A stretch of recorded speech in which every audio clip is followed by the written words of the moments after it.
ಕೊಟ್ಟಿದ್ದೀರಾ? ಅಲ್ಲ, ಕೊಡುದು ಇದ್ದೇವಲ್ಲ. ಅಲ್ಲಿ ಕೊಟ್ಟಿರಲಿಲ್ಲ, ರೂಮಲ್ಲಿದ್ದಾಗ ಕೊಟ್ಟಿರಲಿಲ್ಲ. ಯಾಕೆಂದ್ರೆ ಕಳೆದ ಒಂದು ತಿಂಗಳಿಂದನೂ ಕೂಡ ರಾಜ್ಯದ ಯಾವುದೇ ಪತ್ರಿಕೆ ತೆಗಿಲಿ, ಯಾವುದೇ ಚಾನಲ್ ತೆಗಿಲಿ, ಈ 187 ಕೋಟಿ ದಲಿತರ ಹಣದ ಲೂಟಿ ಬಗ್ಗೆ ಪ್ರತಿನಿತ್ಯ ಒಂದಲ್ಲ ಒಂದು ಸುದ್ದಿಗಳು ಬರ್ತಾನೆ ಇದೆ.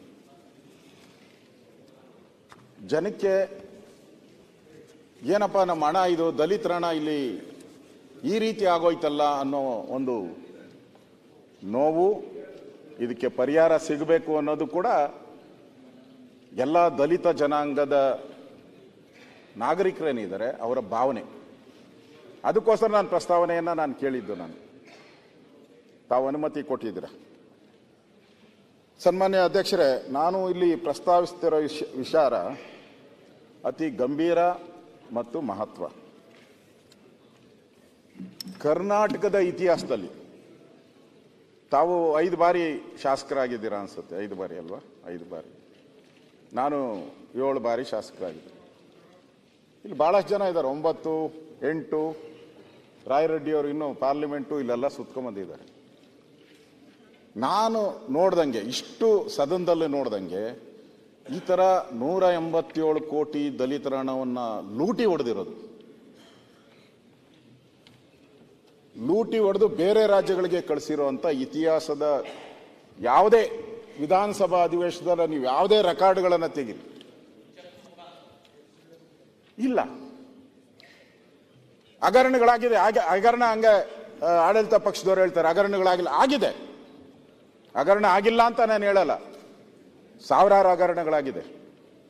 ಯಾವುದೋ ಒಂದು ಕಾಮಗಾರಿಯಲ್ಲಿ 2% ಹೊಡೆದಿದ್ದಾರೆ, 3% ಹೊಡೆದಿದ್ದಾರೆ, 10% ಹೊಡೆದಿದ್ದಾರೆ. ಈ ಥರದ ಹಗರಣಗಳು ನಾವು ಚರ್ಚೆ ಮಾಡಿದ್ದೀರಿ.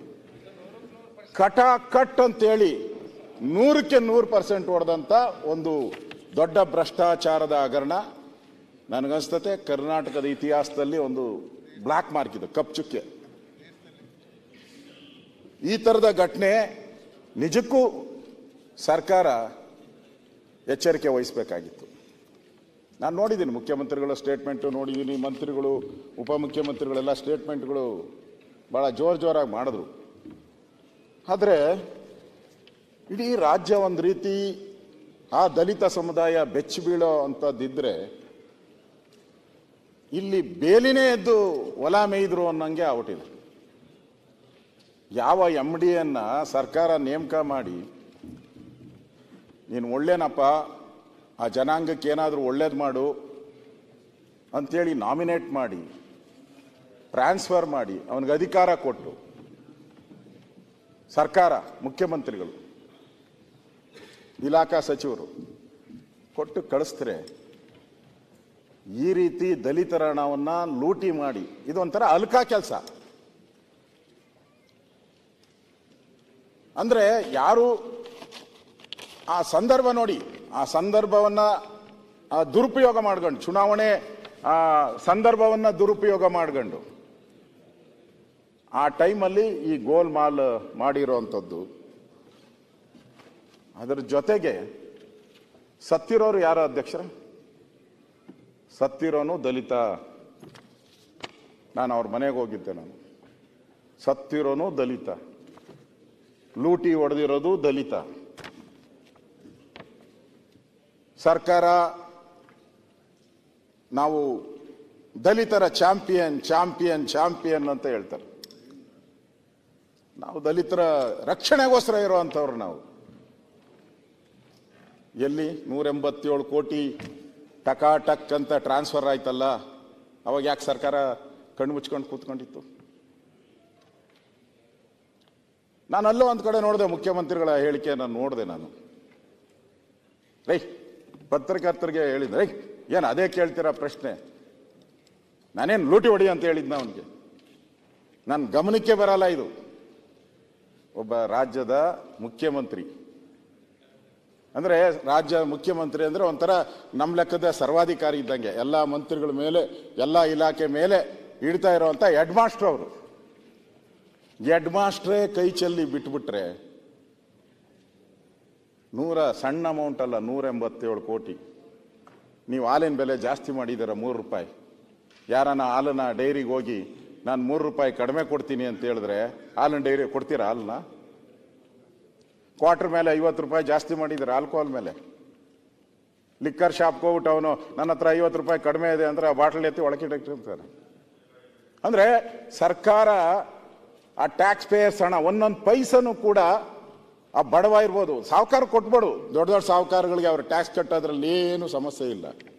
ಆದ್ರೆ ಬಡವ ₹10 ಕೂಡ ಟ್ಯಾಕ್ಸ್ ಕಟ್ಟಬೇಕಾದ್ರೆ ನಾವು ಸರ್ಕಾರ ಅವನ ಮೇಲೆ ಎಲ್ಲ ತೆರಿಗೆ ಹಾಕಿದ್ರು. ಬೀಡಿ ಸೇದ್ರು, ಸಿಗರೇಟ್ ಸೇದ್ರು, ಬಟ್ಟೆ ತಗೊಂಡ್ರು, ಎಲ್ಲದಕ್ಕೂ ತೆರಿಗೆ ಇದೆ. ಆ ತೆರಿಗೆಗೆ ಬೆಲೆ ಏನು ಬರ್ತೈತೆ? ನೀವು ಈ ಬೆಲೆ ನಮ್ಮ ಮುಖ್ಯಮಂತ್ರಿಗಳು ಅದಕ್ಕೆ ಬೆಲೆ ಕೊಡ್ತಾರೆ ಅಂತ ನಾನು ತಿಳ್ಕೊಂಡಿದ್ದೆ. ನಾವು ಫಸ್ಟ್ ಟೈಮ್ MLA ಆದಾಗಿಂದ ಸಿದ್ದರಾಮಯ್ಯನವ್ರು ನೋಡಿದ್ದೀರಿ ಫೈನಾನ್ಸ್ ಮಿನಿಸ್ಟರ್ ಆಗಿದ್ದಾಗ. ಅವಾಗ ಹಂಗಿರಲಿಲ್ಲ. ಈಗ ಯಾಕೋ ಯಾರ ಮಾತು ಕೇಳ್ತಾರೋ ಗೊತ್ತಿಲ್ಲ. ಅವರೆಂದೂ ಹಂಗೆ ಹೇಳಲ್ಲ. ನಾನು ಖಡಕ್ ಫೈನಾನ್ಸ್ ಡಿಪಾರ್ಟ್ಮೆಂಟ್ ಅಂದ್ರೆ ಒಂದು ಹುಲ್ಲು ಕಡ್ಡಿ, ಎಲ್ಲಾದ್ರೂ ಇಲಾಖೆಯಲ್ಲಿ ಒಂದು ಹುಲ್ಲು ಕಡ್ಡಿ ಅಲ್ಲಾಡಿದ್ರು ನನ್ಗೆ ಗೊತ್ತಾಗಬೇಕು, ದಟ್ ಈಸ್ ಫೈನಾನ್ಸ್ ಮಿನಿಸ್ಟರ್. ಆ ರೀತಿ ಆಡಳಿತ ಮಾಡಿದ್ದೀನಿ. ಖಡಕ್ ಅನ್ನೋ ಮಾತುಗಳು ಜನಸಾಮಾನ್ಯರಲ್ಲಿತ್ತು. ಜನ ಮಾತಾಡ್ತಾ ಇದ್ರು, ಸಿದ್ದರಾಮಯ್ಯ ಅಂದ್ರೆ ಫೈನಾನ್ಸ್ ಮಿನಿಸ್ಟ್ರು, ಫೈನಾನ್ಸ್ ಮಿನಿಸ್ಟರ್ ಅಂದ್ರೆ ಸಿದ್ದರಾಮಯ್ಯ. ಎಲ್ಲೊರಟೋಯ್ತು ಸರ್? ಒಳೆಯಲ್ಲಿ ಹುಳಿ ಹಿಡ್ದಂಗೆ ಆಗೋಯ್ತು ನಿಮ್ಮ ಹೇಳಿಕೆಯಿಂದ. ಇವತ್ತು ಅಲ್ಲಿ ಆಗಿರುವಂಥ ಘಟನೆ, ಒಬ್ಬ ಅಮಾಯಕ ಅಧಿಕಾರಿ, ನಾನು ಹೋದಾಗ ಅಲ್ಲಿ ಇರೋರೆಲ್ಲ ನಿಷ್ಠಾವಂತ ಅಧಿಕಾರಿ ಅಂತ ಹೇಳಿದ್ರು. ನಮ್ಮ ಜ್ಞಾನೇಂದ್ರ MP ಭದ್ರಾವತಿಯ ಕಾರ್ಖಾನೆ MPL ಅಲ್ಲಿ ಅವರು ಕಾರ್ಮಿಕ ಆಗಿದ್ದ. ಅವನಿಗೆ ನಮ್ಮ ನ್ಯಾಯಾಧೀಶರಾದಂಥ ರಿಟೈರ್ಡ್ ಈಗ ನಾಗಮೋಹನ್ ದಾಸ್ ಅವರು ಬೆಸ್ಟ್ ಅಕೌಂಟೆಂಟ್ ಅಂತ ಅವನಿಗೆ ಅವಾರ್ಡ್ ಕೊಟ್ಟಿದ್ದಾರೆ. ಇಲಾಖೆಯಲ್ಲೂ ಕೂಡ ಅವನಿಗೆ 2 ಬಾರಿ ಅವಾರ್ಡ್ ಬಂದಿದೆ, ಪ್ರಾಮಾಣಿಕ ಬೆಸ್ಟ್ ಅಂತ. ಅವರು ನಮ್ಮ ಜ್ಞಾನೇಂದ್ರನ ಹತ್ರ ಹೋದರು. ಅವರು ಮಂತ್ರಿ ಇದ್ದಾಗಲ್ಲ, ಚೇರ್ಮನ್ ಇದ್ದಾಗ, ಸರ್ ಈ ಒಂದು ಮುಳುಗೋಗ್ತಾ ಇದೆ MPL, ನಾನು ಜೀವನ ಮಾಡ್ಕೊಂತೀನಿ ಸರ್, 2 ಗಂಡು ಮಕ್ಕಳಿದ್ದಾರೆ, ನಾನು ಜೀವನ ಮಾಡ್ಕೊಂತೀನಿ ಸರ್, ನನಗೆ ವರ್ಗಾವಣೆ ಮಾಡಿಕೊಡಿ, ಡೆಪ್ಟೇಷನ್ ಮಾಡಿಕೊಡಿ ಅಂತ. ನಿಮ್ಮ ಭಾಷೆಯಲ್ಲಿ ಏನು ಹೇಳ್ತಾರೆ ಗೊತ್ತಿಲ್ಲ, ಪಾಪದವನು ಏನೋ ಹೇಳ್ತಿರಲ್ಲ, ಎಂಥದ್ದು ಮಾರಾಯರೆ ಅಂತೇಳಿ, ಪಾಪದವನು, ಆ ಪಾಪದವನು ಅಂತ ಹೇಳ್ಬಿಟ್ಟು ಹೋಗಪ್ಪ ನೀನು ಅಂತೇಳಿ ಇಲ್ಲಿಗೆ ಟ್ರಾನ್ಸ್ಫರ್ ಮಾಡಿಕೊಟ್ರು. ಅದೇ ಇವತ್ತು ಅವನಿಗೆ ಮರಳಾಗೋಯ್ತು. ಜೀವಕ್ಕೆ ಕೊನೆ ಹಾಡು ಹೇಳ್ತಾರಲ್ಲ, ಆ ರೀತಿ ಆಗೋಯ್ತು. ಒಳ್ಳೇದಕ್ಕೋಸ್ಕರ ಜ್ಞಾನೇಂದ್ರು ಅವಕಾಶ ಮಾಡಿಕೊಟ್ರು. ಆದರೆ ಸಾವು ಇವತ್ತು ನಾವು ನೋಡ್ತಾ ಇದ್ದೀವಿ. ಮತ್ತೊಂದೆಡೆ ಈ ದಲಿತರು ಜಾತಕ ಪಕ್ಷಿಗಳಂತೆ ಕಾಯ್ತಾ ಇದ್ದಾರೆ. ನಮಗೆ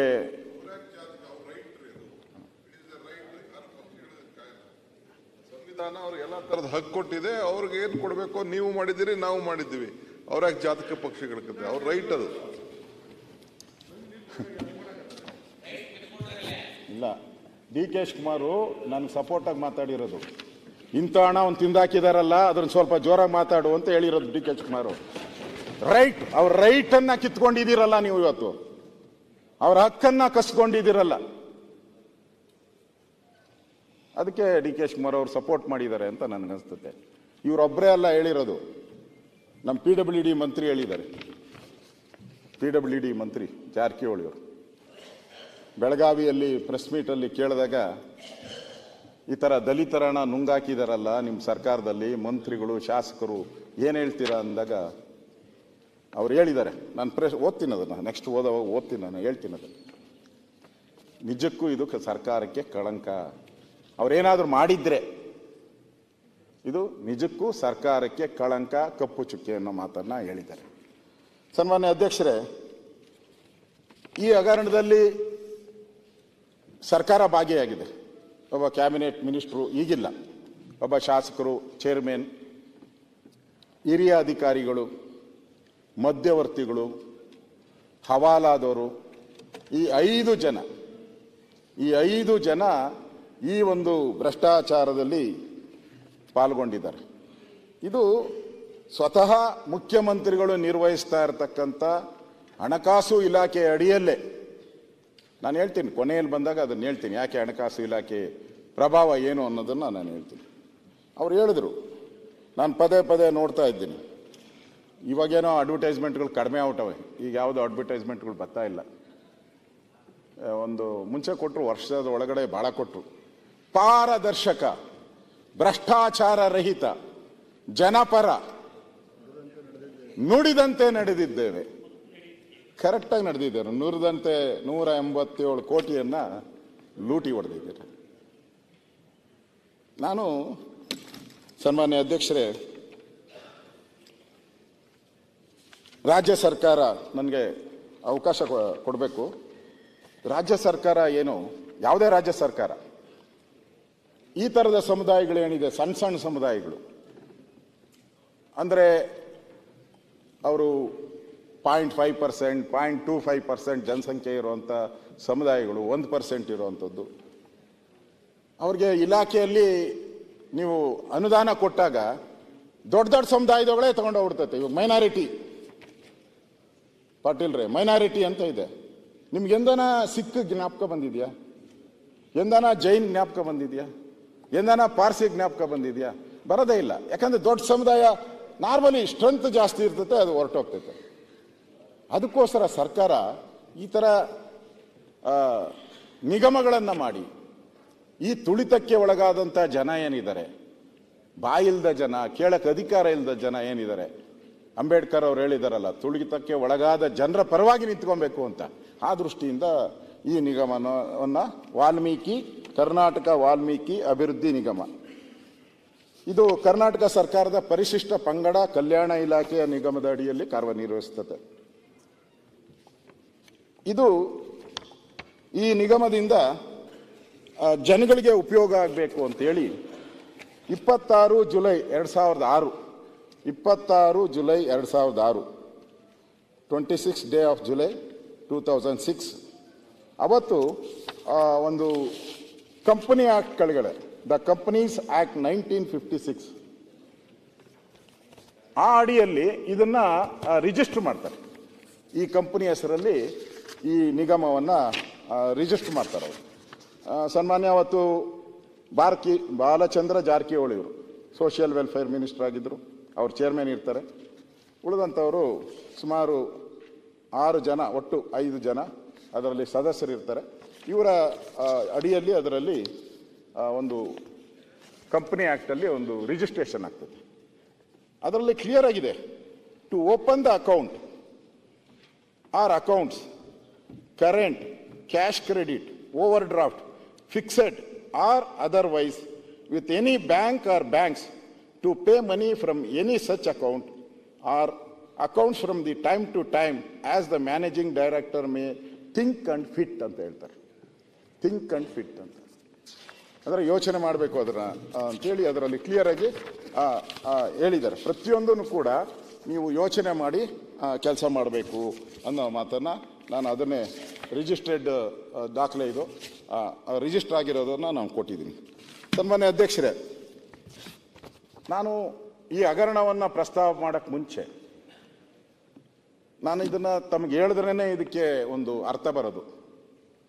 ಇಂಪಾರ್ಟೆಂಟ್ ಆಗಿ ಈ ಹಣ ಎಲ್ಲಿಗೆ ಹೋಗ್ಬೇಕಾಯಿತು, ಈ ಹಣ ಏನೇನಕ್ಕೆ ಉಪಯೋಗ ಆಗಬೇಕಾಯಿತು, 187 ಕೋಟಿ ಹಣ ಏನೇನಕ್ಕೆ ಉಪಯೋಗ ಆಗಬೇಕಾಯಿತು ಅಂತೇಳಿ ಕರ್ನಾಟಕ ಸರ್ಕಾರದ ನಡವಳಿಕೆಗಳು ವಿಷಯ 2023-24 ಸಾಲಿನಲ್ಲಿ ಕರ್ನಾಟಕ ಮಹರ್ಷಿ ವಾಲ್ಮೀಕಿ ಪರಿಶಿಷ್ಟ ಪಂಗಡ ಅಭಿವೃದ್ಧಿ ನಿಗಮ ಹಮ್ಮಿಕೊಂಡಿರುವ ವಿವಿಧ ಅಭಿವೃದ್ಧಿ ಯೋಜನೆಗಳ ಕ್ರಿಯಾ ಯೋಜನೆಗೆ ಅನುಮೋದನೆ ನೀಡುವುದು ಅಂತ 23-24 ಮೇಲೆ ಓದಲಾದ ಕ್ರಮ ಸಂಖ್ಯೆ 23-24 ಸಾಲಿನ ಜುಲೈ ಆಯವ್ಯಯದಲ್ಲಿ ಕರ್ನಾಟಕ ಮಹರ್ಷಿ ವಾಲ್ಮೀಕಿ ಪರಿಶಿಷ್ಟ ಪಂಗಡ ಅಭಿವೃದ್ಧಿಗೆ ನಿಗಮದಡಿ ವಿವಿಧ ಯೋಜನೆಗಳ ಅನುಷ್ಠಾನಕ್ಕಾಗಿ ಒಟ್ಟು 175 ಕೋಟಿ ಹಂಚಿಕೆಯಾಗಿರುತ್ತದೆ.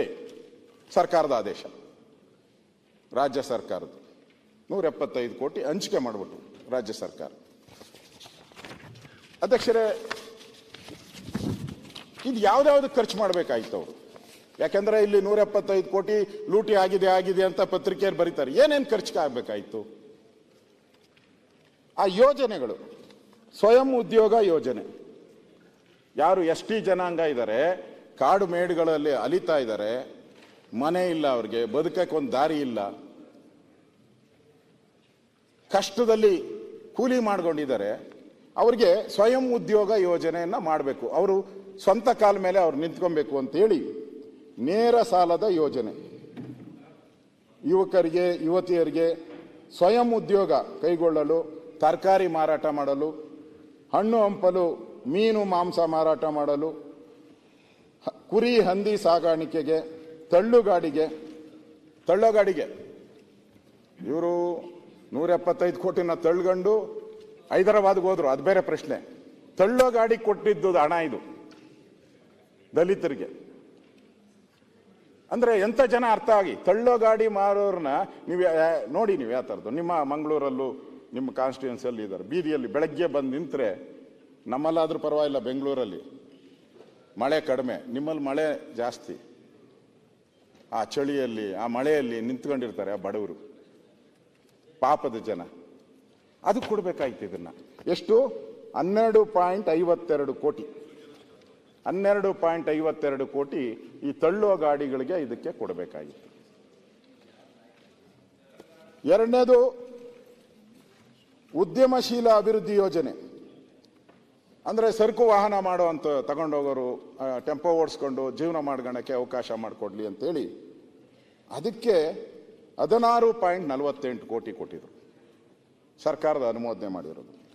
ಭೂ ಒಡೆತನ, ಪರಿಶಿಷ್ಟ ಪಂಗಡ ಭೂರಹಿತ ಮಹಿಳೆಯರಿಗೆ, ಭೂರಹಿತ ಎಸ್ ಟಿ ಮಹಿಳೆಯರಿಗೆ ಭೂ ಒಡೆತನ ಕೊಡುವಂಥದ್ದು, ಅವ್ರ ಜಮೀನು ಕೊಡುವಂಥದ್ದು. ಆ ಜಮೀನು ಕೊಡುವಂಥದ್ಗೆ 15 ಕೋಟಿಯನ್ನ ಮಾನ್ಯ ಸಿದ್ದರಾಮಯ್ಯನವರು ಕೊಟ್ಟಿದ್ರು, 15 ಕೋಟಿ. ಅದೇ ರೀತಿ ತರಬೇತಿ ಕಾರ್ಯಕ್ರಮ, ಕೌಶಲ್ಯ ಅಭಿವೃದ್ಧಿ, ITI ಈ ಥರದ ಎಲ್ಲ ಇರ್ತದಲ್ಲ, ಸ್ಟೂಡೆಂಟ್ಸು ಅವರ ಓದುವಂಥದ್ದಕ್ಕೆ ಅವಕಾಶ ಆಗಿ ಸ್ವಯಂ ಉದ್ಯೋಗ ಅಂದ್ರೆ ಕೆಲಸ ಸಿಗಲಿ ಅಂತೇಳಿ ಅದಕ್ಕೆ 10 ಕೋಟಿ ರೂಪಾಯಿ ಕೊಟ್ಟಿದ್ರು.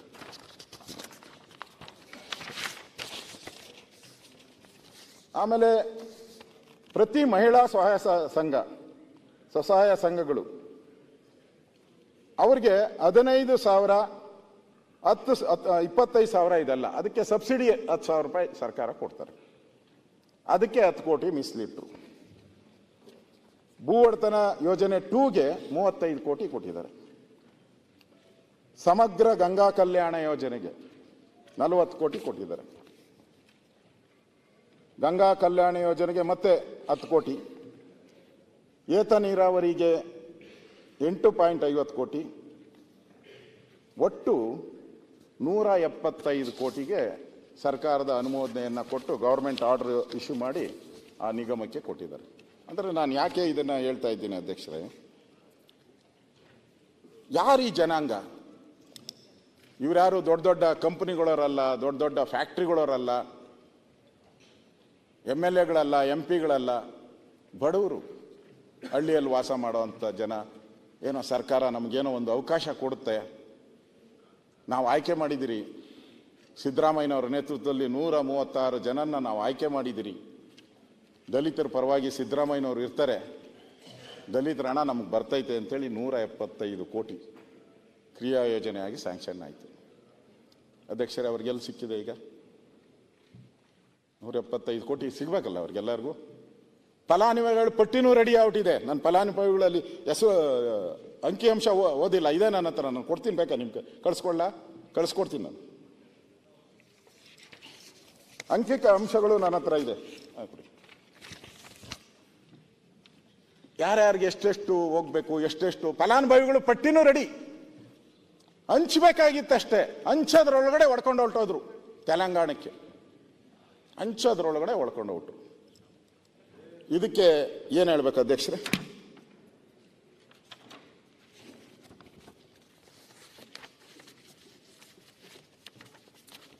ಈ ಒಂದು ಹಣ ಎಲ್ಲೆಲ್ಲಿ ಹೋಗಿದೆ ಅಂತ ನಾನು ಆಮೇಲೆ ಹೇಳ್ತೀನಿ. ಇದರಲ್ಲಿ ಕೇವಲ ನಾಗೇಂದ್ರ ಒಬ್ಬನೇ ಇದ್ದಾನೆ ಅಂತಲ್ಲ, ಅವನು ಪಾಪ ಕಡಿಮೆ ಸಿಕ್ಕಿರೋದು ಅನಿಸ್ತೈತೆ ನನಗೆ. ಒಂದು 20-25% ಸಿಕ್ಕಿರಬೇಕು, ಉಳಿದಿದ್ದೆಲ್ಲ ಬೇರೆ ಕಡೆ ಹೋಗ್ಬಿಟ್ಟೈತೆ. 20%. ನೆನ್ನೆ ಏನೋ ಇಡಿ ಅವರು ಆ ಟಿ ವಿಯಲ್ಲೆಲ್ಲ ಬರ್ತಾ ಇತ್ತು, ಟಿ ವಿಯಲ್ಲಿ ನೆನ್ನೆ ಒಂದು ಚಾನಲಲ್ಲಿ ಬರ್ತಾ ಇತ್ತು, ಅಲ್ಲಿ ವಸೂಲಿ ಆಗಿದ್ದ ಹಣ ಇಲ್ಲಿ ಎಲೆಕ್ಷನ್ಗೆ ಖರ್ಚು ಮಾಡಿದ್ದಾರೆ, ಅದನ್ನು ಕೂಡ ಒಪ್ಕೊಂಡಿದ್ದಾರೆ ಅಂತೇಳಿ ಬರ್ತಾ ಇತ್ತು.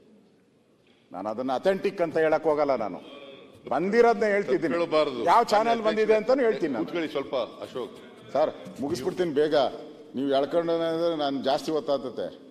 ನೀವು ಕೂತ್ಕೊಂಡ್ರೆ ಕೂತ್ಕೊಂತೀನಿ. ತಪ್ಪು ಮಾಹಿತಿ ಹೋಗ್ಬಾರ್ದು ಸರ್. ನಾನು ಚಾನಲ್ ಹೆಸರು ಹೇಳ್ರಿ, ಸ್ವಲ್ಪ ಕೂತ್ಕೊಳ್ಳಕ್ ಏನಂತೆ ನಿಮ್ಗೆ? ಸ್ವಲ್ಪ ಒಂದ್ ನಿಮಿಷ ಈಲ್ಡ್ ಆಗ್ತೀರಾ? ಈಲ್ಡ್ ಆಗಿದ್ದೀರಲ್ಲ.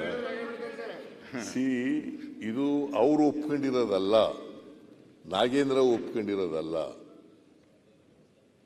ಅವರು ಇದರಲ್ಲಿ ಮೆನ್ಷನ್ ಮಾಡಿರೋದು ಇಡಿ ಅವರು, ಯಾವುದರಲ್ಲಿ ರಿಮ್ಯಾಂಡ್ ಅಪ್ಲಿಕೇಶನ್ ಅಲ್ಲಿ ಮೆನ್ಷನ್ ಮಾಡಿರೋದು, ಅದೆಲ್ಲ ಅಡ್ಮಿಟೆಡ್ ಫ್ಯಾಕ್ಟ್ಸ್ ಅಲ್ಲ. You must understand. ಆಮೇಲೆ ಇನ್ನೊಂದು ಹೇಳ್ತಾರೆ ಮಾನ್ಯ ಅಧ್ಯಕ್ಷರೇ, 187 ಕೋಟಿ ಲೂಟಿ ಹೊಡೆದ್ಬಿಟ್ರು, 187 ಹೊಡೆದ್ಬಿಟ್ರು ಅಂತ ಹೇಳ್ತಾರೆ. 187 ಕೋಟಿ ಅಲ್ಲ, 89 ಕೋಟಿ 62 ಲಕ್ಷ. 187 ಕೋಟಿ MG ರೋಡ್ ಬ್ಯಾಂಕಿಗೆ ಹೋಗಿ ಜಮಾ ಆಗಿದೆ ಅಷ್ಟೇ. ಲೂಟಿ ಹೊಡೆದ್ರೆ ಅಪ್ಡೇಟ್ ಆಯ್ತು. ಕೂತ್ಕೊಳ್ರಿ, ಮುಖ್ಯಮಂತ್ರಿ ನನಗೆ ನೋಡಿದ್ದೀನಿ, ಇಂಥವೆಲ್ಲ ಬಹಳ ನೋಡಿದ್ದೀನಿ. ಕೂತ್ಕೊಳ್ರಿ. ಅಲ್ಲ ರೇ, ವಿರೋಧ ಪಕ್ಷ ಮಾನ್ಯ ಅಧ್ಯಕ್ಷರೇ, ತಪ್ಪು ಮಾಹಿತಿ ರೆಕಾರ್ಡ್ಗೆ ಹೋಗ್ಬಾರ್ದು, ಅದಕ್ಕೋಸ್ಕರ ಹೇಳ್ತಾ ಇದ್ದೀನಿ. ನೀವು ಮಾತಾಡಪ್ಪ, ಆಮೇಲೆ ಮಾತಾಡಿ ಪ್ಲೀಸ್. ಅಧ್ಯಕ್ಷ ಕುತ್ಕೊಳ್ಳಿ, ಆಮೇಲೆ ಬಿಡ್ರಿ, ಹೇಳಕ್ ಬಿಡ್ರಿ, ಕೂತ್ಕೊಳ್ಳಿ.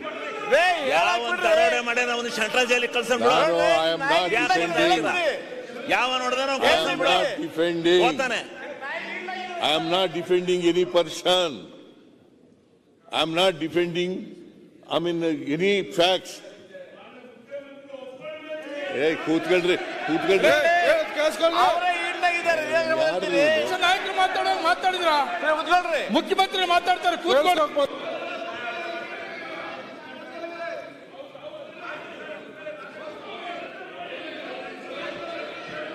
ನಿಮ್ಮ ನಾಯಕರು ಇಲ್ಲಾಗಿದ್ದಾರೆ, ಮಾತಾಡ್ಲಿ ಬಿಡಿ. ಚೆಕ್ಕಲ್ಲಿ ದುಡ್ಡು ತಗೊಂಡಿರೋ ಆಮೇಲೆ ಮಾನ್ಯ ಅಧ್ಯಕ್ಷರೇ, ಆಯ್ತಪ್ಪ, ಚೆಕ್ಕಲ್ಲಿ ದುಡ್ಡು ತಗೊಂಡಿರೋ ನಾವು ಏನ್ ಮಾತಾಡಬಾರ್ದು ಅಂತ ಇದೆಯಾ ಇವ್ರದ್ದು?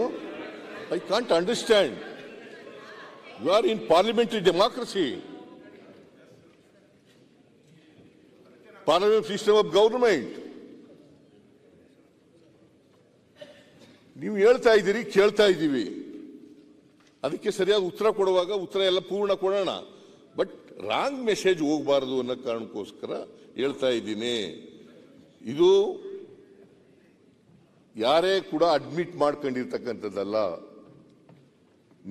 ನೀದರ್ ನಾಗೇಂದ್ರ ನಾರ್ ಎನಿಬಡಿ ಅಡ್ಮಿಟ್ ಮಾಡ್ಕೊಂಡಿರೋದಲ್ಲ. ಕೋರ್ಟ್ನಲ್ಲಿ ಇಡಿ ಅವರು ಒಂದು ರಿಮ್ಯಾಂಡ್ ಅಪ್ಲಿಕೇಶನ್ ಹಾಕಿದ್ದಾರೆ.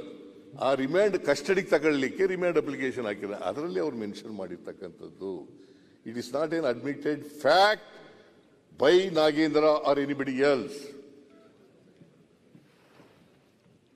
ಅಧ್ಯಕ್ಷರೇ, ನಾನು ಅದನ್ನೇ ಹೇಳಿದ್ದು, ಅವ್ರು ಹೇಳಿದ್ದೆ ನಾನು ಹೇಳಿದ್ದು.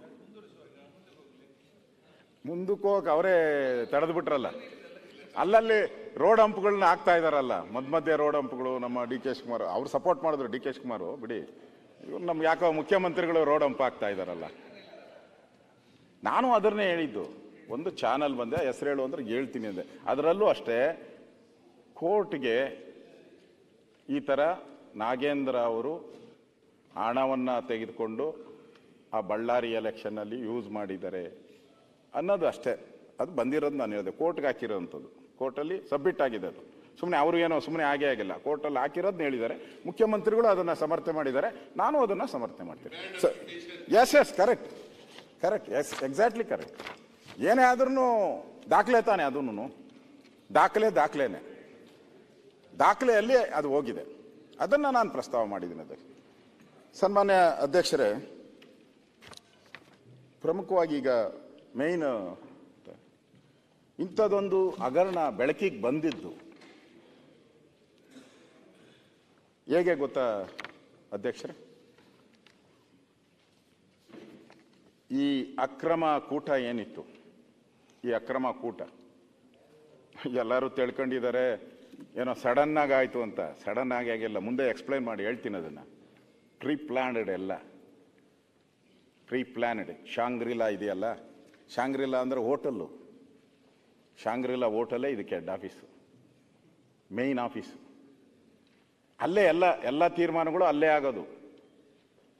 ಆ ಶಾಂಗ್ರಿಲಾ ಹೋಟ್ಲಲ್ಲಿ ನಡೆದಿರುವಂಥ ಡೀಲ್ಗಳಿದು. ಒಬ್ಬ ಅಮಾಯಕ ಇವತ್ತು ಅಕೌಂಟೆಂಟ್ ಸೂಪರ್ಡೆಂಟ್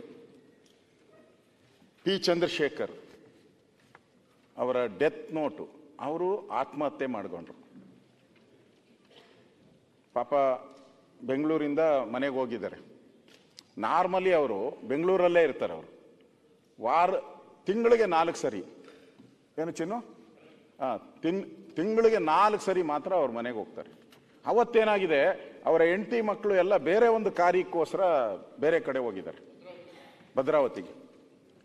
ಅದನ್ನು ನೋಡಿಕೊಂಡು ಇವರು ಮನೆಗೆ ಬಂದು ಡೆತ್ ನೋಟ್ ಬರೆದು 6 ಪುಟಗಳು ಡೆತ್ ನೋಟು, 6 ಪೇಜ್. ನಾರ್ಮಲಿ ಎಲ್ಲ ಡೆತ್ ನೋಟ್ ಬರೀತಾರೆ. ಸಾಮಾನ್ಯವಾಗಿ ಡೆತ್ ನೋಟ್ ಬರೆಯೋದೇನು, ನನ್ನ ಸಾವಿಗೆ ಯಾರು ಕಾರಣ ಅಲ್ಲ ಅಂತ ಬರೀತಾರೆ. ಇಲ್ಲ ಅಂದರೆ ಇಂಥವ್ರ ಒಂದೆರಡು ಹೆಸರುಗಳು ಬರೆದ್ಬಿಟ್ಟು ಸತ್ತೋಗ್ತಾರೆ. ಈ ಮನುಷ್ಯನಿಗೆ ಇವತ್ತು ನಾವು ಶ್ರದ್ಧಾಂಜಲಿ ಕೊಡಬೇಕು, ಅಂದರೆ ನಾವೆಲ್ಲ ಗೌರವ ಕೊಡಬೇಕು. ಆ ಮನುಷ್ಯ ಇಲ್ಲ ಅಂದರೆ 187 ಕೋಟಿ ದಲಿತರ ಹಣ ಸಿಗ್ತಾನೆ ಇರಲಿಲ್ಲ, ಸಾಧ್ಯನೇ ಇಲ್ಲ. ಒಂದು ರೀತಿ ಅವನು 187 ಕೋಟಿ ಉಳಿಸೋಕ್ಕೋಸ್ಕರ ಆ ಆಪಾದನೆ ನನ್ನ ಮೇಲೆ ಬರಬಾರ್ದು ಅಂತೇಳಿ ಒಂದು ರೀತಿ ಬಲಿದಾನ ಆಗಿದೆ ಅಂತ ನಾನು ಹೇಳಕ್ಕೆ ಇಸ್ತೀನಿ. ದಲಿತರ ಬಲಿದಾನ. ಸತ್ತಿಲ್ಲ ಅಂದ್ರೆ ನಾನು ಹೇಳ್ತೀನಿ ಅದನ್ನು ಹೆಂಗ್ ಮಾಡಿದ್ರು ಮುಖ್ಯಮಂತ್ರಿಗಳೇ. ಎಲೆಕ್ಷನ್ ಟೈಮ್ ಕರೆಕ್ಟಾಗಿ ಇದಕ್ಕೆ ಆ ಟೈಮ್ಗೆ ಬೇಕಾಗಿತ್ತು ದುಡ್ಡು, ಟಕ್ ಅಂತ ಟ್ರಾನ್ಸ್ಫರ್ ಆಗೋಯ್ತು ಇದಕ್ಕೆ. ಅಲ್ಲಿಂದ ಅದನ್ನ ಇನ್ನೊಂದ್ಸರಿ ಹೇಳ್ತೀನಿ ನಾನು. ಅಲ್ಲಿ ದುಡ್ಡು ಬಂದು ಅದು ಕಮಿಷನ್ 5% ಕಮಿಷನ್ ಅದಕ್ಕೆ. ಈಗ ನಾವು ಪೆಟ್ರೋಲ್ ಬಂಕ್ ಕೊಟ್ರೆ ಅವನು 5%, ನೀವು 1 ಕೋಟಿ ಕೊಟ್ರೆ 5 ಲಕ್ಷ ಅವನು ತಗೊಂತಾನೆ. ವೈನ್ ಸ್ಟೋರ್ಗೆ ನೀವು ದುಡ್ಡು ಕೊಟ್ರೆ ಅವನ 5%, ಚಿನ್ನದ ಅಂಗಡಿಗೆ ಕೊಟ್ರೆ ಅವನ 5%. ಹಿಂಗೆ ತಗೊಂಡು ಅಷ್ಟು ದುಡ್ಡನ್ನು ಕೂಡ ಅಲ್ಲಿಗೆ ಹೋಗುವಂಥದ್ದಕ್ಕೆ ಮಾಡಿದ್ದಾರೆ. ಹೌದು ನನಗೆ ಜಾಸ್ತಿ ಇದೆ, ಅದಕ್ಕೆ 187 ಕೋಟಿ ಲೂಟಿ ಹೊಡೆದಿರೋದು. ನೋಡಿ, ನಿಮ್ಮ ಸರ್ವೋಚ್ಚ ನಾಯಕರಾದಂಥ ಸನ್ಮಾನ್ಯ ಸಿದ್ದರಾಮಯ್ಯನವರಿದ್ದಾರೆ, ನಿಮ್ಮ ಕಾಂಗ್ರೆಸ್ ಅಧ್ಯಕ್ಷರು ಚಲದಂಕ ಮಲ್ಲ ಏನಂತೀರ ಅವ್ರಿಗೆ, ಅವರಿದ್ದಾರೆ, ಸಮರ್ಥನೆ ಮಾಡ್ತಾರೆ. ಅವ್ರಿಗೆ ಶಕ್ತಿ ಇಲ್ಲ ಅಂದರೆ, ಅವ್ರಿಗೆ ಕೆಲಸ ಇಲ್ಲ, ಅವ್ರಿಗೆ ಬರಲ್ಲ, ಕೆಪಾಸಿಟಿ ಇಲ್ಲ ಅಂತ ಹೇಳಿದ್ರೆ ಮಾತಾಡಿ, ನೀವು ಯಾರು ಬೇಕೋ ಮಾತಾಡಿ. ಕೆಪಾಸಿಟಿ ಇಲ್ಲ ಮಾತಾಡಿ, ಕೆಪಾಸಿಟಿ ಇದ್ರೆ ನೀವು ಕೇಳಿಸ್ಕೊಳ್ಳಿ. ನಾನು ಏನೇನೋ ಸುಳ್ಳುಗಳನ್ನು ಹೇಳ್ತೀನಿ, ನಿಮ್ಗೆ ಸಮರ್ಥನೆ ಮಾಡಕ್ಕೆ ಅವಕಾಶ ಇದೆ. ರೂಲಿಂಗ್ ಪಾರ್ಟಿ ನೀವು ಪೇಷನ್ಸ್ ಇರಬೇಕು, ರೂಲಿಂಗ್ ಪಾರ್ಟಿಗೆ ಸಂಯಮ ಇರಬೇಕು, ರೂಲಿಂಗ್ ಪಾರ್ಟಿಗೆ. ನೀವು ಅಪೋಸಿಷನ್ ಅಲ್ಲ, ಕಂಟಿನ್ಯೂ ಮಾಡಿ. ಅಪೋಸಿಷನ್ ಜನ ಕೂತಿರ್ಸೋದು, ಪ್ರಶ್ನೆ ಮಾಡಕ್ಕೆ ನಮ್ಮನ್ನು ಕೂತಿರ್ಸಿರೋದು, ತಟ್ಟಕ್ಕೆಲ್ಲ ಬಂದಿರೋದು ನಾನು. ಯಾರ ಸನ್ಮಾನ್ಯ ಅಧ್ಯಕ್ಷರೇ, ಆ ಕುಟುಂಬದವರ ಭೇಟಿ ಮಾಡಿ ಅವರ ಪತ್ನಿ ಹೇಳಿದ್ದಾರೆ, ನನ್ನ ಗಂಡ ಸತ್ತಿರೋದಕ್ಕೆ ಕಾರಣ ಒತ್ತಡದಲ್ಲೇ ಸತ್ತಿದ್ದಾರೆ ಅಂತೇಳಿ. ಮತ್ತೆ ಹೇಳಿದ್ದಾರೆ, ನೋಡಿ ನನ್ನ ಗಂಡ ಕಳ್ತನ ಮಾಡಬೇಕು ಅಂತಿದ್ರೆ ಇಷ್ಟು 187 ಕೋಟಿ ಹಗರಣ ಇದು. ಅವ್ರ ಮನೆ ಕಟ್ಟಿರೋದು ಇವಾಗಲ್ಲ, ಪಿತ್ತಾರ್ಜಿತ ಆಸ್ತಿ ಅನ್ಸುತ್ತೆ, ಹಿಂದೆ ಭಾಳ ಹಿಂದೆ ಕಟ್ಟಿರೋದು ಮನೆ, ಅದು ಹಳೆ ಮನೆ. ಮತ್ತೆ ಅವ್ರು ಕೋವಿಡ್ ಬಂದಾಗ ಸುಮಾರು 20 ಲಕ್ಷ ರೂಪಾಯಿ ಬಿಲ್ ಆಗಿದೆ. ಇದುವರೆಗೂ ಸಾಲ ತೀರ್ಸಕ್ಕಾಗಿಲ್ಲ ಅವ್ರ ಕೈಲಿ 20 ಲಕ್ಷ. ಅವ್ನು ಇಷ್ಟು ದುಡ್ಡು ಬಂದಿದ್ರೆ ಅವ್ರ ಮಕ್ಕಳಿಗೆಲ್ಲ ಒಳ್ಳೊಳ್ಳೆ ಕಡೆ ಬಾಡಿಗೆ ಬರಂಗ್ ಮಾಡ್ಬೋದಾಯ್ತು. ಅಂಗಡಿಗಳು ಅವನಿಗೆ ಬಿಸ್ನೆಸ್ ಮಾಡ್ಕೊಡಕ್ಕೆ ಅಂಗಡಿ ಕಟ್ಟುವ ಇಲ್ಲ, ಅವ್ರ ಮಕ್ಕಳಿಗೆ ಇನ್ನ ಎಂಪ್ಲಾಯ್ಮೆಂಟ್ ಓದ್ತಾ ಇದ್ದಾರೆ. ಈ ಹೆಣ್ಣುಮಗಳೂ ಕೂಡ ಇವತ್ತು ಕ್ಯಾಶುಯಲ್ ಲೇಬರ್ ಆಗಿ ಕೆಲಸ ಮಾಡ್ತಾ ಇದ್ದಾರೆ. ಹೆಣ್ಮಕ್ಳು ಕ್ಯಾಶುಯಲ್ ಲೇಬರ್ ಆಗಿ ಕೆಲಸ ಮಾಡ್ತಾ ಇದ್ದಾರೆ. ಅವ್ರು ಹೇಳಿದ್ದು, ನಾನು ಒಂದು ನಯಾ ಪೈಸೆ, ನಾವು ಇಷ್ಟೆಲ್ಲ ದುಡ್ಡು ನನಗೆ ಸಿಕ್ಕಿದ್ರೆ ನಾವು ಹೆಂಗೋ ಬದುಕ್ತಾ ಇದ್ರಿ. 8,000 ರೂಪಾಯಿ ಪಗಾರ ಅವ್ರಿಗೆ, 8,000 ರೂಪಾಯಿ ಹಣ ಬರ್ತಾ ಇದೆ ಅಷ್ಟೇ. ಅವ್ರಿಗೆ ಏನೋ ಕೋಪನೋ ಏನೋ ಗೊತ್ತಿಲ್ಲ ಸರ್ಕಾರದ ಮೇಲೆ. ಸತ್ತು ಇಷ್ಟು ದಿನ ಆಯಿತು, PF ಕೊಟ್ಟಿಲ್ಲ, ಇನ್ನೊಂದು ಯಾವುದೋ ಗ್ರ್ಯಾಜ್ಯುಟಿ ಕೊಟ್ಟಿಲ್ಲ. ನಾಳೆ ಬಾ ನಾಳೆ ಬಾ ನಾಳೆ ಬಾ. ನಮ್ಮ ಡಾಕ್ಟ್ರ್ ಇದ್ದರು ಪರಮೇಶ್ವರು ಔಟ್ರು, ಅವ್ರು ಸಾಂತ್ವನ ಮಾಡ್ಕೊಡ್ತೀನಿ ಅಂತ ಎಲ್ಲ ಹೇಳಿದ್ರು. ಅಂದರೆ ಪತ್ರಿಕೆಯಲ್ಲಿ ನಾನು ನೋಡಿದ್ದೆ. ಆ ಕಷ್ಟದಲ್ಲಿ ಇದ್ದಾಳೆ ಜೀವಿ. ನಾನು ಹೇಳ್ತೀನಿ, ಅವನು ಭ್ರಷ್ಟಾಚಾರ ಮನುಷ್ಯ ಅಲ್ಲೇ ಅಲ್ಲ. ಅವ್ರ ಮನೆ ನೋಡಿದ್ರು ಅಲ್ಲ, ಅವ್ರ ಕುಟುಂಬ ನೋಡಿದ್ರು ಅಲ್ಲ, ಅವ್ರಿರೋ ಪರಿಸ್ಥಿತಿನೂ ನೋಡಿದ್ರಲ್ಲ. ಇನ್ನೆಲ್ಲಿಟ್ಟಿರ್ತಾನೆ ದುಡ್ಡು? ಅವ್ರ ತಾಯಿ ಇನ್ನೊಂದು ಹೇಳಿದ್ರು, ನಮ್ಮ ಮನೇಲಿ ಬಂದು ಲ್ಯಾಪ್ಟಾಪ್ ಸೀಸ್ ಮಾಡಿದ್ರು ಪೊಲೀಸರು, ಮೊಬೈಲ್ ಸೀಸ್ ಮಾಡಿದ್ರು. ನಾನು ಅದರಲ್ಲಿ ಏನಿದೆ ತೋರಿಸಿ ಅಂದರು. ಅವರು ಪೊಲೀಸರು ಹೇಳಿದ್ರು, ಅಮ್ಮ ಇದನ್ನ ನಾವು ನೋಡಲ್ಲ, ನೀವು ನೋಡಬೇಡ್ರಿ, ನಾವು ಸೀದಾ ಇದನ್ನ ತಗೊಂಡೋಗಿ ಕೋರ್ಟ್ಗೆ ಕೊಡ್ತೀರಿ ಅಂದರು. ಯಾರನ ನಂಬ್ತಾರ? ಇನ್ವೆಸ್ಟಿಗೇಷನ್ ಮಾಡೋರು ನೋಡಬೇಕಲ್ಲ. ಇವತ್ತಿಗೂ ನನಗೆ ಡೌಟ್ ಇದೆ, ಅದರಲ್ಲಿ ಏನೇನು ಡಿಲೀಟ್ ಮಾಡಿದಾರೋ ಏನೇನೋ ಗೊತ್ತಿಲ್ಲ ನನಗೆ. ಆ ಲ್ಯಾಪ್ಟಾಪ್ನಲ್ಲಿ ಏನೇನಿತ್ತು, ಏನೇನು ಡಿಲೀಟ್ ಮಾಡಿದ್ದಾರೆ, ಅವ್ರ ಫೋನ್ ಕಾಲು ಯಾರ್ಯಾರು ಬಂದಿತ್ತು, ಅವತ್ತು ಒತ್ತಡ ಯಾಕಾಯಿತು, ಅವ್ರು ಯಾಕೆ ಆತ್ಮಹತ್ಯೆ ಮಾಡ್ಕೊಂಡ್ರು, ಆತ್ಮಹತ್ಯೆಗೆ ಮುಂಚೆ ಯಾರು ಕಾಲ್ ಬಂದಿತ್ತು, ಯಾರು ಪ್ರೆಷರ್ ಹಾಕಿದ್ರು, ಇದಕ್ಕೆಲ್ಲ ಪ್ರಶ್ನೆ ಸಿಗೋದು ಆ ಮೊಬೈಲಲ್ಲೇ. ಆ ಮೊಬೈಲು ಪೊಲೀಸವ್ರ ಹತ್ರ ಐತೆ ಈಗ. ಇನ್ನು ಅದ್ರ ಬಗ್ಗೆ ಚಕಾರ ಎತ್ತಿಲ್ಲ ಪೊಲೀಸರು, ಎಲ್ಲೂ ಬಾಯಿ ಬಿಟ್ಟಿಲ್ಲ. ಸನ್ಮಾನ್ಯ ಅಧ್ಯಕ್ಷರೇ, ಈ ಸಾವು ಏನಾಯಿತು, ಇದು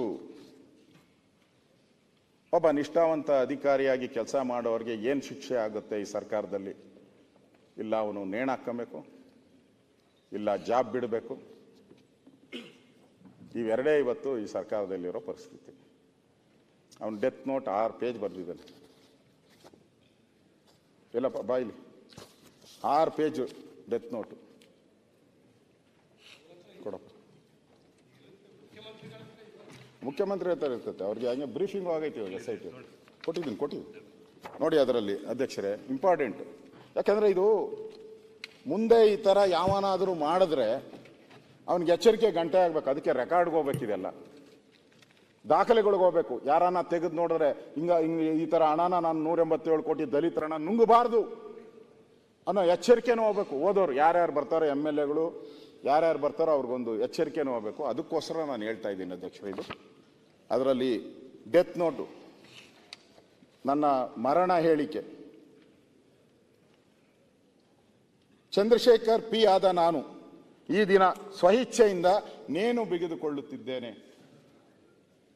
ನನ್ನ ಸಾವಿಗೆ ಕಾರಣರಾದ ಪಟ್ಟಿ ಈ ಕೆಳಕಂಡಂತಿದೆ: G. ಪದ್ಮನಾಭ, ಪರಶುರಾಮ್, ಶ್ರೀಮತಿ ಸುಜಾ ಸ್ಮುಕ್ಮಾ,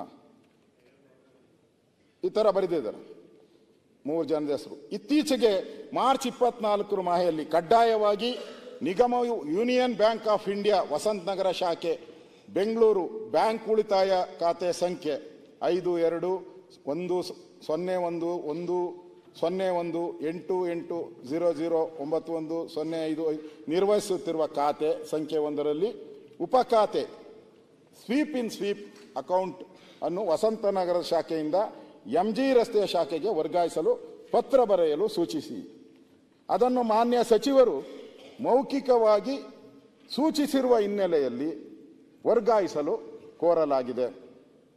ವಸಂತನಗರ ಶಾಖೆಯ ವ್ಯವಸ್ಥಾಪಕರು ಶೋಭನಾ ಅವರು, ಮ್ಯಾನೇಜರ್, ನಿರಾಕರಿಸ್ತಾರೆ. ಅವರು ಆ ಥರ ಓಪನ್ ಮಾಡೋಕ್ಕೆ ಬರಲ್ಲ, ಸ್ವೀಪ್ ಇನ್ ಸ್ವೀಪ್ ಔಟ್ ಅಕೌಂಟ್ ಓಪನ್ ಮಾಡೋಕ್ಕೆ ಬರಲ್ಲ, ನಾನು ಮಾಡಲ್ಲ ಅಂತ ಹೇಳ್ತಾರೆ. ಒತ್ತಾಯದ ಮುಖಾಂತರ ಈ ನಿರಾಕರಿಸಿದ ಮೇಲೆ ಉಪಖಾತೆಯ ಸಂಖ್ಯೆ 1 ಮಾಡಿದ್ದಾರೆ.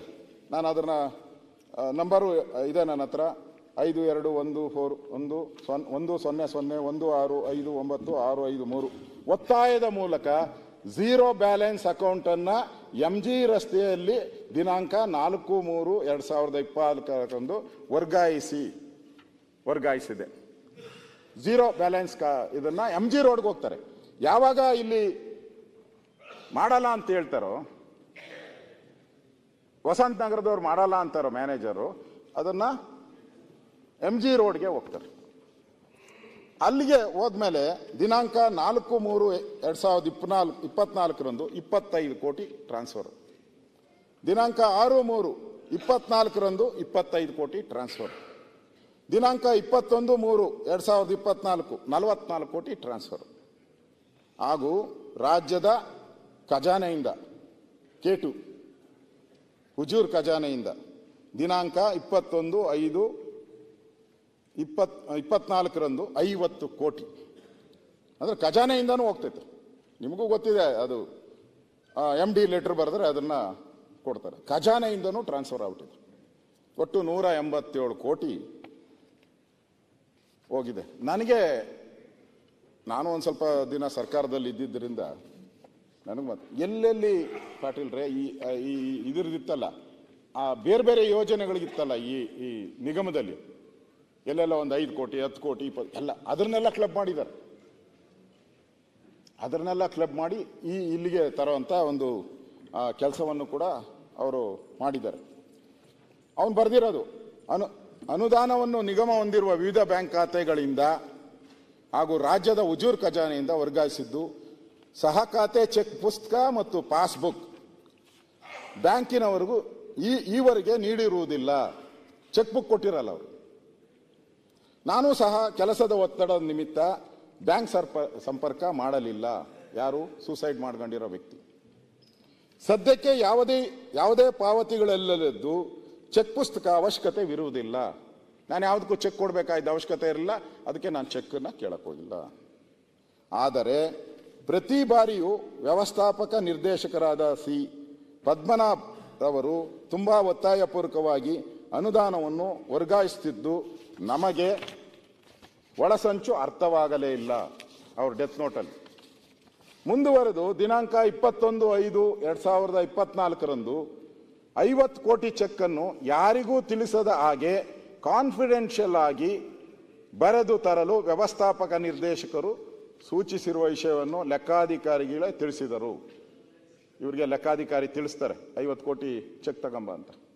ಆದರೆ ನನ್ನ ಚೆಕ್ಕನ್ನು ಈ ರೀತಿ ಬರೆಯಲು ಆಗುವುದಿಲ್ಲ ಎಂದು ನಿರಾಕರಿಸಿದರೂ ಸಹ ಬೇಗ ಬರೆದುಕೊಂಡು ಬನ್ನಿ ಎಂದು ಆದೇಶಿಸುತ್ತಾರೆ. ಚೆಕ್ಕಿಗೆ ಸಹಿ ಆದ ನಂತರ ನನ್ನನ್ನು ವ್ಯವಸ್ಥಾಪಕ ನಿರ್ದೇಶಕ ಕರೆದು ನೀನೇ ಖುದ್ದಾಗಿ ಬ್ಯಾಂಕ್ ಹೋಗಿ RTGS ಮಾಡಿಸಿ ನನಗೆ UTR ಸಂಖ್ಯೆ ನೀಡುವಂತೆ ಸೂಚಿಸಿದ್ದು. ಗಳಿಗೆಗೂ ಫೋನ್ ಮಾಡುತ್ತಿದ್ದರು. ಅಂದು RTGS ಮಾಡಿಸಿ ನೇರವಾಗಿ ಸಂಜೆ 5 ಗಂಟೆಗೆ union bank of India MG ರಸ್ತೆ ಶಾಖೆಗೆ ಭೇಟಿ ನೀಡಿ ಚೆಕ್ ಪುಸ್ತಕ ಮತ್ತು ಪಾಸ್ ಪುಸ್ತಕ ಕೊಡಲು ಮ್ಯಾನೇಜರ್ ಅವನು ಕೋರಿದಾಗ ನಗದು ದಾಖಲೆ ಕೊಡಲು ಬರುವುದಿಲ್ಲ, ಯಾರು ಖಾತೆ ಅಧಿಕೃತ ಸಹಿ ಹಾಕುವರೋ ಅಂದರೆ ಖುದ್ದು ಬರಬೇಕು, ಇಲ್ಲ ಅವರ ಪತ್ರವಿರಬೇಕೆಂದು ಸೂಚಿಸಿದರು. ಅಂದೇ ನನ್ನ ದೂರವಾಣಿಯಿಂದ ವ್ಯವಸ್ಥಾಪಕ ನಿರ್ದೇಶಕರಾದಂಥ ಪದ್ಮನಾಭರವರಿಗೆ ಫೋನ್ ಮಾಡಿ ವಿಷಯ ತಿಳಿಸಿ ನಾಳೆ ಪತ್ರದೊಂದಿಗೆ ಬರುವಂತೆ ಎಂದು ಬ್ಯಾಂಕ್ ಮ್ಯಾನೇಜರ್ ತಿಳಿಸಿದ್ದು. ಅವರು ನಾಳೆ ನಿಮ್ಮ ಕಚೇರಿಗೆ ಬರುವುದಾಗಿ ಹೇಳಿದರು. ಅಂದರೆ ಪದ್ಮನಾಭ್ ನಾನೇ ಹೋಗ್ತೀನಿ ಅಂತ. ಅದಾದಮೇಲೆ ದಿನಾಂಕ 22/5 ಬೆಳಗ್ಗೆ ಬ್ಯಾಂಕ್ ಮ್ಯಾನೇಜರ್ ಸುಚಿತಾ ಅವರು ನಿಗಮದ ಕೇಂದ್ರ ಕಚೇರಿಗೆ ಭೇಟಿ ನೀಡಿದರು. ಅವರು ಹೇಳಿದ ಹಾಗೆ ನಿಗಮದ ಪರವಾಗಿ ಈಗಾಗಲೇ ಬ್ಯಾಂಕ್ನಿಂದ ಚೆಕ್ ಪುಸ್ತಕ ಪಡೆದಿರುವುದಾಗಿ ಹೇಳಿದ್ದಾರೆ. ಇವರು ಹೋದಾಗ ಚೆಕ್ ಕೊಡಲ್ಲ ಅಂತ ಹೇಳಿದ್ರು. ಆದರೆ ಇವ್ರು ಹೋಗಕ್ಕೆ ಮುಂಚೆನೆ ಚೆಕ್ ತಗೊಂಡು ಹೋಗ್ತೀವಿ, ಚೆಕ್ಕು ಮತ್ತು ಪಾಸ್ಬುಕ್.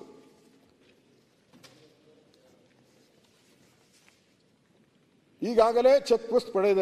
ಆದರೆ ನಾನು ನಮ್ಮ ಸಿಬ್ಬಂದಿಯೊಂದಿಗೆ ಮತ್ತೊಮ್ಮೆ ಪರಿಶೀಲಿಸಿ ಬ್ಯಾಂಕ್ ಚೆಕ್ ಪಡೆದಿರುವುದಿಲ್ಲ ಎಂದು ತಿಳಿಸಿದ್ದೆವು. ಆಗ ಸಂಶಯ, ಡೌಟ್ ಶುರುವಾಯಿತು. ಬ್ಯಾಂಕಿಗೆ ಕೂಡಲೇ ನಾನು ಮತ್ತು MD ಪದ್ಮನಾಭರವರು ಹೋದಾಗ ಅಲ್ಲಿ ನಮ್ಮ ಖಾತೆಯಿಂದ ಅನುದಾನ ಡ್ರಾ ಆಗಿರುವುದು, ಅಂದರೆ ಅಷ್ಟೊತ್ತಿಗೆ ಡ್ರಾ ಆಗೋಟಿರ್ತದೆ, ಬೋಗಸ್ ಆಗಿ ತಗೊಂಡೋಗಿರೋದು. ಮ್ಯಾನೇಜಿಂಗ್ ಡೈರೆಕ್ಟರ್ ಹಾಗೂ ಅಕೌಂಟ್ ಆಫೀಸರ್ ಅವರು ಜಂಟಿ ಮ್ಯಾನೇಜಿಂಗ್ ಡೈರೆಕ್ಟರ್ ಅಕೌಂಟ್ ಇಬ್ಬರು ಜಂಟಿ ಸಿಗ್ನೇಚರ್ ದಾಖಲೆಗಳನ್ನು ತೋರಿಸಿದ್ರು. ಬ್ಯಾಂಕ್ ಮ್ಯಾನೇಜರ್ ತೋರಿಸಿದ್ರು. ನೋಡಪ್ಪ, ನಿಮ್ಮ ಬ್ಯಾಂಕ್ ಅವರು ಮ್ಯಾನೇಜರು ಮತ್ತು ಅಕೌಂಟೆಂಟ್ ಇಬ್ಬರು ಸಹಿ ಮಾಡಿರೋ ಪತ್ರ ಅಂತ ತಿಳಿಸ್ತು. ದಿನಾಂಕ 23/5 ನಾನು ಮತ್ತು ಲೆಕ್ಕಾಧಿಕಾರಿ ಹಾಗೂ JC ಪದ್ಮನಾಭರವರು ಬ್ಯಾಂಕಿಗೆ ತೆರಳಿ ಅಲ್ಲಿಂದ ರೀಜನಲ್ ಹೆಡ್ ಮಹೇಶ್ವರವರನ್ನು ಸಂದರ್ಶಿಸಿ ವಿಷಯ ಎಲ್ಲ ವಿವರಿಸಿ ಅವರಿಗೆ ದೂರು ನೀಡಲಾಗುತ್ತದೆ. ಆದರೆ MD ಅವರು ನಾನು ಶ್ರೀ ನಾಗರಾಜ್ ಇಂಪಾರ್ಟೆಂಟು ಸರ್, ಶ್ರೀ ನಾಗರಾಜ್ ಮಾನ್ಯ ಪರಿಶಿಷ್ಟ ವರ್ಗಗಳ ಕಲ್ಯಾಣ ಸಚಿವರ ಕಚೇರಿ ಸಿಬ್ಬಂದಿಯೊಂದಿಗೆ ಮಾತನಾಡಿ ಎಲ್ಲ ಮೊತ್ತ ರಿಟರ್ನ್ ಬಂದೇ ಬರುತ್ತದೆ, ಅಲ್ಲಿವರೆಗೂ ಎಲ್ಲ ವಿಚಾರಗಳನ್ನು ಗೌಪ್ಯವಾಗಿಡಿ ಅಂತ ಹೇಳ್ತಾರೆ. ಯಾರಿಗೂ ಹೇಳ್ಬೇಡ, ಈ ದುಡ್ಡೆಲ್ಲ ಮತ್ತೆ ವಾಪಸ್ ನಾವು ತರಿಸ್ತೀರಿ, ಕಾಪಾಡಿ ಎಂದು ತಾಕೀತು ಮಾಡಿದರು. ಅಂದು ಸಂಜೆ 5 ಕೋಟಿ ರು ರಿಟರ್ನ್ ಆಗಿದೆ ಎಂದು ನನಗೆ ತಿಳಿಸಿದರು. ಆದರೆ ಅದರ ಬಗ್ಗೆ ಯಾವುದೇ ದಾಖಲೆಗಳು ಇರುವುದಿಲ್ಲ. ರಿಟರ್ನ್ ಆಗಿದೆ ಅಂತ ಹೇಳಿದ್ರೆ ದಾಖಲೆಗಳು ಯಾವುದು ಬಂದಿರಲ್ಲ. 24ನೇ ತಾರೀಕು ಸದರಿ ವಿಷಯವನ್ನು ನಿಗಮದ ಮಾನ್ಯ ಅಧ್ಯಕ್ಷರಿಗೆ ತಿಳಿಪಡಿಸಲಾಗಿ ಅವರು, ನಮ್ಮ ಅಧ್ಯಕ್ಷರು ಹೇಳಿದರು, ನಮ್ಮ ನಿಗಮದ ಅಧ್ಯಕ್ಷರು, ನಾನು ಎಲೆಕ್ಷನ್ ಬಂದ್ಬಿಡ್ತು, ಆ ಕಡೆ ತಲೆ ಇಕ್ಕಿ ನೋಡು ಇಲ್ಲ, ತಲೆ ಇಕ್ಕಿ ಮಲಗೇ ಇಲ್ಲ, ಗೊತ್ತೇ ಇಲ್ಲ, ನಾನು ಹೋಗೇ ಇಲ್ಲ ಅಂದರು. ಇಲ್ಲಿ ಹೇಳಿದ್ದಾರೆ, ನಿಗಮದ ಮಾನ್ಯ ಅಧ್ಯಕ್ಷರಿಗೆ ತಿಳಿಪಡಿಸಲಾಗಿ ಅವರು ಇನ್ನೂ 2 ದಿನ ಏನೇನು ಬೆಳವಣಿಗೆ ಆಗುವುದು ಆಗಲಿ ಪರಿಶೀಲಿಸಿ ನಂತರ ದೂರು ದಾಖಲು ಮಾಡೋಣ ಅಂತ ಅವ್ರಿಗೆ ಹೇಳಿ ಕಳಿಸ್ತಾರೆ. ಮೇಲಿನ ಎಲ್ಲ ವಿವರಣೆಯಂತೆ ನಿಗಮದ ಪರಿಶಿಷ್ಟ ಪಂಗಡದ ಅನುದಾನ ರು 80 ರಿಂದ 85 ಕೋಟಿ ಅನ್ಯಾಯವಾಗಿ ನಿಯಮ ಬಾಹಿರವಾಗಿ ಲೂಟಿ ಮಾಡಿರುವುದು ಕಂಡು ಬರುತ್ತದೆ. ಯಾರು? ಸತ್ತಂತ ಚಂದ್ರಶೇಖರ್ ಅವರೇ ಪದ ಉಪಯೋಗಿಸಿ ಮಾಡಿರೋದು. ಇದರಲ್ಲಿ ನನ್ನ ಪಾತ್ರ ಇರುವುದಿಲ್ಲ. ನನ್ನ ತಪ್ಪೇನೆಂದರೆ ಕೆಲಸದ ಒತ್ತಡದಲ್ಲಿ ಸದರಿ ಖಾತೆಯ ಚೆಕ್ ಪುಸ್ತಕವನ್ನು ಪಡೆಯದಿರುವುದು ಮತ್ತು ಕ್ಯಾಶ್ ಪುಸ್ತಕವನ್ನು ಮುಕ್ತಾಯಗೊಳಿಸದಿರುವುದು ನನ್ನ ತಪ್ಪು. ನಾನು ಚೆಕ್ ತಗೊಂಡಿಲ್ಲ ಮತ್ತು ಅಕೌಂಟ್ ಕ್ಲೋಸ್ ಮಾಡಿಲ್ಲ, ಇದು ನನ್ನಿಂದ ಆದಂಥ ತಪ್ಪು. ಮತ್ತೊಮ್ಮೆ ನನ್ನ ಈ ಪರಿಸ್ಥಿತಿಗೆ ಮೂಲ ಕಾರಣರಾದಂಥ ಆ 3 ಜನ, ಪದ್ಮನಾಭ, ಪರಶುರಾಮು, ಶುಚಿ, ಸೂಕ್ಷ್ಮ, ನಾನು ಈವರೆಗೆ ನಿಗಮಕ್ಕೆ ಯಾವುದೇ ಮೋಸ ವಂಚನೆ ಮಾಡಿರುವುದಿಲ್ಲ. ಈ ಹಗರಣಕ್ಕೆ ನಾನು ಕಾರಣನಲ್ಲ. ನನ್ನ ಪಾತ್ರವಿರುವುದಿಲ್ಲ. ನನ್ನನ್ನು ಎಲ್ಲರೂ ಕ್ಷಮಿಸಲು ಈ ಮೂಲಕ ಕೋರುತ್ತೇನೆ. ನನ್ನನ್ನು ಎಲ್ಲರೂ ಕ್ಷಮಿಸಲು ಈ ಮೂಲಕ ಕೋರುತ್ತೇನೆ. ನನ್ನ ಜೀವನವನ್ನು ಮುಗಿಸುತ್ತಿದ್ದೇನೆ. ಸುಸೈಡ್. ನನ್ನನ್ನು ಸಹಿಸಿಕೊಂಡು ಹಾಗೂ ನನಗೆ ಈವರೆಗೆ ಸಹಕರಿಸಿದ ಎಲ್ಲ ಸಹೃದಯಗಳಿಗೆ ನನ್ನ ವಂದನೆಗಳು. ಇಂತಿ ಚಂದ್ರಶೇಖರ್, 26/5, ಸಮಯ 12:30 PM. ಮತ್ತೊಮ್ಮೆ ಬರೀತಾನೆ, ಒಂದು ಸೈನ್ ಆಗೋಯ್ತು, ಹೌದು, ಇಷ್ಟಕ್ಕೂ ಒಂದು ಸೈನ್ ಮಾಡಿದ್ದಾರೆ ಮುಖ್ಯಮಂತ್ರಿಗಳೇ. ತಿರುಗಿ ಇನ್ನೊಂದು ಬರೀತಾನೆ ಅದ್ರ ಕೆಳಗಡೆ, ನಾನು ಹೇಡಿಯಲ್ಲ, ಆದರೆ ಅವಮಾನ ಸಹಿಸಲಾರೆ. ಇನ್ನೊಂದು ಸರಿ ಬರ್ತಾನೆ, ಆದರೆ ಅವಮಾನ ಸಹಿಸಲಾರೆ. ಎರಡು ಸರಿ ಬರ್ದವನೆ, ಅವಮಾನವನ್ನು ಸಹಿಸಲಾರೆ ಅಂತ ಬರೆದಿದ್ದಾನೆ.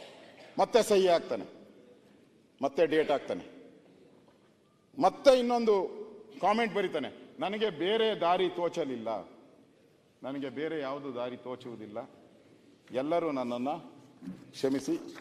P. ಚಂದ್ರಶೇಖರ್. ಇದು ಅವರ ಡೆತ್ ನೋಟ್. ಅಧ್ಯಕ್ಷರೇ, ನಾನು ಕೇಳೋದು ಇದಕ್ಕಿಂತ ಇನ್ನೇನು. ಡೆತ್ ನೋಟ್ ಅಂದರೆ ನಿಮಗೂ ಗೊತ್ತಿದೆ. ನೀವೇನು ಪೊಲೀಸ್ ಇಲಾಖೆಯಲ್ಲಿ ಕೆಲಸ ಮಾಡಿಲ್ಲ, ಆದರೂ ಆರೋಗ್ಯ ಇಲಾಖೆಯಲ್ಲಿ ಕೆಲಸ ಮಾಡಿದ್ದೀರಾ. ಸತ್ತ ಮೇಲೆ ಅಲ್ಲಿಗೆ ಬರೋದು, ಪೋಸ್ಟ್ ಮಾರ್ಟಮ್ಮು ಎಲ್ಲ ನಿಮ್ಮ ಹತ್ರಕ್ಕೆ ಬರ್ತಾಯಿತ್ತು. ನೀವೇ ಹೇಳಿ, ಡೆತ್ ನೋಟ್ ಸಾಯೋವಾಗ ಯಾರಾದ್ರೂ ಸುಳ್ಳು ಪಳ್ಳು ಬರೀತಾರ? ವಂಚನೆ ಬರುತ್ತೆ. ಆ ಮನುಷ್ಯ ಹೋಗ್ತಾ ಇರ್ತಾನೆ, ಅವನಿಗೆ ಈ ಭೂಮಿಯ ಋಣ ತೀರೋಗ್ಬಿಟ್ಟಿರ್ತೈತೆ. ಆ ಋಣ ತೀರ್ದಂಥವನು ಇದರಲ್ಲಿ 6 ಪೇಜ್ ಬರೆದಿದ್ದಾನೆ. Pin to pin check number ಬರೆದಿದ್ದಾನೆ, ಹೆಸರು ಬರೆದಿದ್ದಾನೆ, ಯಾಕೆ ಟ್ರಾನ್ಸ್ಫರ್ ಆಯಿತು, everything detail pin to pin ಬರೆದಿದ್ದಾನೆ.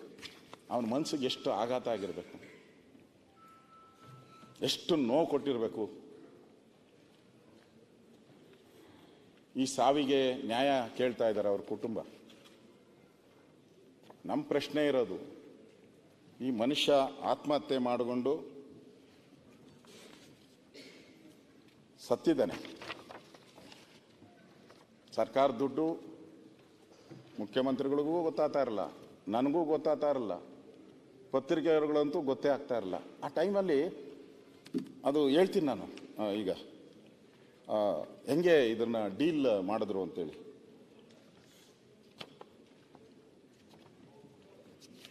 ನಾನು ಗೋವಾದಲ್ಲಿ ಚಂದ್ರಶೇಖರ್ಗೆ ಚಿತ್ರಹಿಂಸೆ, ಗೋವಾದಲ್ಲಿ ಚಂದ್ರಶೇಖರ್ ಅವರಿಗೆ ಚಿತ್ರಹಿಂಸೆ, ಸತ್ತೋದವ್ರಿಗೆ. ಪತ್ರಿಕೆ ಏನು ಗೊತ್ತಿಲ್ಲ, ಹೆಸರು ಹೇಳ್ತೀನಿ ನಾನು, ಪತ್ರಿಕೆಯಲ್ಲಿ ಬಂದಿದೆ. ಪ್ರವಾಸಕ್ಕೆ ಕರೆದೊಯ್ದು ಬೆದರಿಕೆ, ಹಲ್ಲೆ, ಹಣ ವರ್ಗಾವಣೆಗೆ ಒತ್ತಡದ ತಂತ್ರ. ಕರ್ನಾಟಕ ವಾಲ್ಮೀಕಿ ಪರಿಶಿಷ್ಟ ನಿಗಮದಲ್ಲಿ ಕೆಲವು ದಿನ ಗೋವಾಗೆ ಕರೆದುಕೊಂಡು ಹೋಗಿ ಚಿತ್ರಹಿಂಸೆ ನೀಡಲಾಗಿದೆ. ರಾಜ್ಯ ರಾಜಕಾರಣದಲ್ಲಿ ಅಲ್ಲೋಲ ಕಲ್ಲೋಲ ಸೃಷ್ಟಿ ಮಾಡಿರುವ ವಾಲ್ಮೀಕಿ ನಿಗಮದಲ್ಲಿ ನಡೆದಿದೆ ಎನ್ನಲಾದ ಬಹುಕೋಟಿ ಹಗರಣದ ಬಲಿಪಶು ಎಂದೇ ಹೇಳಲಾದ ಆತ್ಮಹತ್ಯೆಗೆ ಶರಣಾದ ನಿಗಮದ ಲೆಕ್ಕ ಅಧೀಕ್ಷಕ ಪಿ ಚಂದ್ರಶೇಖರ್ ಅವರನ್ನು ಚಿತ್ರಹಿಂಸೆಗೆ ಗುರಿಪಡಿಸಲಾಗಿತ್ತು ಎಂಬ ಸ್ಫೋಟಕ ಮಾಹಿತಿ ಹೊರಬಿದ್ದಿದೆ. ಈ ಕುರಿತು ಸಂಯುಕ್ತ ಕರ್ನಾಟಕ ನಿಗಮದೊಳಗೆ ಭ್ರಷ್ಟ ವ್ಯವಸ್ಥೆಗೆ ಬೇಸಂತ ಸಿಬ್ಬಂದಿಗಳು ಇಡೀ ಘಟನೆಯ ನಿಗೂಢ ಮಾಹಿತಿಗಳನ್ನು ಹಂಚಿಕೊಂಡಿದ್ದಾರೆ. ವಾಲ್ಮೀಕಿ ನಿಗಮದ ಅಧಿಕಾರಿಗಳು ಹಾಗೂ ಸಿಬ್ಬಂದಿಯ ನಡುವೆ ಚಂದ್ರಶೇಖರ್ ಅವರು ಹೆದರಿಸಿ ಹಲ್ಲೆ ಮಾಡಿರುವ ವಿಚಾರ ಬಗೆಗೆ 3 ತಿಂಗಳ ಹಿಂದೆಯೇ ಭಾರಿ ಚರ್ಚೆ ನಡೆದಿತ್ತು.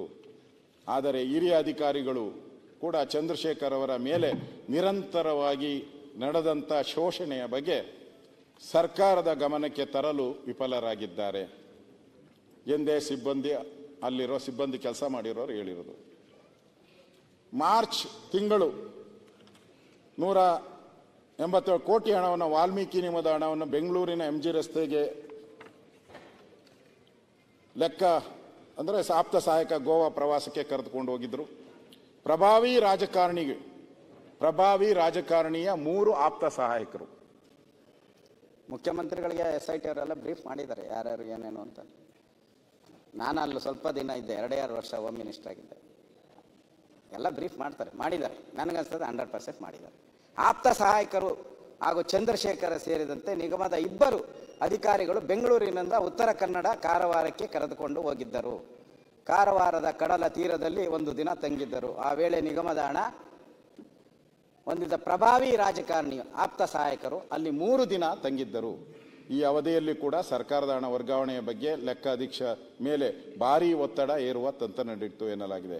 ಕೊನೆಗೆ ಚಂದ್ರಶೇಖರ್ ಒಪ್ಪದೇ ಇದ್ದಾಗ ಅವರೊಬ್ಬರನ್ನೇ 1.5 ದಿನಗಳ ಕಾಲ ಗೋವಾ ಹೋಟೆಲೊಂದರಲ್ಲಿ ಕೂಡಿ ಹಾಕಲಾಗಿತ್ತು ಮತ್ತು ಅದರ ಬಗ್ಗೆ ಸಂಶಯ ವ್ಯಕ್ತ ಆಗುವಂತೆ ಕೆಲವು ವಿಡಿಯೋಗಳನ್ನು, ಅಂದರೆ ಅವನದು ಏನೋ ಮೋಜು ಏನೋ ಗೊತ್ತಿಲ್ಲ ನನಗೇನು ಅಂತ, ಆ ವಿಡಿಯೋನ ಮಾಡಿಸಿ ತೋರಿಸಿದ್ದಾರೆ ಅವನಿಗೆ. ಕೊನೆಗೆ ಹಾಗೂ ಈಗ ಗೋವಾ ಪ್ರವಾಸ ಮುಗಿಸಿಕೊಂಡು ವಾಪಸ್ ಸಲುವಾಗಿ ಕೆಲ ಮಟ್ಟಿಗೆ ಸಹಕಾರ ನೀಡುವ ಭರವಸೆಯೊಂದಿಗೆ ಚಂದ್ರಶೇಖರ್ ನೀಡ್ತಾರೆ. ಆಮೇಲೆ ಅಲ್ಲಿಂದ ಬಿಟ್ಟು ಕಳಿಸ್ತಾರೆ. 1 ವಾರಗಳ ಕಾಲ 1.5 ಕೋಟಿ ರೂಗಳನ್ನು ಲೋಕಸಭಾ ಚುನಾವಣೆ ಮುಗಿಯುವ ತನಕ ಒಳಗಾಗಿ ವಾಪಸ್ ನಿಗಮದ ಖಾತೆಗೆ ಮರುಪಾವತಿಸುವ ಷರತ್ತಿನ ಮೇಲೆಗೆ ಹಣ ವರ್ಗಾವಣೆಗೆ ಒಪ್ಪಿದರು ಎಂದು ಮೂಲಗಳು ಹೇಳುತ್ತವೆ. ಅವರ ಭರವಸೆ ಮೇರೆಗೆ ಗೋವಾದಿಂದ ಅವರ ವಾಪಸ್ ಬೆಂಗಳೂರಿಗೆ ಕರೆತರಲಾಯಿತು. ಈ ಘಟನೆಯಿಂದ ಸಾಕಷ್ಟು ಜರ್ಜಿತಗೊಂಡಿದ್ದ ಚಂದ್ರಶೇಖರ್ ಅವರು ಅನ್ಯಮನಸ್ಕರಾಗಿದ್ದರು.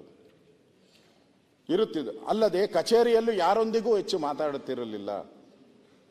ಆದರೆ ಸಮಯ ಕಳೆದಂತೆ ನಿಗಮದಲ್ಲಿ ಸರಿಸುಮಾರು 94.73 ಕೋಟಿ ರೂಗಳು ಅನ್ಯರ ನಕಲಿ ಖಾತೆಗಳಿಗೆ ವರ್ಗಾವಣೆಯಾದ ಬಳಿಕ ಚಂದ್ರಶೇಖರ್ ಅವರಿಗೆ ಭಯ ಭೀತಿ ಒಳಗಾದರು. ಪ್ರಭಾವಿ ರಾಜಕಾರಣಿ ಈ ವ್ಯವಹಾರಕ್ಕೆ ಸಂಬಂಧಿಸಿದಂತೆ 2 ಬಾರಿ ನೇರವಾಗಿ ಚಂದ್ರಶೇಖರ್ ಅವರನ್ನು,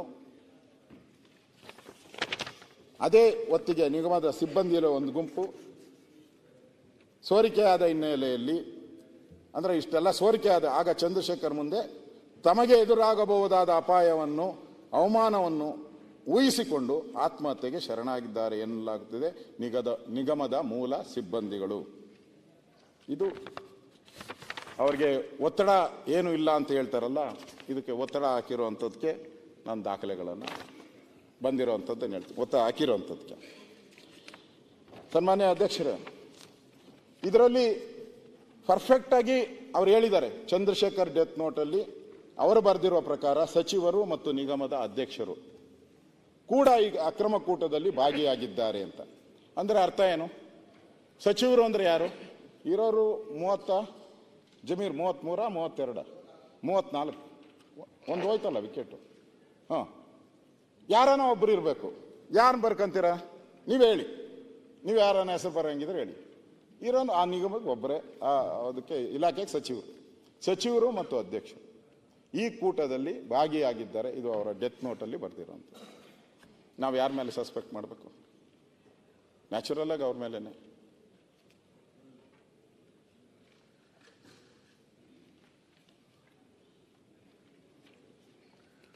ಇದರಲ್ಲಿ ನನಗನ್ಸುತ್ತೆ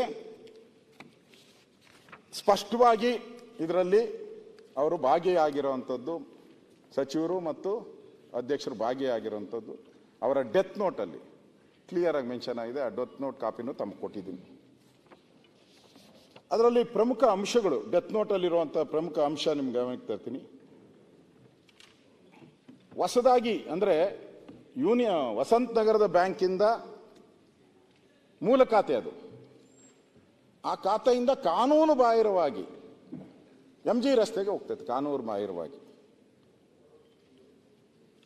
ಆ ಖಾತೆ ಮಾಡಬೇಕಾದ್ರೆ ಅಲ್ಲೂ ಒಂದು ನಾಟಕ ನಡೆದಿದೆ. ಇವನು ಮ್ಯಾನೇಜರ್ ಪದ್ಮನಾಭ ಅಂತ ಮೇನ್ ಕಿಂಗ್ ಪಿನ್ ಇದಾನಲ್ಲ, ಅಸಾಧ್ಯ ಅವನು ನೆಕ್ಸ್ಟ್ ಬರ್ತೈತೆ ಹೇಳ್ತೀನಿ. ಇವನು ಅಸಾಧ್ಯ, ಇವನು ಮಾಡಲ್ಲ ಅಂತ ಹೇಳ್ತಾನೆ. ಕಾನೂನು ಬಾಹಿರ, ನಾನು ಯಾವುದೇ ಕಾರಣಕ್ಕೂ ಮಾಡಲ್ಲ ಅಂತ ಹೇಳ್ತಾನೆ. ಆಗ ಎಲ್ಲ ಶಾಂಗ್ರಿಲಾ ಓಟದಲ್ಲಿ ಸೇರಿರ್ತಾರೆ ಇವರೆಲ್ಲ. ಅವರ PAಗಳು ಯಾರು ಹೇಳ್ತಾ ಇರ್ತಾರೆ ಮಾಡಬೇಕು ಅಂತ, ಮಾಡಲ್ಲ ಅಂತ. ಅವಾಗ ನಾಗೇಂದ್ರ ಆಚೆ ಕಡೆ ಮೊಬೈಲ್ ಫೋನಲ್ಲಿ ಮಾತಾಡ್ತಾ ಇರ್ತಾರೆ, ಅವ್ರನ್ನ ಒಳಗೆ ಕರೆದಿರ್ತಾರೆ.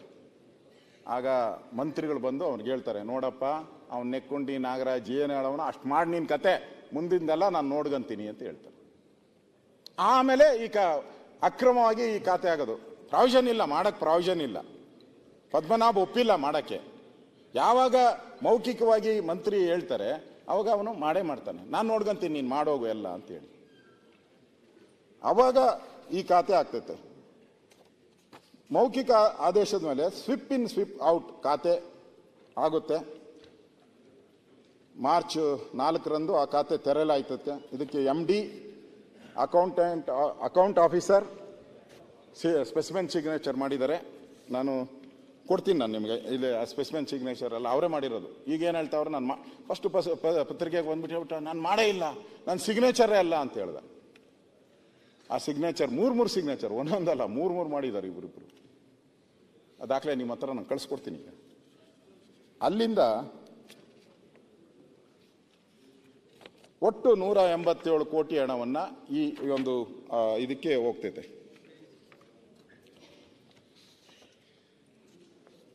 ಇಲ್ಲಿ ಒಂದು ಪಾಯಿಂಟ್ ಇಂಪಾರ್ಟೆಂಟ್ ಅಂದರೆ, ನಾನು ಆಗಲೇ ಹೇಳಿದೆ, ಈ ಚೆಕ್ ಬುಕ್ಕು ಇದೆಯಲ್ಲ, ಚೆಕ್ ಬುಕ್ಕು ಪಾಸ್ಬುಕ್ಕು, ಅದನ್ನು ನಿಮ್ಗೆ ಗೊತ್ತಿರೋ ಪ್ರಕಾರ ಬ್ಯಾಂಕಲ್ಲಿ ಅವನೇ ಹೋಗ್ಬೇಕು, ಇಲ್ಲ ಅವರು ಸಹಿ ಇರಬೇಕು. ಇವರೆಂಥ ಚಂಡಾಳರು ಅಂದರೆ ಒಬ್ಬನ ಸೃಷ್ಟಿ ಮಾಡ್ತಾರೆ. ಇವನು ಪದ್ಮನಾಭ ಏನು ಮಾಡ್ತಾನೆ, ಇವನ್ ನಂಬಲ್ಲ, ಯಾರನ್ನ P. ಚಂದ್ರಶೇಖರ್ನ ಅವನು ರೆಫ್ಯೂಸ್ ಮಾಡಕ್ಕೆ ಶುರು ಮಾಡ್ಬಿಟ್ಟ. ಎಲ್ಲದಕ್ಕೂ ತಕರಾರು ರೆಫ್ಯೂಸು. ಅವಾಗ ಏನು ಮಾಡ್ತಾನೆ, ಒಬ್ಬನ ಸೃಷ್ಟಿ ಮಾಡ್ತಾನೆ ಇವರು ಪದ್ಮನಾಭ್. ಶಿವಕುಮಾರ್ ಜೂನಿಯರ್ ಅಕೌಂಟೆಂಟ್, 187 ಕೋಟಿಗೆ ಜೂನಿಯರ್ ಅಕೌಂಟೆಂಟ್ ಇವನ್ ಬಿಟ್ಬಿಟ್ರು. ಮೇನ್ ಚೀಫ್ ಅಕೌಂಟೆಂಟ್ ಬಿಟ್ಬಿಟ್ರು ಬ್ಯಾಂಕ್ಗೆ authorisation. Mister Shivakumar junior accountant officer, Karnataka Maharshi Valmiki scheduled tribe development corporation limited, with employee ID 18163, to oversee all the transaction account at Union Bank of India, MG Road branch. He is empowered to collect the checkbook, fixed deposit receipt, overdraft document and any other account related paperwork on behalf of Valmiki Nigama. This is sanctioned by Padma Nab, Director, Valmiki Nigama, to facilitate smooth banking operation and document handling. Smooth ಆಗಿ 187 ಕೋಟಿನ handle ಮಾಡೋಕ್ಕೆ ಶಿವಕುಮಾರ್ನ appointment ಮಾಡಿ ಪದ್ಮನಾಭ್ ಅವರು letter ಕೊಟ್ಬಿಡ್ತಾರೆ ಬ್ಯಾಂಕ್ಗೆ, union bank of ಇಂಡಿಯಾಗೆ letter. ನೋಡಪ್ಪ, ನೈಸಾಗಿ ಕೊಟ್ಟಿದ್ದಾರೆ ನೋಡಿ, ಕೊಟ್ಟಿದ್ದಾರೆ. ಅಲ್ಲಿಗೆ ಇಲ್ಲಿ ಇನ್ನೊಂದು ಅಂತ ಹೇಳಿದ್ರೆ, ಅಧ್ಯಕ್ಷರೇ ಅವನು ಹೋಗೇ ಇಲ್ಲ. ಈಗ ಯಾರು ಅವನ್ನ ಐಡೆಂಟಿಫೈ, ಅವನು ಹೋಗೇ ಇಲ್ಲ. ಇವನು ಪದ್ಮನಾಭ ಆಥರೈಸ್ ಮಾಡಿದ್ದು, ಅಲ್ಲೊಂದು ಒಬ್ಬನ್ನ ಸೃಷ್ಟಿ ಮಾಡಿದ್ರು. ಯಾರು? ಶಿವಕುಮಾರ್. ಅವನಲ್ಲ ಒರಿಜಿನಲ್, ಅವನು ಬೇರೆ, ಶಿವಕುಮಾರ್. ಅದೇ ಐಡಿ, ಅದೇ ಹೆಸರು, ಸಾಯಿ ತೇಜ ಅನ್ನೋನ್ನ ಒಬ್ಬನ್ನ ಸೃಷ್ಟಿ ಮಾಡಿದ್ರು. ಸಾಯಿ ತೇಜ ಅಂತ ಅದೇ ಶಿವಕುಮಾರ್ ಹೆಸರಲ್ಲಿ ಅದೇ ಐಡಿನ ಕ್ರಿಯೇಟ್ ಮಾಡಿದ್ರು. ಯಾರು ಕ್ರಿಯೇಟ್ ಮಾಡಿದ್ರು? ಬ್ಯಾಂಕ್ ಅವರು. ಇಲ್ಲಿ ಇವರು ನಿಗಮದವರು, ಸ್ಮೂತ್ ಆಗಿ ನಿಗಮದವರು ಕ್ರಿಯೇಟ್ ಮಾಡಿಬಿಟ್ರು. ಅವನು ಹೋಗ್ಲೇ ಇಲ್ಲ, ಶಿವಕುಮಾರ್ ಅನ್ನೋನು ಹೋಗ್ಲೇ ಇಲ್ಲ. ಅಂದರೆ ನನಗನ್ಸ್ತೈತೆ ಡಿ ಕೆ ಶಿವಕುಮಾರ್ ಅವ್ರಿಗೆ ಇದೆಲ್ಲ ಕ್ಲೀನಾಗಿ ಅರ್ಥ ಆಗುತ್ತೆ ಅನಿಸುತ್ತೆ. ಮುಂದೆ ಏನಾನ ಕೋರ್ಟ್ಗೆ ಹೋದರೆ, ಏನಾನ ಹೋದರೆ ನಾನು ಸೈನ್ ಹಾಕಿಲ್ಲ ಅಂತ ಹೇಳಕ್ಕೆ ಏನಾರು ಮಾಡೋರನು ಅಂತ ಅನಿಸ್ತೈತೆ ನನಗೆ. ಇವೆಲ್ಲ ಈ ಸ್ಟ್ಯಾಂಡ್ಗಳೆಲ್ಲ ನೋಡ್ತಾ ಇದೆ, ಪ್ರತಿಯೊಂದು ಸ್ಟೇಜಲ್ಲೂ ಅವಾಯ್ಡ್ ಮಾಡುವಂಥದ್ದು ನಕಲಿ ದಾಖಲೆಗಳನ್ನು ಸೃಷ್ಟಿ, ನಕಲಿ ದಾಖಲೆಗಳನ್ನು ಎಲ್ಲ ಸಂದರ್ಭದಲ್ಲೂ ನಕಲಿ ದಾಖಲೆಗಳನ್ನು ಸೃಷ್ಟಿ ಮಾಡೋದು. ಆ ಜ್ಞಾನತೇಜ ಯಾರು? ಈ ಜ್ಞಾನತೇಜ ಬ್ಯಾಂಕ್ ಅಧಿಕಾರಿ. ಯಾವ ಅಧಿಕಾರಿ ಜ್ಞಾನತೇಜನ್ಗೆ ಡೂಪ್ಲಿಕೇಟ್ ಒಂದು ಕಾರ್ಡನ್ನ ಮಾಡ್ಕೊಡಕ್ಕೆ ಅವಕಾಶ ಮಾಡಿಕೊಟ್ಟ? ಸಚಿವರ, ಅಧ್ಯಕ್ಷರ? $1 million ಪ್ರಶ್ನೆ. ಯಾರು ಅನ್ನೋದು ನಮಗೆ ಗೊತ್ತಿಲ್ಲ. $1 million ಪ್ರಶ್ನೆ ಯಾರು ಕೊಟ್ಟರು ಇವರಿಗೆ ಅಂತೇಳಿ.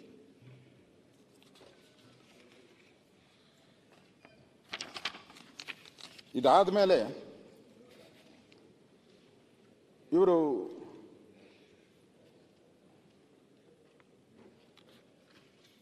ಯಾರು ಈ ಪದ್ಮನಾಭ್ ಇರ್ತಾರಲ್ಲ, ಈ ಪದ್ಮನಾಭು, ಈ ಅಮ್ಮ ಸುಚಿ ಸ್ವಿತ್ಮಾ ಕೌಲ್ ಅವರು, ಬ್ಯಾಂಕಿನ ಮ್ಯಾನೇಜರ್ ಅವರು, ಅವ್ರು ನಾವು ಚೆಕ್ ಬುಕ್ ಕೊಟ್ಬಿಟ್ಟಿದ್ದೀನಿ ಅಂತ ಹೇಳಿದಾಗ ಇವರೇನು ಮಾಡ್ತಾರೆ, ಈಗಾಗಲೇ ಚೆಕ್ ಬುಕ್ ಪಡೆದವರು ತಿಳಿಸ್ತಾರೆ.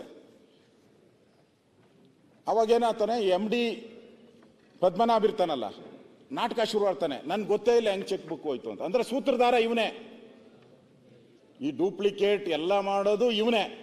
ಅವ್ರ ಮುಂದೆ ನಾಟಕ ಆಡ್ತಾನೆ. ಹೆಂಗೋಗ್ಬಿಡ್ತು ಚೆಕ್ ಬುಕ್, ನಾವು ಇಸ್ಕೊಂಡೇ ಇಲ್ಲ, ಏನು ಮಾಡಿಲ್ಲ, ಹೆಂಗೋಯ್ತು, ಹೆಂಗ್ ಡ್ರಾ ಆಗೋಯ್ತು ಅಂತ ನಾಟಕ ಶುರು ಮಾಡ್ತಾನೆ. ಆಮೇಲೆ ಅಕೌಂಟ್ ಆಫೀಸರ್ ಮತ್ತು MD ಅವರಿಗೆ ಬ್ಯಾಂಕಿಗೆ ತೆರಳಿ ವಿಭಾಗೀಯ ಮುಖ್ಯಸ್ಥ ಮಹೇಶ್ ಅವರನ್ನು ಭೇಟಿ ಮಾಡಿ ಅಕ್ರದ ಹಣ ಡ್ರಾ ಆಗಿರುವುದು ವಿವರಿಸಿ ದೂರು ನೀಡುತ್ತಾರೆ. ದೂರು ಕೊಟ್ಟ ಬಳಿಕ MD ಪದ್ಮನಾಭ್ ಬ್ಯಾಂಕ್ ಆಚೆ ಬಂದು, ದೂರು ಕೊಟ್ಟಾದ್ಮೇಲೆ ಪದ್ಮನಾಭ್ ಬ್ಯಾಂಕ್ ಆಚೆ ಬಂದು ಸಚಿವರ ಆಪ್ತ ಕಾರ್ಯದರ್ಶಿ ನಾಗರಾಜ್, ನೆಕ್ಕುಂಡಿ ನಾಗರಾಜ್ ಜೊತೆ ಈ ಬೆಳವಣಿಗೆ ಬಗ್ಗೆ ಮಾತಾಡ್ತಾನೆ. ಹೇಳ್ತಾನೆ ಹಿಂಗಾಗಿದೆ ಎಲ್ಲ ಅಂತ. ಆಗ ನೆಕ್ಕುಂಡಿ ನಾಗರಾಜ್, ಎಲ್ಲ ಹಣ ಹಿಂದಕ್ಕೆ ಬಂದೇ ಬರುತ್ತೆ, ಏನು ಫ್ರಾಡ್ ಆಗಿದೆ ಇದೆಲ್ಲ ಬಂದೇ ಬರುತ್ತೆ, ಅಲ್ಲಿಯವರೆಗೂ ಎಲ್ಲರ ಈ ವಿಷಯವನ್ನು ಗೌಪ್ಯವಾಗಿ ಇಡಬೇಕು, ಯಾರಿಗೂ ಗೊತ್ತಾಗಬಾರ್ದು, ಕಾನ್ಫಿಡೆನ್ಷಿಯಲ್ ಆಗಿ ಇಟ್ಬಿಡಿ, ಎಲ್ಲ ಹಣ ವಾಪಸ್ ತರಿಸ್ತೀನಿ, ನಾನು ಹೋಗಿರೋ ದುಡ್ಡೆಲ್ಲ, ಕೊಳ್ಳೆ ಹೊಡೆದಿರೋ ದುಡ್ಡೆಲ್ಲ ವಾಪಸ್ ತರಿಸ್ತೀನಿ ಅಂತ ಹೇಳ್ತಾನೆ. ಅವನು ಹೇಳ್ತಾನೆ ಇವತ್ತೇ ಬಂದ್ಬಿಡ್ತದೆ ಎಲ್ಲ ದುಡ್ಡು ನೋಡಿ ಅಂತ. ಅಂದು ದಿನ ಸಂಜೆ 5 ಕೋಟಿ ಹಿಂದಕ್ಕೆ ಬರಲಾಗ್ತತೆ ಅಂತ ಹೇಳ್ತಾರೆ. ಆದರೆ ಚಂದ್ರಶೇಖರ್ ಡೆತ್ ನೋಟಲ್ಲಿ ಬರೆದಿದ್ದಾರೆ, ಅದು ಹಿಂದೆ ಬಂದೇ ಇಲ್ಲ, 5 ಕೋಟಿನೂ ಹಿಂದಕ್ಕೆ ಬಂದಿಲ್ಲ. ಇದಾದ್ಮೇಲೆ ಪದ್ಮನಾಭ್ ಏನು ಮಾಡ್ತಾನೆ, ಕಂಪ್ಲೇಂಟ್ ಕೊಡ್ತಾನೆ ಹೋಗಿ. ಸುಳ್ಳು ದೂರಿನ ನಾಟಕ, ಡ್ರಾಮಾ. ಇವನೇ ಕಳ್ಳ, ಯಾರೋ ಅವ್ನು ಕೊಲೆ ಮಾಡಿಬಿಟ್ಟು ಮುಂಚೆ ಹೋಗಿ ಕಂಪ್ಲೇಂಟ್ ಕೊಟ್ಬಿಡೋದು. ಕೆಲವೆಲ್ಲ ಬರ್ತಾವೆ ಪತ್ರಿಕೆಯಲ್ಲಿ ನೋಡ್ತೀರಿಗ, ಯಾರನ್ನೋ ಕೊಲೆ, ಮನೆಗೆ ಹೆಂಡ್ತಿನೋ ಗಂಡನೋ ಯಾರನ್ನು ಮಾಡ್ಬಿಟ್ಟಿರ್ತಾರೆ, ಹೋಗಿ ಇವರೇ ಕಂಪ್ಲೇಂಟ್ ಕೊಟ್ಬಿಡೋದು, ಯಾರೋ ಕೊಲೆ ಮಾಡ್ಬಿಟ್ಟು ಔಟವ್ರೆ ಅಂತ. ಹಂಗೆ ಒಂದು ಕಂಪ್ಲೇಂಟ್ ಕೊಟ್ಬಿಡ್ತಾನೆ. ಹೆಂಗೆ ಇಷ್ಟೊಂದು ದುರುಪಯೋಗ ಆಗಿದೆ ಹಣವನ್ನು, ಇದ್ರ ಬಗ್ಗೆ ತನಿಖೆ ಮಾಡಿ ಅಂತ ಹೇಳಿಬಿಟ್ಟು ಒಂದು ಕಂಪ್ಲೇಂಟನ್ನು ಪೊಲೀಸ್ ಸ್ಟೇಷನ್ಗೆ ಲಾಡ್ಜ್ ಮಾಡ್ತಾರೆ ಇವತ್ತು.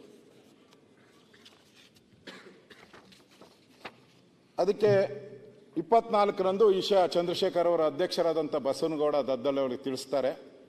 ಅದಕ್ಕೆ ಪ್ರತಿಯಾಗಿ ಅಧ್ಯಕ್ಷರು ಇನ್ನೂ 2 ದಿನ ಏನೇನು ಬೆಳವಣಿಗೆ ಆಗುತ್ತೋ ನೋಡೋಣ, ನಂತರ ದೂರು ದಾಖಲಿಸೋಣ ಅಂತ ಅವ್ರಿಗೆ ಹೇಳ್ತಾರೆ. ಆಮೇಲೆ ದೂರು.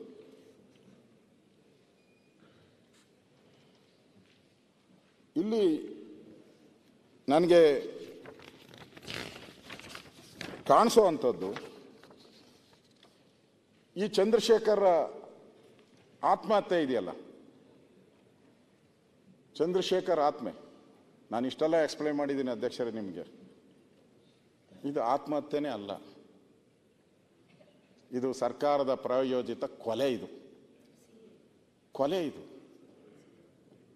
ಗೋವಾದಲ್ಲಿ ಕರ್ಕೊಂಡು ಹೋಗಿದ್ದಾರೆ, ಒತ್ತಡ ಹಾಕಿದ್ದಾರೆ, ಅವನ ಮೇಲೆ ಪ್ರೆಷರ್. ಇದೆಲ್ಲ ನಾನು ದಾಖಲೆಗಳನ್ನ ನಿಮಗೆ ಹೇಳಿದ್ದೀನಿ, ಏನೇನು ಹೇಳಿದ್ದೀನಿ. ಇದು ಒಂದು ರೀತಿ ಒಬ್ಬ ದಲಿತ ಅಮಾಯಕ ಅಧಿಕಾರಿಯ ಒಂದು ಪ್ರಾಯೋಜಿತ ಕೊಲೆ ಅಂತ ನನಗನ್ನಿಸ್ತೈತೆ. ಒಬ್ಬ ಒತ್ತಡಕ್ಕೆ ಸಿಲುಕಿ, ಅಂದರೆ ಅವನು ಬೇರೆ ರೀತಿ ಬದುಕ್ಬೋದಾಯಿತು, ನೋಡೋಣ ಏನಾಗ್ತೈತೋ ಆಗಲಿ, ಹೆಂಗೂ ಕಾಪಾಡ್ತಾರೆ ಅಂತ. ಆದರೆ ಅವನು ಅವಮಾನ ಸಹಿಸ್ಕೊಳಕ್ಕಾಗ್ದಿರೋ ಸತ್ಯ ಬರ್ದಿದ್ದಾನೆ ಅದರಲ್ಲಿ. ನಾನು ಅವಮಾನವನ್ನು ಸಹಿಸಲ್ಲ ಅವಮಾನ ಅಂತ 2 ಸರಿ ಬರ್ದಿದ್ದಾನೆ.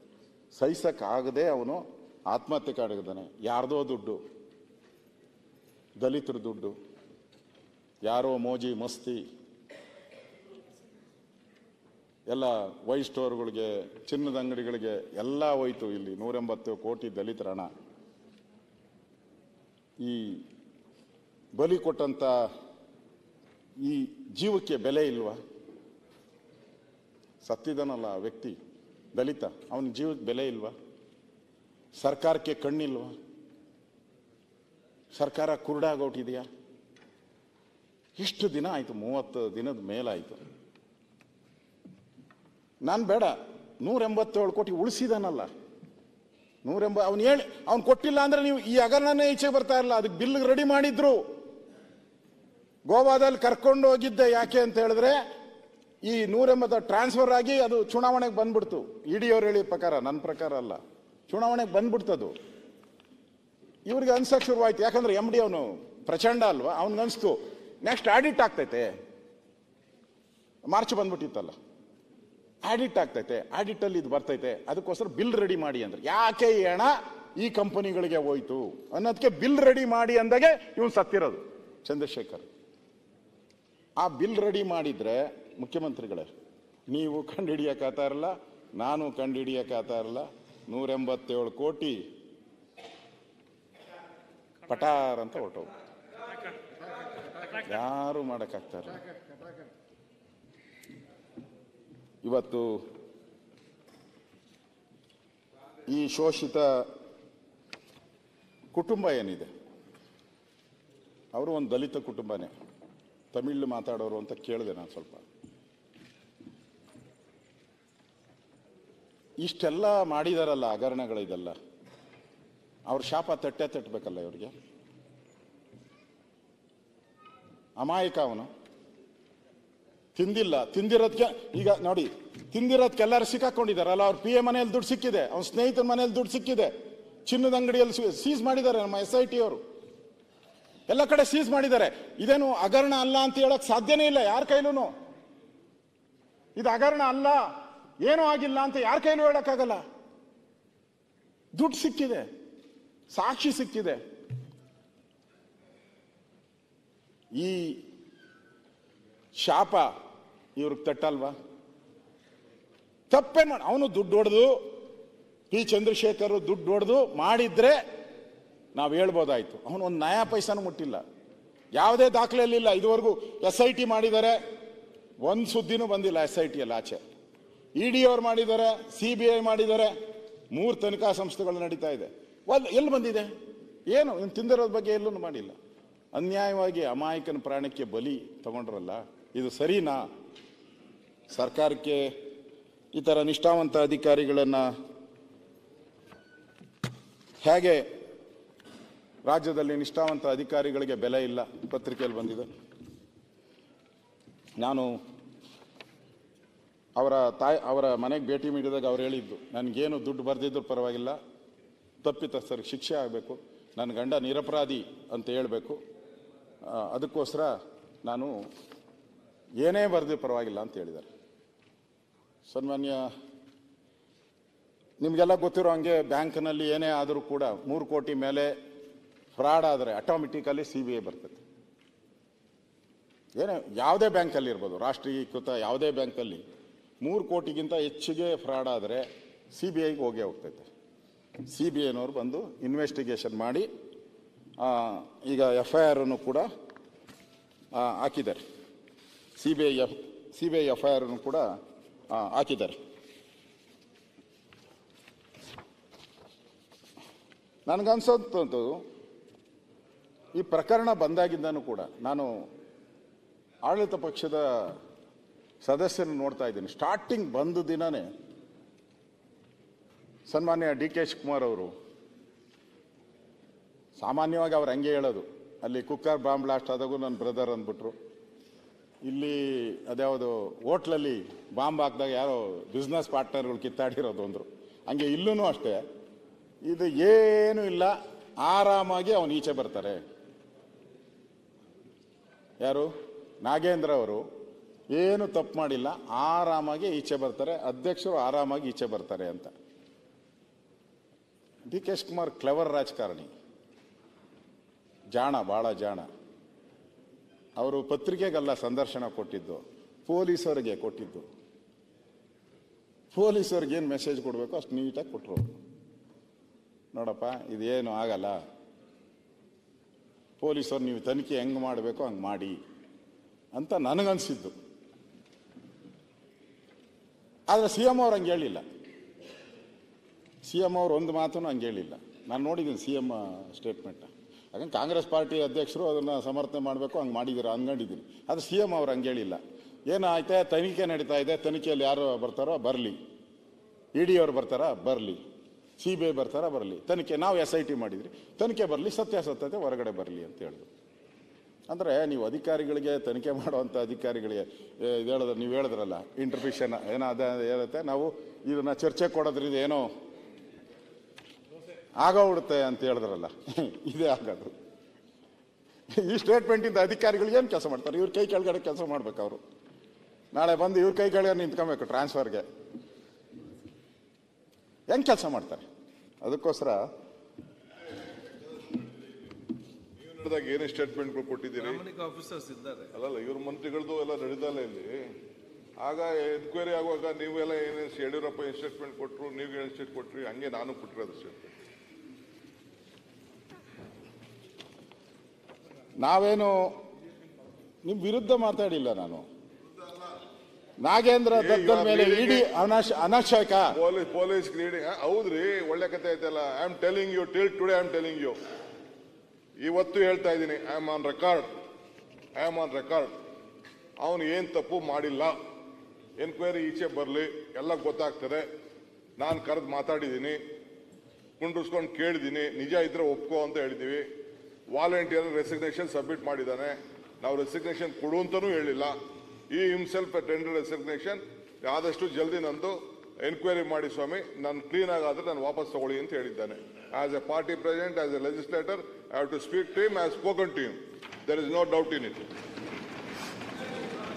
ಅಶೋಕ್, ಸನ್ಮಾನ್ಯ ಅಧ್ಯಕ್ಷರೇ, ಇರಪ್ಪ,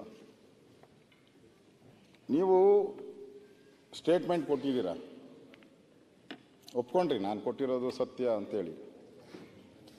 ನೀವು CM ಎಲ್ಲ ಒಂದೇ ಪಾರ್ಟಿಯಲ್ಲಿರೋದು, ಒಂದೇ ಸರ್ಕಾರದಲ್ಲಿರೋದು, ಎಲ್ಲರದು ಒಂದೇ ಇದ್ದರೆ ಒಳ್ಳೆಯದು ಅಂತ ನನ್ನ ಸಲಹೆ ಅಷ್ಟೇ. ಬೇರೆ ಬೇರೆ ಕೊಡ್ತೀನಿ ಅಂದ್ರೆ ನಾನೇನು ಮಾಡೋಕ್ಕಾಗ್ತೈತೆ? ನೀವು ಕೊಡ್ತೀನಿ ಅಂದರೆ ನಾನು ಕೊಟ್ಕೊಳ್ಳಿ, ನನಗೇನು. ಇನ್ನೊಬ್ಬ ನಾಯಕರು ಹೇಳಿದ್ದಾರೆ, ಹೇಳ, ನಿಮ್ಮ ಆಲ್ ಇಂಡಿಯಾ ಜನರಲ್ ಸೆಕ್ರೆಟರಿ ಮಾಜಿ 5-6 ರಾಜ್ಯಗಳಲ್ಲಿ ಇನ್ಚಾರ್ಜ್ ಆಗಿದ್ರು, ಈಗೂ ಪ್ರೆಸೆಂಟ್ MLC ಅವರು BK ಹರಿಪ್ರಸಾದ್ ಅವರು ಹೇಳಿರೋದು ಕೇಳಿದ್ರೆ ಶಾಕ್ ಆಗೋತೀರ ನೀವು. BJP ಅವರೇ, ಇದನ್ನ ತಾರ್ಕಿಕ ಅಂತೆ ಮುಟ್ಟಿಸ್ಬೇಕು, ಇಲ್ಲ ಅಂದ್ರೆ ನಾನ್ ಬಿಡಲ್ಲ. ಈ ದಲಿತರ ಹಣ, ಇಬ್ರು ಮಹಾನ್ ವ್ಯಕ್ತಿಗಳಿಗೆ ಬುದ್ಧಿ ಹೇಳಕ್ಕಾಗಲ್ಲ ನಾನು. ಅವ್ರ ಸ್ಟೇಟ್ಮೆಂಟ್, ಇಬ್ಬರು ಮಹಾನಾಯಕರುಗಳಿಗೆ ನಾನು ಬುದ್ಧಿ ಹೇಳಕ್ಕಾಗಲ್ಲ. ಇದು ದಲಿತರ ಹಣ, ಒಂದು ನಯಾ ಪೈಸನು ಕೂಡ ಲೂಟಿ ಆಗಕ್ಕೆ ಬಿಡಲ್ಲ. ಬಿಜೆಪಿ ಅವರೇ ನೀವು ಬಿಡ್ಲಿಲ್ಲ ಅಂದ್ರು ನಾನು ಬಿಡಲ್ಲ ಅಂತ ಹೇಳಿದ್ದಾರೆ. ನೀವು ಬಿಟ್ರು ನಾವು ಬಿಡಲ್ಲ ಅಂತ ಹೇಳಿದ್ದಾರೆ.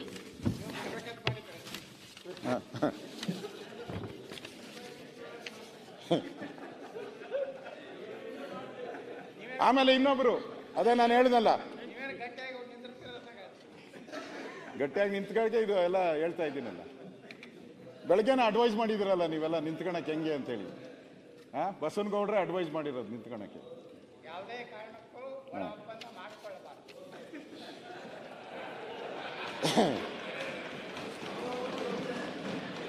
ಅದಾದ್ಮೇಲೆ ಇನ್ನೊಬ್ಬ ಸಚಿವರು ಬೆಳಗಾವಿ ದಿನಾಂಕ 12/7/24 ಪ್ರಜಾವಾಣಿ ಸತೀಶ್ ಜಾರಕಿಹೊಳಿ ಅವರು ಹೇಳಿಕೆ. ಈ ಪ್ರಕರಣ ರಾಜಕೀಯ ಸ್ವರೂಪ ಪಡೆದಿದೆ ಎಂದು ನಾನು ಹೇಳಲು ಆಗುವುದಿಲ್ಲ. ಹಾಗಂತ ರಾಜಕೀಯವೇ ಇಲ್ಲ ಎಂದು ನಿರ್ಧರಿಸಲು ಆಗುತ್ತಿಲ್ಲ. ತನಿಖೆ ನಡೆಯುತ್ತಿದೆ. ದಾಖಲೆಗಳೇ ಇದರ ಸತ್ಯಾಸತ್ಯತೆ ಹೇಳಬೇಕು. ನಾಗೇಂದ್ರ ವಿಚಾರದಲ್ಲಿ ರಾಜ್ಯ ಸರ್ಕಾರಕ್ಕೆ ಮುಜುಗರ ಆಗಿಲ್ಲವೇ? ಪತ್ರಕರ್ತರ ಪ್ರಶ್ನೆ. ಖಂಡಿತ ನಮಗೂ ಮುಜುಗರ ಆಗುತ್ತೆ. ಇದು ಇನ್ನೂ ತನಿಖಾ ಹಂತದಲ್ಲಿದೆ.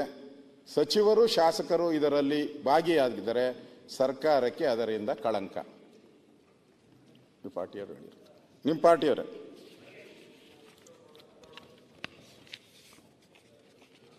ಇದು ಹೇಳಿಕೆಗಳು, ಸರ್ಕಾರದ ಹೇಳಿಕೆಗಳು ಹೇಗೆ ಡಿಫರೆಂಟ್, ಒಂದೇ ಪಾರ್ಟಿ ಒಂದೇ ಸರ್ಕಾರದಲ್ಲಿ ಡಿಫರೆಂಟ್ ಹೇಳಿಕೆಗಳು ಯಾಕೆ ಬಂದಿದೆ ಅನ್ನೋದನ್ನ ಹೇಳಿದೆ ಅಷ್ಟೇ.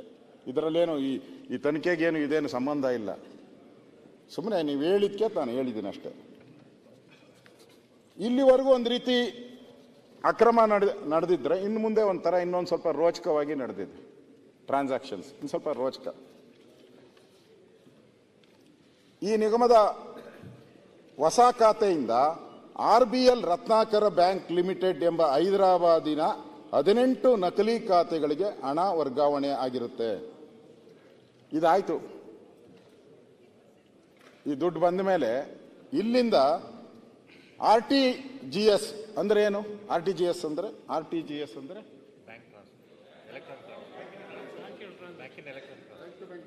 ಬ್ಯಾಂಕ್ ಅಲ್ಲಪ್ಪ, ರಿಯಲ್ ಟೈಮ್ ಗ್ರಾಸ್ ಸೆಟಲ್ಮೆಂಟ್ ಅಂದ್ರೆ ಸೆಟಲ್ಮೆಂಟ್. ರಿಯಲ್ ಟೈಮ್ ಅಲ್ಲಿ ಕರೆಕ್ಟ್ ಟೈಮಲ್ಲಿ ಸೆಟಲ್ಮೆಂಟ್. ಕರೆಕ್ಟ್ ಇದಕ್ಕೆ ಮ್ಯಾಚ್ ಆಗ್ತೈತೆ ಅಂತ ನಾನು ಹೇಳಿದೆ. ಸೆಟಲ್ಮೆಂಟ್ ಆಗೋಯ್ತು. ಯಾವುದೋ ಒಂದು ಬಿಡಿ, ಒಂದು ಯಾರೇ ಮಾಡಬೇಕಾದ್ರೂ ಕೂಡ ಅಮೇರಿಕಾದಲ್ಲಿ ಬೇರೆ ಬೇರೆ ರಾಜ್ಯ ಒಂದು ಯಾವುದಾನ ಒಂದು ಆಪರೇಷನ್ಸ್ ಮಾಡಬೇಕಾದ್ರೆ ಅದಕ್ಕೊಂದು ನೇಮ್ ಕೊಡ್ತಾರೆ, ಡೇ ಅಂತ ಹೇಳ್ಬಿಟ್ಟು. ಇದೊಂದು ಸ್ಪೆಷಲ್ ಡೇ. ಶಿವಕುಮಾರ್ ಅವರೇ 30/3/24 ಬರೆದಿಟ್ಗಳಿದು. 30/3/24 ಪದೇ ಪದೇ ಅದೇ ಬರ್ತದೆ ಲೆಕ್ಕ. 30/3/24 ಏನ್ ಸ್ಪೆಷಲ್ ಅಂತ ಹೇಳಿದ್ರೆ, ಈ 50 ಕೋಟಿನ ಫಿಕ್ಸೆಡ್ ಡಿಪಾಸಿಟ್ ಮಾಡ್ತಾರೆ. ವಾಲ್ಮೀಕಿ ನಿಗಮದವರು ಈ 50 ಕೋಟಿನ ಫಿಕ್ಸೆಡ್ ಡಿಪಾಸಿಟ್ ಮಾಡ್ತಾರೆ MG ರೋಡಲ್ಲಿ. ಎಂತ ಬುದ್ಧಿವಂತರು ನಮ್ಮ ಅಧಿಕಾರಿಗಳು, ಎದೆ ತಟ್ಕೊಂಡು ನಾವು ಹೇಳ್ಬೇಕು. 50 ಕೋಟಿ ಫಿಕ್ಸೆಡ್ ಡಿಪಾಸಿಟ್, 45 ಕೋಟಿ ಲೋನು. ಇದಕ್ಕೆ ಎಷ್ಟು ಪರ್ಸೆಂಟು? 7.6% ಡಿಪಾಸಿಟ್ಗೆ ನಮ್ಗೆ ಕೊಡೋದು ಮುಖ್ಯಮಂತ್ರಿಗಳೇ. ಅಷ್ಟೇ ತಾನೇ? 1 ವರ್ಷಕ್ಕೆ ಮಾಡಿದ್ದಾರೆ. 1 ವರ್ಷಕ್ಕೆ 7.5. ನಮ್ಮ ಲೋನ್ಗೆ ಎಷ್ಟು ಕೊಡ್ತೀರಾ? 14-15%, 18%. 50 ಕೋಟಿ ನಮ್ಮದೇ ಹಣ, 50 ಕೋಟಿ ನಮ್ಮದೇ ಹಣ ಬ್ಯಾಂಕಲ್ಲಿ ಡಿಪಾಸಿಟ್ ಮಾಡು. ಅದ್ರ ಮೇಲೆ 45 ಕೋಟಿ ಕೊಡಿ ಸಾಲ. ಅವಾರ್ಡ್ ಕೊಡ್ಬೇಕಲ್ಲ, ನೋಬಲ್ ಅವಾರ್ಡ್ ಇಂಥವ್ರಿಗೆಲ್ಲ. ಅದು ಅವತ್ತೇ 30ನೇ ತಾರೀಕೆ ಡಿಪಾಸಿಟ್ ಮಾಡ್ತಾರೆ, 30ನೇ ತಾರೀಕೆ ಲೋನ್ಗೆ ಅರ್ಜಿ ಕೊಡ್ತಾರೆ. ಯಾರನ್ನ ಹಂಗಾಗಿದ್ಯಾ? ಲೋನ್ ಕೊಟ್ಟಿದ್ದು ಆಯ್ತಾ? 30ನೇ ತಾರೀಕೆ ಲೋನ್ ಸ್ಯಾಂಕ್ಷನ್, 30ನೇ ತಾರೀಕೆ ಲೋನ್ ಸ್ಯಾಂಕ್ಷನ್. ಚಲೋರ ಸ್ವಾಮಿ ಇನ್ನೊಂದೈತೆ, 30ನೇ ತಾರೀಕೆ ಟ್ರಾನ್ಸ್ಫರ್ ಹೈದರಾಬಾದ್. ಅವತ್ತೇ ಒಂದೇ ದಿನ 1 ಡೇ. ಈ ಸ್ಯಾಟಲೈಟ್ ಹಿಂದೆ ಪ್ರೋಕಾನಲ್ಲಿ ಅಣುಬಾಂಬ್ ಆದಾಗ ಒಂಥರ ಫಿಕ್ಸ್ ಮಾಡಿದ್ರು ವಾಜಪೇಯಿ ಅವರು, ಅದಕ್ಕೊಂದು ನೇಮ್ ಕೊಟ್ಟು ಬುದ್ಧ, ನಗೋ ಬುದ್ಧ ಏನೋ ಕೊಟ್ಟಿದ್ರು. ಹಂಗೆ ಒಂದೇ ದಿನ ಡಿಪಾಸಿಟ್, ಒಂದೇ ದಿನ ಲೋನ್ ಸ್ಯಾಂಕ್ಷನ್, ಒಂದೇ ದಿನ ಟ್ರಾನ್ಸ್ಫರ್, ಒಂದೇ ದಿನ ತೆಲಂಗಾಣಕ್ಕೆ RTGS. ಇದಕ್ಕೆ ನನಗೆ ಗೊತ್ತಿಲ್ಲ, ಮುಖ್ಯಮಂತ್ರಿಗಳು ಉತ್ತರ ಹೇಳೋವಾಗ ನನಗೆ ಗೊತ್ತು, ಹೇಳ್ತಾರೆ ಅವರು, ಹೇಳ್ಬಿಟ್ಟಿದ್ದಾರೆ. ಮೊನ್ನೆ ಮೀಟಿಂಗ್ ಮಾಡಿದ್ರಂತೆ, ಎಲ್ಲ ಕರೆಕ್ಟಾಗಿ ಏನೇನು ದಾಖಲೆ ಇದೆಯೋ ಪಿನ್ ಟು ಪಿನ್ ತಂದು ಕೊಡಬೇಕು ಅಂತ ಹೇಳಿದಾರಂತೆ. ಆಡಳಿತ ಮಂಡಳಿ ಅನುಮೋದನೆ ಬೇಕಲ್ಲ.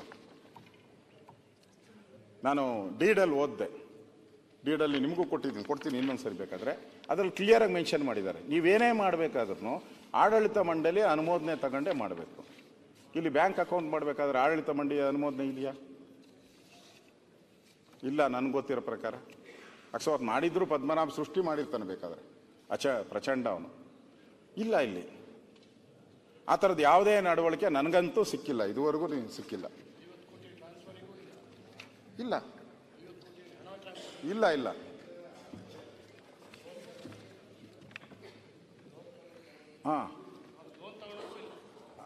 ನಾನು ಕೊಡ್ತೀನಿ ಇಂದರಪ್ಪ. ಅವರು ಈ 187 ಕೋಟಿಯಲ್ಲಿ 50 ಕೋಟಿನ ಡಿಪಾಸಿಟ್ ಮಾಡ್ತಾರೆ ಅಲ್ಲಿ. ಆ ಸರ್ಟಿಫಿಕೇಟ್ ಇಲ್ಲಿದೆ ನೋಡಿ, ಡಿಪಾಸಿಟ್ ಸರ್ಟಿಫಿಕೇಟ್, ವಾಲ್ಮೀಕಿ ನಿಗಮದ್ದು ಡಿಪಾಸಿಟ್ ಸರ್ಟಿಫಿಕೇಟ್ ಇದು ಕೊಡ್ತಾರೆ ಇಲ್ಲಿ. ಅದಾದಮೇಲೆ ಇವರು ಒಂದೇ ದಿನ ಲೋನ್ಗೆ ಅಪ್ಲೈ ಮಾಡ್ತಾರೆ. 33, ಅದೇ 31 ಅಲ್ಲ 30, ಅದೇ 33 ಅಪ್ಲೈ ಮಾಡ್ತಾರೆ. ಅವತ್ತು ಅವ್ರಿಗೆ ಸ್ಯಾಂಕ್ಷನ್ 7.6% ರೇಟಲ್ಲಿ ಅವ್ರಿಗೆ ಬುಕ್ ವ್ಯಾಲ್ಯೂ 50 ಕೋಟಿ ಹೆಸರಲ್ಲಿ ಅವ್ರಿಗೆ ಲೋನ್ ಸ್ಯಾಂಕ್ಷನ್ ಅಂತ. ಲೋನ್ ಸ್ಯಾಂಕ್ಷನ್ ಆರ್ಡ್ರು ಅವತ್ತೇ ಈಚೆ ಬಂದ್ಬಿಡ್ತೈತೆ. ಇದು ಸರ್ಟಿಫಿಕೇಟು.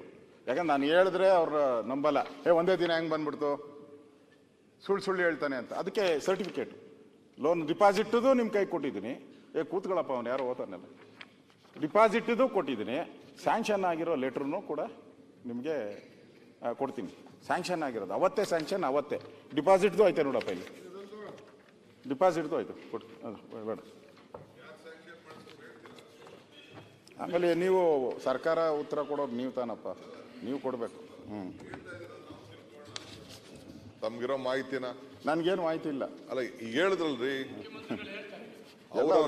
ಅವ್ರು ಹೇಳಿದ್ದು ವಿಚಾರ ಏನಾದ್ರು ಅಥೆಂಟಿಕೇಶನ್ ಇದೆಯಾ ಅಂತ. ಸ್ಯಾಂಕ್ಷನ್ ಆಯ್ತು, ಡೆಪಾಸಿಟ್ ಆಯ್ತು, ಲೋನ್ ಆಯ್ತು, ಒಂದೇ ದಿನ. ಇದು ಓಡಿ ಪತ್ರನೂ ಕೂಡ ಒಂದೇ ದಿನ ಕೊಟ್ಟಿದ್ದಾರೆ. ಓಡಿ ಪತ್ರನೂ ಕೂಡ ಒಂದೇ ದಿನ ಇಲ್ಲೇ ಇದೆ, ಓಡಿ ಪತ್ರನೂ ಕೊಟ್ಟಿದ್ದಾನೆ. ಆಮೇಲೆ ಇವ್ರದ್ದು ಪ್ರೀ ಪ್ಲಾನ್ ಅಲ್ಲ. ಅಶೋಕ್ ಅವರೇ, ಈಗ ಮಾನ್ಯ DCM ಅವರು ನಿರಪರಾಧಿ ಅಂತ ಹೇಳಿ ಹೇಳಿದ್ರಲ್ಲ, ಹಾಗೇನೆ ಇದನ್ನು ಹೇಳ್ಬಿಡಿ. ಈಗ ನಿಮ್ಮ ಹತ್ರ ಇರ್ಬೇಕಲ್ಲ ಏನಾರು. SIT ವಾಪಸ್ ತಗೊಂಡ್ರಾಯ್ತು, ಸರ್ಕಾರದ್ದು ನಿರಪರಾಧಿ ಅಲ್ಲ, ಯಾಕೆ ಬಂಧಿಸ್ಬೇಕು ಎಲ್ಲರನ್ನು? ಬಿಡಪ್ಪ. ಈಗ ಅವ್ರಿಗೆ 30ನೇ ತಾರೀಕು ಲೋನ್ ಸ್ಯಾಂಕ್ಷನ್ ಆಗಿದೆ, 30ನೇ ತಾರೀಕೆ FD ಆಗಿದೆ, 30ನೇ ತಾರೀಕೆ ತೆಲಂಗಾಣಕ್ಕೆ ಟ್ರಾನ್ಸ್ಫರ್ ಆಗಿದೆ. ಅದು ಓಕೆ. ನೀವು ಅಫಿಡೇವಿಟ್ ಯಾವುದು ಕೊಡ್ಬೇಕು? ನೀವು ಈಗ ಬ್ಯಾಂಕಿಗೆ ಅಫಿಡೇವಿಟ್ ಕೊಡ್ಬೇಕಲ್ಲ ನೀವು. ಆ ಅಫಿಡೇವಿಟ್ಟು 26 ಫೆಬ್ರವರಿ 2024 2:22 PM ಮಧ್ಯಾಹ್ನ ಅವಾಗ ಅಫಿಡೇವಿಟ್ಟು. ಅಂದರೆ ಇದು pre planned, Shangri-La pre planned. ಇದು ಶಾಂಗ್ರಿಲಾ ಹೋಟ್ಲಲ್ಲಿ ಪ್ರೀ ಪ್ಲಾನ್ ಆಗಿ, ಅಂದರೆ ತಿಂಗಳಿಗೆ ಮುಂಚೆನೇ ಹಿಂಗೆಲ್ಲ ಮಾಡಬೇಕು ಅಂತ ಪ್ರೀ ಪ್ಲಾನ್ ಆಗಿ, ಆ ಒಂದು ಅಫಿಡೇವಿಟ್ಟೂ ಕೂಡ ಬ್ಯಾಂಕ್ಗೆ ಏನು ಆಥರೈಸೇಷನ್ ಕೊಡ್ತಾರೆ, ಆ ಅಫಿಡೇವಿಟ್ಟೂ ಕೂಡ 2 ಅಫಿಡೇವಿಟ್ ಇದೆ. ಮೊದಲೇ ಪ್ರೀ ಪ್ಲಾನ್ ಆಗಿ ಮಾಡಿರೋಂಥ ದೊಡ್ಡದಾದಂಥ ಹಗರಣ ಇದು. ಇದನ್ನು ಮಾಡಿದ್ದಾರೆ. ಅದನ್ನು ನಾನು ಇದಾದ ಮೇಲೆ ಕೊಡ್ತಾರೆ ಬಿಡಿ. ಮಾರ್ಚ್ 5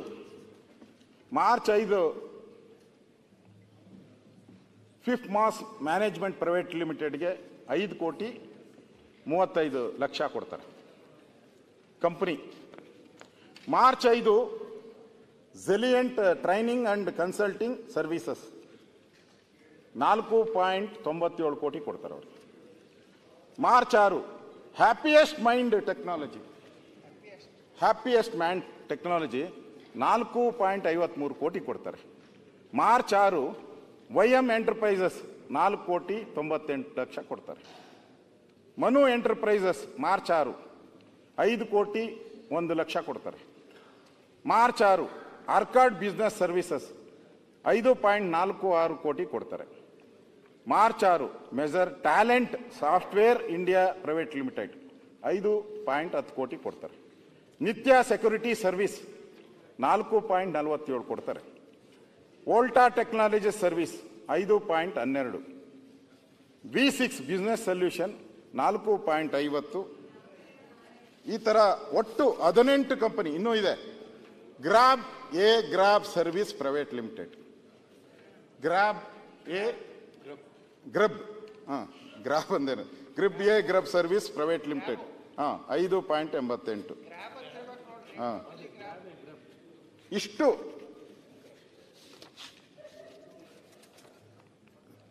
ಅಕೌಂಟ್ ನಂಬರ್ಗೆ ಅನಧಿಕೃತ ಅಕೌಂಟ್ಗಳಿಗೆ FD ಮೇಲೆ ಲೋನ್ ತಗೊಂಡು ಇಷ್ಟು ಕಂಪನಿಗಳಿಗೆ ಕೊಡ್ತಾರೆ. ಇಷ್ಟು ಕಂಪನಿಗೆ ಟ್ರಾನ್ಸ್ಫರ್ ಮಾಡಿಬಿಡ್ತಾರೆ. ಹೊಟ್ಟೋಯ್ತು ದುಡ್ಡು, ಹೋಗ್ಬಿಡ್ತಲ್ಲಿ, ಇನ್ನು ಮುಗ್ದೋಯ್ತು, ಇಲ್ಲ. ಗೋವಿಂದ.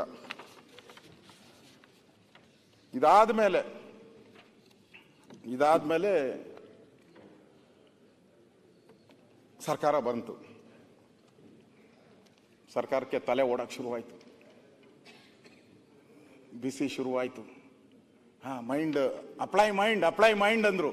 ಆವಾಗ ನಮ್ಮ ಪ್ರಿನ್ಸಿಪಲ್ ಸೆಕ್ರೆಟರಿ ಎದ್ರು. ಈ ರತ್ನಾಕರ್ ಬ್ಯಾಂಕ್ಗೆ ಒಂದು ಪತ್ರ, MG ರಸ್ತೆಯಲ್ಲಿರುವ UB ಬ್ಯಾಂಕ್ನಿಂದ RBL ಬ್ಯಾಂಕಿಗೆ ವರ್ಗಾಯಿಸಿದ ವಾಲ್ಮೀಕಿ ನಿಗಮದ ಹಣವನ್ನು ತಡೆ ಇಡುವಂತೆ ಕೋರಿರುತ್ತಾರೆ. ಅಂದರೆ ನಮ್ಮ ಪ್ರಿನ್ಸಿಪಲ್ ಸೆಕ್ರೆಟರಿ ಅವಾಗ ಎಂಟ್ರಿ ಆಗಿ, ಇಲ್ಲಿ ದುಡ್ಡೆಲ್ಲ ಹೋದ ಮೇಲೆ ಎಂಟ್ರಿ ಆಗಿ ಒಂದು ಪತ್ರ ಬರೀತಾರೆ. ಅಂದರೆ ಕೋಟೆ ಕೊಳ್ಳೆ ಹೊಡೆದ ಮೇಲೆ ದಿಡ್ಡಿ ಬಾಗಿಲು ಹಾಕಿದ್ರಂತೆ. ನಮ್ಮಲ್ಲಿ ಗಾದೆ, ಕೋಟೆ ಕೊಳ್ಳೆ ಹೊಡೆದ ಮೇಲೆ ದಿಡ್ಡಿ ಬಾಗಿಲು.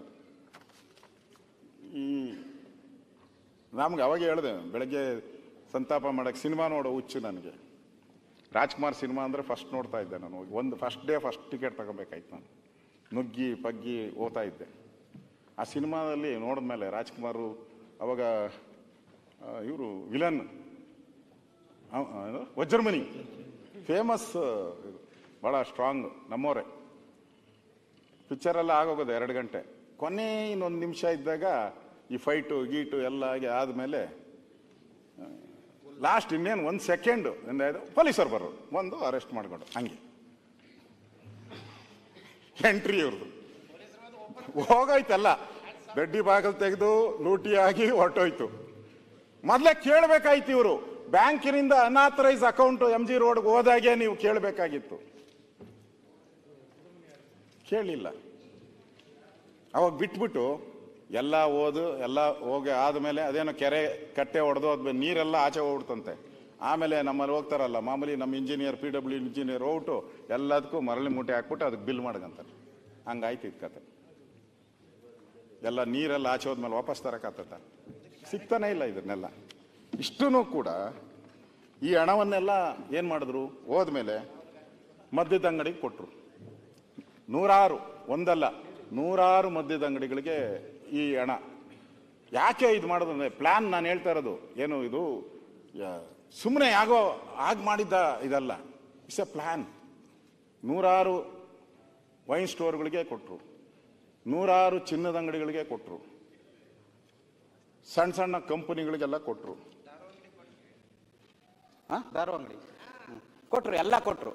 ಯಾಕೆ ಕೊಟ್ಟರು ಅಂದರೆ ಅಲ್ಲಿ ಕ್ಯಾಶ್ ಟ್ರಾನ್ಸಾಕ್ಷನ್ ಇದೆ. ಅಲ್ಲಿ ಕಮಿಷನ್ ಮಾತಾಡಿದ್ರು, ನೋಡಪ್ಪ ನಾವು ಇಷ್ಟು ದುಡ್ಡು ದುಡ್ಡು ಬರ್ತೈತಲ್ಲ, ಇಷ್ಟು ದುಡ್ಡು ನಿಮ್ಮ ಅಕೌಂಟ್ಗೆ 1 ಕೋಟಿ 2 ಹಾಕ್ತೀರಿ, ನೀವು ಇದಕ್ಕೆ 5% ತಗೊಂಡು 5% ಜಾಸ್ತಿ ಇಲ್ಲ, ಅದನ್ನು ಕರೆಕ್ಟಾಗಿ ನನಗೆ ಗೊತ್ತಿರೋ ಪ್ರಕಾರ 5% ತಗೊಂಡು ಇಷ್ಟೂ ಕ್ಯಾಶ್ ಕೊಟ್ಟು ಅದನ್ನೇ ಇಡಿ ಅವ್ರು ಹೇಳಿರೋದು. ಅದು ಪೂರ್ತಿ ಎಲೆಕ್ಷನ್ ಬಂತು ಅಂತ ಇದ್ರ ಪ್ರಕಾರ ಹೇಳಿರೋದು ಇಡಿ, ಅವರ ಅಫಿಡೇವಿಟಲ್ಲಿ ಹಾಕಿರೋದು. ಅಂದರೆ ದಲಿತರಣ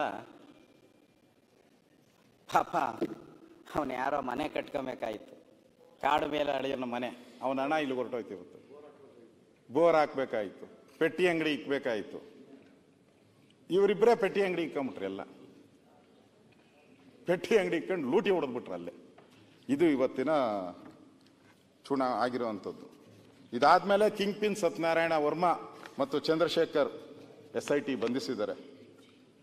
ಎಲ್ಲ 18 ಕಂಪನಿಗಳು, ಈ 18 ಕಂಪನಿಗಳು ಇದೆ ಬೆಂಗಳೂರಲ್ಲಿದೆ, ಇಲ್ಲ ಅಂತಲ್ಲ, 18 ಕಂಪನಿ ಬೆಂಗಳೂರಲ್ಲಿದೆ. ಆ ಕಂಪನಿಗಳನ್ನ ಹೊಸದಾಗಿ ಸೃಷ್ಟಿ ಮಾಡಿ ಅಲ್ಲಿ ಮಾಡಿರೋವಂಥದ್ದು. ಈ ಕಂಪನಿ ಹೆಸರಲ್ಲಿ ಮಾಡಿರೋದು ಎಲ್ಲ Google pay, phone pay, RTGS ಅಲ್ಲಿ ಎಲ್ಲ ಮಾಡಿ ಇದನ್ನ ನುಂಗಾಕಿದ್ದಾರೆ. ಇವತ್ತು ಅಧ್ಯಕ್ಷರೇ, ಇದು ಎಲ್ಲಿ ಸಿಕ್ಕಾಕೊಂಡ್ರು ಇವ್ರು ಕಳ್ಳರು ಅಂತ ಹೇಳಿದ್ರೆ ದಾಖಲೆ ಇದು ಕೊಡ್ತೀನಿ ನಿಮ್ಮ ಕೈಗೆ, ದಾಖಲೆ ಇದು. ಎಲ್ಲಿ ಸಿಕ್ಕಾಕೊಂಡ್ರು ಅಂದರೆ ಮುಖ್ಯಮಂತ್ರಿಗಳೇ, ಬೆನಿಫಿಷರಿ ನೇಮ್ ನಾನು ಇಷ್ಟು ಹೇಳಿದೆ, ಇವಾಗ ಸಿಸ್ಟಮ್ ಸರ್ವಿಸ್ ಕಂಪನಿ, ರಾಮಾಯಣ ಇದೆಲ್ಲ ಹೇಳಿದೆ. ಎಲ್ಲಿ ಸಿಕ್ಕಾಕೊಂಡ್ರು ಅಂದರೆ ಅಕೌಂಟ್ ಮಾಡೋರು ಹೆಂಗೆ ಮಾಡೋರು ಗೊತ್ತಾ, ಈ ಕಂಪನಿಗಳೆಲ್ಲ ಬೆಂಗಳೂರಲ್ಲವೇ, ಯಾವುದೋ 5 ವರ್ಷದಿಂದ ಒಂದಾಗೈತೆ, 10 ವರ್ಷದಿಂದ ಒಂದಾಗೈತೆ, 20 ವರ್ಷದಿಂದ ಒಂದಾಗೈತೆ, 3 ತಿಂಗಳಿಂದ ಎಲ್ಲ ಕಂಪನಿಗಳು ರಿಜಿಸ್ಟ್ರೇಷನ್ ಬೇರೆ ಇರ್ತೈತೆ, ಅವ್ರವ್ರ ದಿನ ಬೇಕಾದ್ರೆ ಮಾಡ್ಕೊಂಡವ್ರೆ. ಇವ್ರಿಗೇನು ಅಂತ ಹೇಳಿದ್ರೆ ಇಷ್ಟು ಅಕೌಂಟನ್ನು ಸೀರಿಯಲ್ ನಂಬರ್ ಪ್ರಕಾರ ಮಾಡವ್ರೆ. ಅಕೌಂಟನ್ನ ಯಾವಾಗೋ ಇರೋದು ಅಂದ್ರೆ ರಿಜಿಸ್ಟರ್ ಆಗಬೇಕಾದ್ರೆ ಅವ್ರ ಮನ್ಸಿಗೆ ಬಂದದ್ದು ದಿನ ಮಾಡ್ಕೊಬೇಕಾಯ್ತು. ಅಕೌಂಟ್ ನಂಬರು ಹೇಗೆ ಮಾಡಿದ್ದಾರೆ ಅಂದರೆ ಕೊನೆ ನಂಬರ್ಗಳು ಮಾತ್ರ ನಾನು ಓದ್ತೀನಿ. ದೊಡ್ಡ ನಂಬರ್ ಇದೆ, ಜಾಸ್ತಿ ನಂಬರ್ ಇದೆ.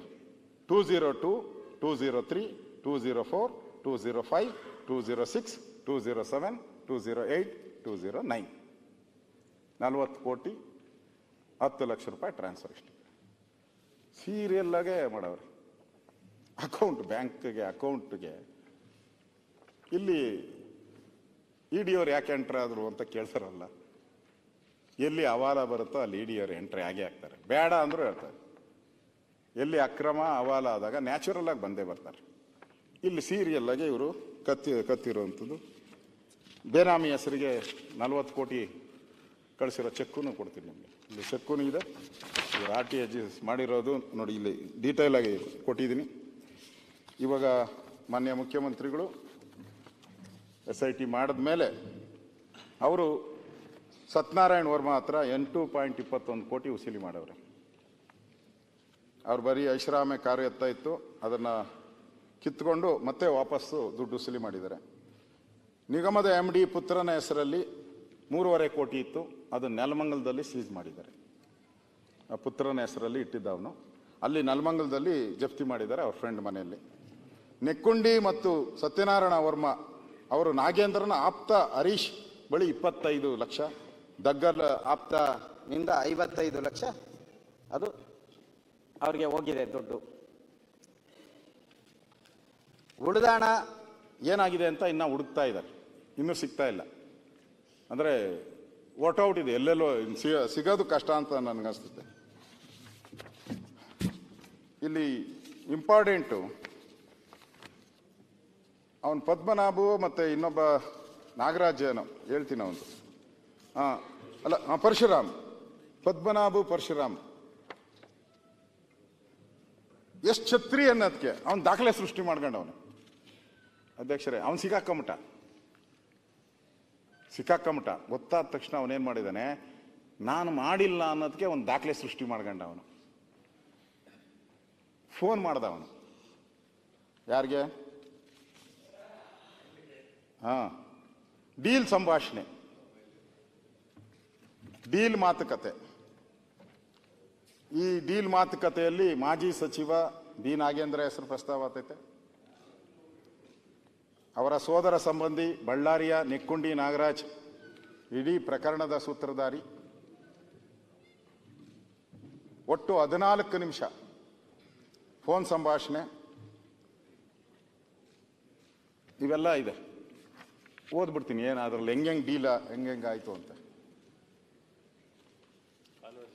ಕಾನ್ವರ್ಜೇಷನ್ ಸ್ವಲ್ಪ ಇಂಪಾರ್ಟೆಂಟ್ ಇದು. ಈ ಕೇಸ್ ಪೂರ್ತಿ ಟರ್ನಿಂಗ್ ಪಾಯಿಂಟ್ ಇದೆ. ಅಂದರೆ ಇದೆಲ್ಲ ರೆಕಾರ್ಡಲ್ಲಿರೋದು, ಮಾತಾಡಿ ಎಷ್ಟು ಚಾಲೂಕಿದ್ದಾನೆ ಇವನು ಅಂತೇಳಿ. ನಾನು ಸಿಕ್ಕಾಕೊಂಡಿದ್ದೀನಿ, ನಾನು ಮಾಡಿಲ್ಲ ನಿನ್ನ ಮೇಲೆ ಅಂತ ಹೇಳೋದಕ್ಕೆ ಮಾಡಿದೆ. ಪದ್ಮನಾಭ್ ಕ್ಯಾಶ್ ಬುಕ್ ಕ್ಲೋಸ್ ಮಾಡಿ ಅಂತ ಯಾರು ಫೋನ್ ಮಾಡಿದ್ದು? ಪರಶುರಾಮ್ ಏನು ಹೇಳ್ತಾನೆ, ಸುನಿಲ್ ನಿಗಮದ ಅಧ್ಯಕ್ಷರ ಆಪ್ತ ಸಹಾಯಕ. ಅಂದರೆ ಯಾರ್ಯಾರು ಸಿಕ್ಕಾಕೊಂಡವ್ರೆ ಅಂತ. ಪದ್ಮನಾಭ ಹೇಳ್ತಾನೆ ಸುನೀಲ್ ಏನಂತೆ, ಪರಶುರಾಮ್ ಹೇಳ್ತಾನೆ ಏನು ಗೊತ್ತಿಲ್ಲ ಸರ್, ಕ್ಯಾಶ್ ಬುಕ್ ಡೀಟೇಲ್ಸ್ ಇಟ್ಕೊಳ್ಳಿ ಬರ್ತೀನಿ ಅಂದ್ರು, 5 ಕೋಟಿ ಬಂದಿದೆ ಅಂದ್ರು. ಪದ್ಮನಾಭ್ ಯಾರು? ಪರಶುರಾಮ್ 2 ಕೋಟಿ ರಾತ್ರಿ ಬರೋದಿತ್ತು, ಅಲ್ಲಿ ಹಣ ವರ್ಗಾವಣೆ ಬಗ್ಗೆ ನನಗೆ ಅರ್ಥವಾಗ್ತಿಲ್ಲ ಅಂತ ಹೇಳ್ತಾನೆ. ಪದ್ಮನಾಭ್ ಅದೇ ಪೇಮೆಂಟ್ ಮಾಡಿದ್ದು ಅಂತಾರೆ, ಅಂದರೆ ಅಷ್ಟು ದುಡ್ಡು ಬಂದಿದೆ ಅಂತ. ಪರಶುರಾಮ್ ಹೇಳ್ತಾನೆ ನೆಕ್ಕುಂಡಿ ನಾಗರಾಜ್ ಮಾಜಿ ಸಚಿವ ನಾಗೇಂದ್ರ ಸಂಬಂಧಿ ಕಡೆಯರ್ದು ಅಂತ ಹೇಳ್ತಾನೆ. ಆ ದುಡ್ಡು ಪೂರ್ತಿ ನಾಗೇಂದ್ರ ಸಂಬಂಧಿ ಕಡೆದು ಬಂದಿದೆ ಅಂತಾನೆ. ಪದ್ಮನಾಭ್ ಮಾಡಿದ್ದಾರಲ್ಲ. ಪರಶುರಾಮ್ ಅದೇ ಮಾಡಿದ್ದಾರೆ, ಮುಂದೇನು ಮಾಡ್ತಾರೆ ಅನ್ನೋದು ಏನು ಗ್ಯಾರಂಟಿ? ಅಂದರೆ ದುಡ್ಡು ನಮಗೆ ಬರ್ತಾ ಇದೆಯಲ್ಲ, ಇನ್ನೆಷ್ಟು ಕೊಡ್ತಾರೆ ಅಂತ ಅವನ ಅಭಿಪ್ರಾಯ. ಪದ್ಮನಾಭ್ ಏನೋ ಗ್ಯಾರಂಟಿ ಅಂದರೆ ಕಾಯೋದೇ ಗ್ಯಾರಂಟಿ, ಏನು ಮಾಡೋಕ್ಕಾಗುತ್ತೆ? ಪರಶುರಾಮ್ ನಿಮ್ಮ ಜೊತೆ ಯಾರು ಕಾಂಟ್ಯಾಕ್ಟ್ನಲ್ಲಿ ಇದ್ದಾರೆ? ಪದ್ಮನಾಭ್ ಅದೇ ನಾಗರಾಜ್ ಬಾಮೈದ, ಮಿನಿಸ್ಟರ್ ಬಾಮೈದ.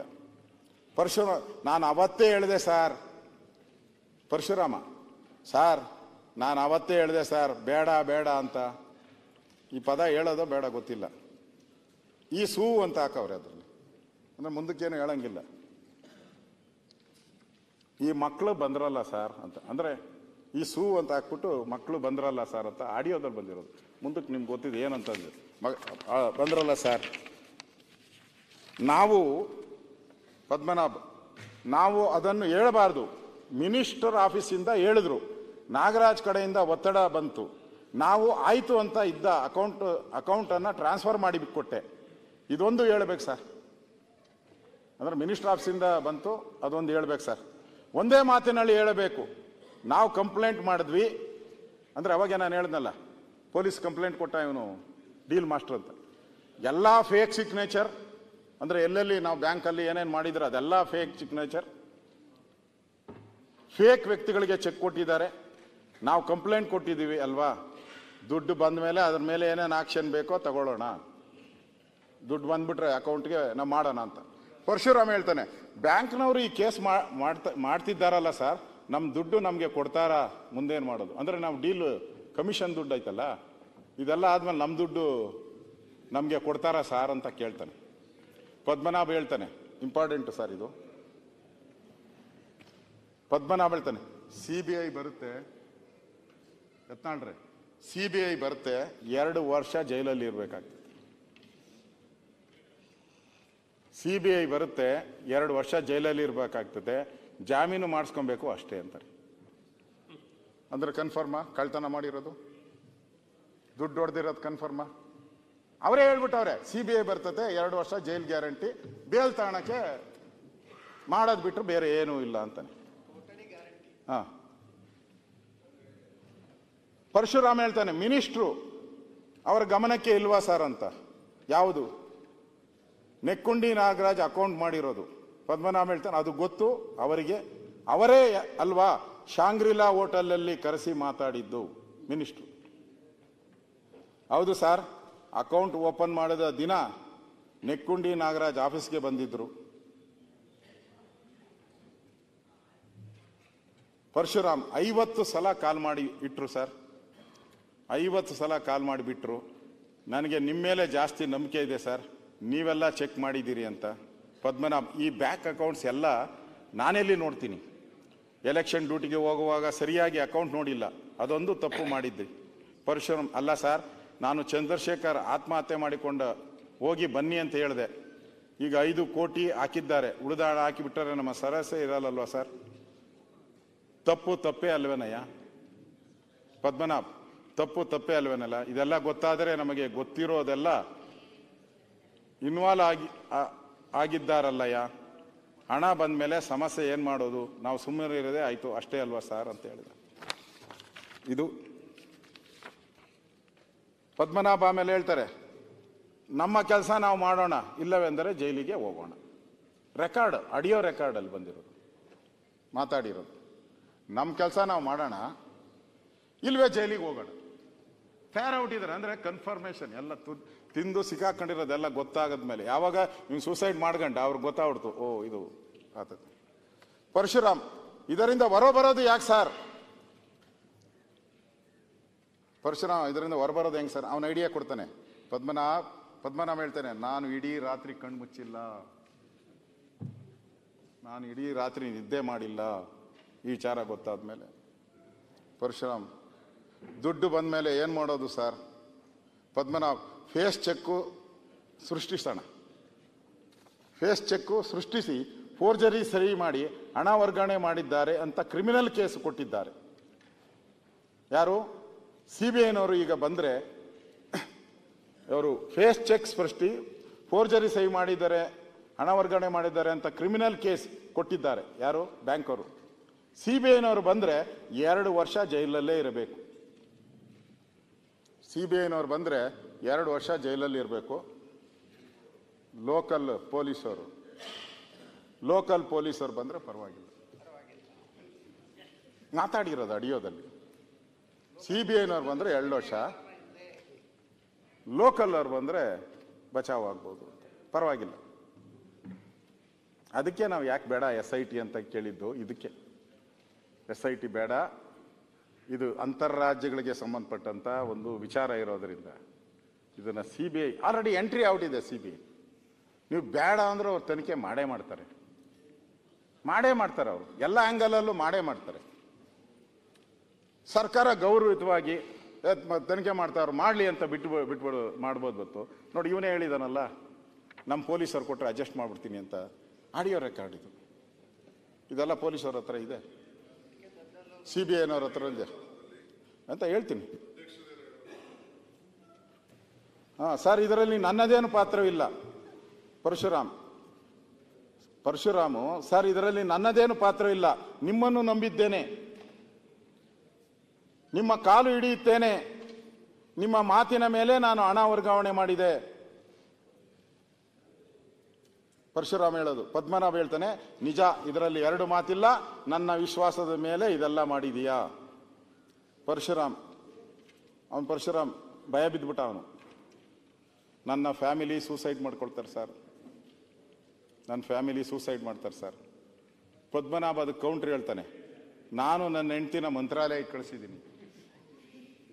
ಇದಾದ್ಮೇಲೆ ನಾನು ನನ್ನ ಹೆಂಡ್ತಿನ ಮಂತ್ರಾಲಯಕ್ಕೆ ಕಳಿಸಿದ್ದೀನಿ. ಇಡೀ ರಾತ್ರಿ ನಿದ್ದೆ ಮಾಡಿಲ್ಲ ಗುರು, ಇಡೀ ರಾತ್ರಿ ನಿದ್ದೆ ಮಾಡಿಲ್ಲ. ನಾನು ನನ್ನ ಹೆಂಡ್ತಿನ ಮಂತ್ರಾಲಯಕ್ಕೆ ಕಳಿಸ್ಕೊಟ್ಟಿದ್ದೀನಿ, ಇಡೀ ರಾತ್ರಿ ನಿದ್ದೆ ಮಾಡಿಲ್ಲ. ನನ್ನದು ಸ್ವಾರ್ಥ ಇಲ್ಲ. ಹೇಳಿ ಅಂದ್ರಲ್ಲ, ಅದಕ್ಕೆ ನನ್ನದು ಸ್ವಾರ್ಥ ಇಲ್ಲ, ನಿನ್ನದು ಸ್ವಾರ್ಥ ಇಲ್ಲ, ನನ್ನದು ಸ್ವಾರ್ಥ ಇಲ್ಲ, ನಿನ್ನದು ಸ್ವಾರ್ಥ ಇಲ್ಲ. ಆ ನೆಕ್ಕುಂಡಿ ನಾಗರಾಜ ಹೇಳದ್ನಲ್ಲ, ನೆಕ್ಕಂಡಿ, ಕರೆಕ್ಟ್ ನೋಡಿ, ಹೆಸರು ಕರೆಕ್ಟ್ ಅದು. ಗೊತ್ತು, ಎಲ್ಲ ಈಚೆಗೆ ಬರ್ತತಿ ಈಗ. ನೆಕ್ಕಂಡಿ ನಾಗರಾಜ್ ಹೇಳಿದ್ರು, ಮಾಡಿದ್ವಿ. ಸಣ್ಣ ಪುಟ್ಟಕ್ಕೆ ಕೊಟ್ಟವ್ರೆ ದುಡ್ಡು, ಸಣ್ಣ ಪುಟ್ಟ ಕೊಟ್ಟವ್ರೆ, ನಮಗೆ ಮೇಯ್ನ್ ತಿಂದ್ಬಿಟ್ಟವ್ರೆ ಬೇರೆಯವರು.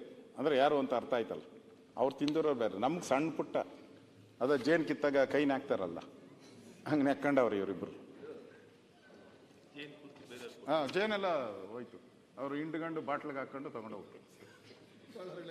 ಹೊಡ್ದು ಎಲ್ಲೋ ಗಲಾಟೆ ಮಾಡ್ತಾರೆ, ಹೇಳ್ಬೇಡ ಹಂಗೆ. ಹೇಳಿದ್ರು, ಸಣ್ಣ ಪುಟ್ಟ ಕೊಟ್ಟಿದ್ದಾರೆ. ಪರಶುರಾಮ್, ನಿಮ್ಮ ಜೊತೆ ನಾನು ಇರ್ಬೇಕು ಸರ್. ಪದ್ಮನಾಭ ಹೇಳ್ತಾನೆ, ನಾನು ಇರುತ್ತೇನೆ, ನನಗೆ ಯಾರು ಲಾಯರ್ ಇರ್ತಾರೋ ಅವರೇ ನಿನಗೂ ಇರ್ತಿರ್ತಾರೆ, ಎದರ ಬೇಡ. ನನ್ಗೆ ಯಾರು ಲಾಯರ್ ಇರ್ತಾರೋ ಅವ್ರನ್ನೇ ನಿನಗೂ ಲಾಯರ್ ಇಡ್ತೀನಿ, ಎದುರು ಬೇಡ. ಪರಶುರಾಮ್, ಅದಕ್ಕೆ ಸರ್ ನಾವಿಬ್ಬರು ಚೇರ್ಮನ್ ಬಸವನಗೌಡ ದೊಡ್ಡಲ್ಲ ಹತ್ರ ಹೋಗಿ ಮಾತಾಡೋಣ. ಅದಕ್ಕೆ ನಾನು ಬೆಳಗ್ಗೆ ಹೋಗಿದ್ದೆ, ಅವರಿಗೆ ಬಸವನಗೌಡ ವಿಶ್ ಮಾಡಿ ಬಂದೆ. ಸುನೀಲ್ ಅಲ್ಲೇ ಇದ್ದ ಅಂತ. ಸುನೀಲ್ ಹೇಳಿದ್ದನ್ನು ಅವರು ಕೇಳ್ತಾರೆ ಅಷ್ಟೇ ಅಂತಾರೆ. ಹೌದು, ಸುನಿಲ್ ಹೇಳಿದರಷ್ಟೇ ಕೇಳುತ್ತಾರೆ. ಆಡಿಟರ್ ಬರ್ತಾರೆ ಅಂತ ಅವ್ರ ಜೊತೆ ಮಾತಾಡಿ ಟೆಂಪ್ಟ್ ಆಗಬೇಡ. ಆಡಿಟರ್ ಬರ್ತಾರೆ, ಯಾರೋ ಸುನಿಲ್ ಹೇಳಿದಷ್ಟೇ ಕೇಳ್ತಾರೆ, ಯಾರು ಮಿನಿಸ್ಟ್ರು. ಆಡಿಟರ್ ಬರ್ತಾರೆ, ಅವ್ರ ಜೊತೆ ಮಾತಾಡಿ ಟೆಂಪ್ಟ್ ಆಗಬೇಡ, ಕೂಲ್ ಆಗಿರು, ನಡಿ ಹೋಗೋಣ. ಇದು ಸನ್ಮಾನ್ಯ ಅಧ್ಯಕ್ಷರೇ, ಇದು ಇನ್ನೆಷ್ಟೊತ್ತಿದೆ ಶಾಮೀಲಾಗಿರುವಂತ. ನಾಳೆ ಮಾತಾಡಲ್ಲ, ಅಲ್ಲಲ್ಲ ಕೇಳಿದ್ರು ನಾನು. ಮಾತಾಡಿ. ಇನ್ನು ರಾಜ್ಯದ ಜನತೆ ಮಾತಾಡ್ಲಿ ನಮ್ಮ ಫೈನಾನ್ಸ್ ಡಿಪಾರ್ಟ್ಮೆಂಟ್ ಇನ್ವಾಲ್ವ್ಮೆಂಟ್ ಹೆಂಗೆ ಅನ್ನೋದಕ್ಕೆ ಮಾತಾಡ್ತೀನಿ. ಅದಕ್ಕೆ ಸನ್ಮಾನ್ಯ ಸಭಾಧ್ಯಕ್ಷರೇ, ಈ ಆಡಿಯೋದಲ್ಲಿ ಕ್ಲಿಯರ್ ಕಟ್ ಆಗಿ ಬಂದಿದೆ. ನನ್ನ ಆತ್ಮೀಯ ಸ್ನೇಹಿತರಾದಂಥ DK ಶಿವಕುಮಾರ್ ಅವರು ಕಾಂಗ್ರೆಸ್ ಪಾರ್ಟಿ ಅಧ್ಯಕ್ಷರಾಗಿ ಅವ್ರು ಏನು ಹೇಳಬೇಕು ಅದನ್ನು ಹೇಳಿದ್ದಾರೆ. ಈ ಸಂಭಾಷಣೆ ನೋಡಿದ ಮೇಲೂ ಡೌಟ್ ಆಯ್ತು ಯಾರಿಗನ. ಈ ಸಂಭಾಷಣೆ ಕೇಳಿದ ಅವರು ಕೇಳಲಿಲ್ಲ, ಅವ್ರು ಕೇಳಲಿಲ್ಲ. ಅಲ್ಲಿ ಇವರ ಹಂಗಾಗಿ ಈ ಹಣದ ವರ್ಗಾವಣೆಯಲ್ಲಿ ಆದೇಶ ನೀಡಿದವರು ಯಾರು, ಎಲ್ಲೆಲ್ಲಿ ದುಡ್ಡು ಹೋಗಿದೆ, ಈ ಹಗರಣದಿಂದ ಇರೋಂಥ ಕಾಣದ ಕೈಗಳು ಎಷ್ಟೆಷ್ಟು ಕೈ ಇದೆಯೋ ಗೊತ್ತಿಲ್ಲ ನಮಗೂ. ಆ ಕೈಗಳು ಯಾವ್ದ್ಯಾವುದು ಅಂತ ಈ ತನಿಖೆಯಲ್ಲಿ ಈಚೆ ಬರಬೇಕು. SIT ನಾಟಕ ಆಡಿ ಹಳ್ಳ ಇಡ್ಸಕ್ಕೆ ಹೋಗ್ಬಾರ್ದು. ನಿಗಮದ ಹಣ ಏನಿದೆ ಅದು ಜನಗಳಿಗೆ ತಲುಪಬೇಕು. ಈ ಸರ್ಕಾರ ಉತ್ತರ ಕೊಡಬೇಕು. ಸ್ವಚ್ಛ ಆಡಳಿತ, ಪಾರದರ್ಶಕತೆ, ಪ್ರಾಮಾಣಿಕತೆ ಸಿದ್ದರಾಮಯ್ಯನವರ ಭಾಷಣಕ್ಕೆ ಸೀಮಿತ ಆಗಬಾರದು. ದಲಿತರ ಬಗ್ಗೆ ಮಸಲೆ ಕಣ್ಣೀರು ಸುರಿಸುತ್ತಿರುವ ಕಾಂಗ್ರೆಸ್ ಮುಖಂಡರು ಈ ಪ್ರಕರಣದಲ್ಲಿ ಇಚ್ಛಾಶಕ್ತಿಯನ್ನು ಪ್ರದರ್ಶಿಸಬೇಕು. ಸಿದ್ದರಾಮಯ್ಯನವರು ಇದಕ್ಕೆಲ್ಲ ಉತ್ತರವನ್ನು ಕೊಡಬೇಕು. ಇದು ಅಂತಾರಾಜ್ಯದ ಬಳಕೆ ಆಗಿರೋದ್ರಿಂದ ಇದು CBI ತನಿಖೆ ಆಗಬೇಕು ಅನ್ನೋದು ನಾನು ಆಗಲೇ ಹೇಳಿದ್ದೀನಿ. ಇಲ್ಲಿ ತಿಪ್ಪೆ ಸಾರಿಸುವಂಥ ಕೆಲಸವನ್ನೇ SIT ಅವರು ಮಾಡಬಾರ್ದು. ಹಣಕಾಸು ಇಲಾಖೆಯ ಪ್ರತಿಯೊಂದು ಪೈಸೆ ಲೆಕ್ಕಕ್ಕಿರಬೇಕು. ಅದೊಂದು ತಾಂತ್ರಿಕ ವ್ಯವಸ್ಥೆ. ಅದು ಹಿಂದೆ ಎಲ್ಲ ಏನೋ ಓಚರ್ಗಳು ಬರೆದ್ಬಿಟ್ಟು ಓಚರ್ ಅರ್ದು ಬಿಸಾಕೋರು ಆಗೋರು. ಈಗ ಹಂಗಲ್ಲ, ಕಂಪ್ಯೂಟರ್ ಕಾಲ. ಪ್ರತಿಯೊಂದು ಲೆಕ್ಕ ಬೇಕೇ ಬೇಕು. ನಾವೇನೋ ಫೈನಾನ್ಸ್ ಡಿಪಾರ್ಟ್ಮೆಂಟ್ಗೆ ಹೋಗಿ ಅಲ್ಲಿದ್ರೆ ತಾವು ಅಲ್ದಿದ್ದೀರ, ನೋಡಿದ್ದೀರಲ್ಲ. 1 ಕೋಟಿ ತಗೊಬೇಕಾದ್ರೆ ಅವ್ರ ಹತ್ರ 1 ಕೋಟಿಗೆ 1 ವರ್ಷ ಸತಾಯಿಸ್ತಾರೆ. ಇನ್ನೇನು ಮಾರ್ಚ್ ಬಂದಾಗ ಸರ್ ನೆಕ್ಸ್ಟ್ ಇಯರ್ ಕೊಟ್ಬಿಡ್ತೀರಿ ಅಂತಾರೆ. ಅಂಥವರು ಈ 180 ಕೋಟಿ ಗುಳಿ ಮಾಡಿದ್ರು ಕೂಡ ನಮಗೇನು ಸಂಬಂಧ ಇಲ್ಲ ಅಂತ ಹೇಳ್ತಾರೆ. ಡಿಜಿಟಲ್ ಮತ್ತು ಆನ್ಲೈನ್ ಪದ್ಧತಿ ಅಳವಡಿಸ್ಕೊಂಡಿದ್ದೀರಿ ನಾವು. ಡಿಜಿಟಲ್ ಮತ್ತು ಆನ್ಲೈನ್ ಪದ್ಧತಿಯನ್ನು ನಮ್ಮ ಸರ್ಕಾರ ನಮ್ಮನ್ನು ಮಾಡಿದಿರಿ, ನೀವು ಮಾಡಿದ್ದೀರ. ಹಣಕಾಸು ಇಲಾಖೆ ಗಮನಕ್ಕೆ ಬರದೆ ಯಾವುದು ನಡೆಯಲ್ಲ. ನಿಗಮ ಇರಲಿ, ಪ್ರಾಧಿಕಾರ ಇರಲಿ, ಯಾರೇ ಇದ್ರು ಕೂಡ ಯಾರು ಬೇಕಾಬಿಟ್ಟು ಏನೇನೋ ಮನ್ಸಿಗೆ ಬಂದಂಗೆ ಲೂಟಿ ಹೊಡೆಯಕ್ಕೆ ಆಗಲ್ಲ, ಮಾಡೋಕ್ಕೂ ಆಗಲ್ಲ. ಆಗಿದ್ದರೆ ತೆರಿಗೆದಾರರ ಹಣಕ್ಕೆ ಯಾರು ಜವಾಬ್ದಾರಿ? ಈಗ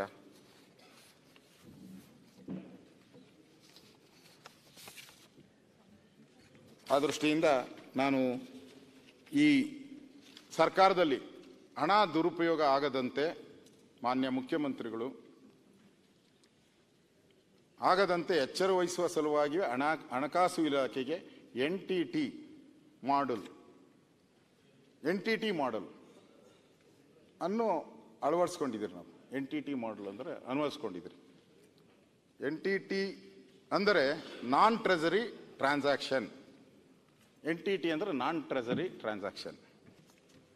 ನಿಗಮಗಳು, ಪ್ರಾಧಿಕಾರಿಗಳು ಬ್ಯಾಂಕ್ ಖಾತೆಯನ್ನು ರಾಷ್ಟ್ರೀಕೃತ ಬ್ಯಾಂಕಲ್ಲೇ ಮಾಡಬೇಕು.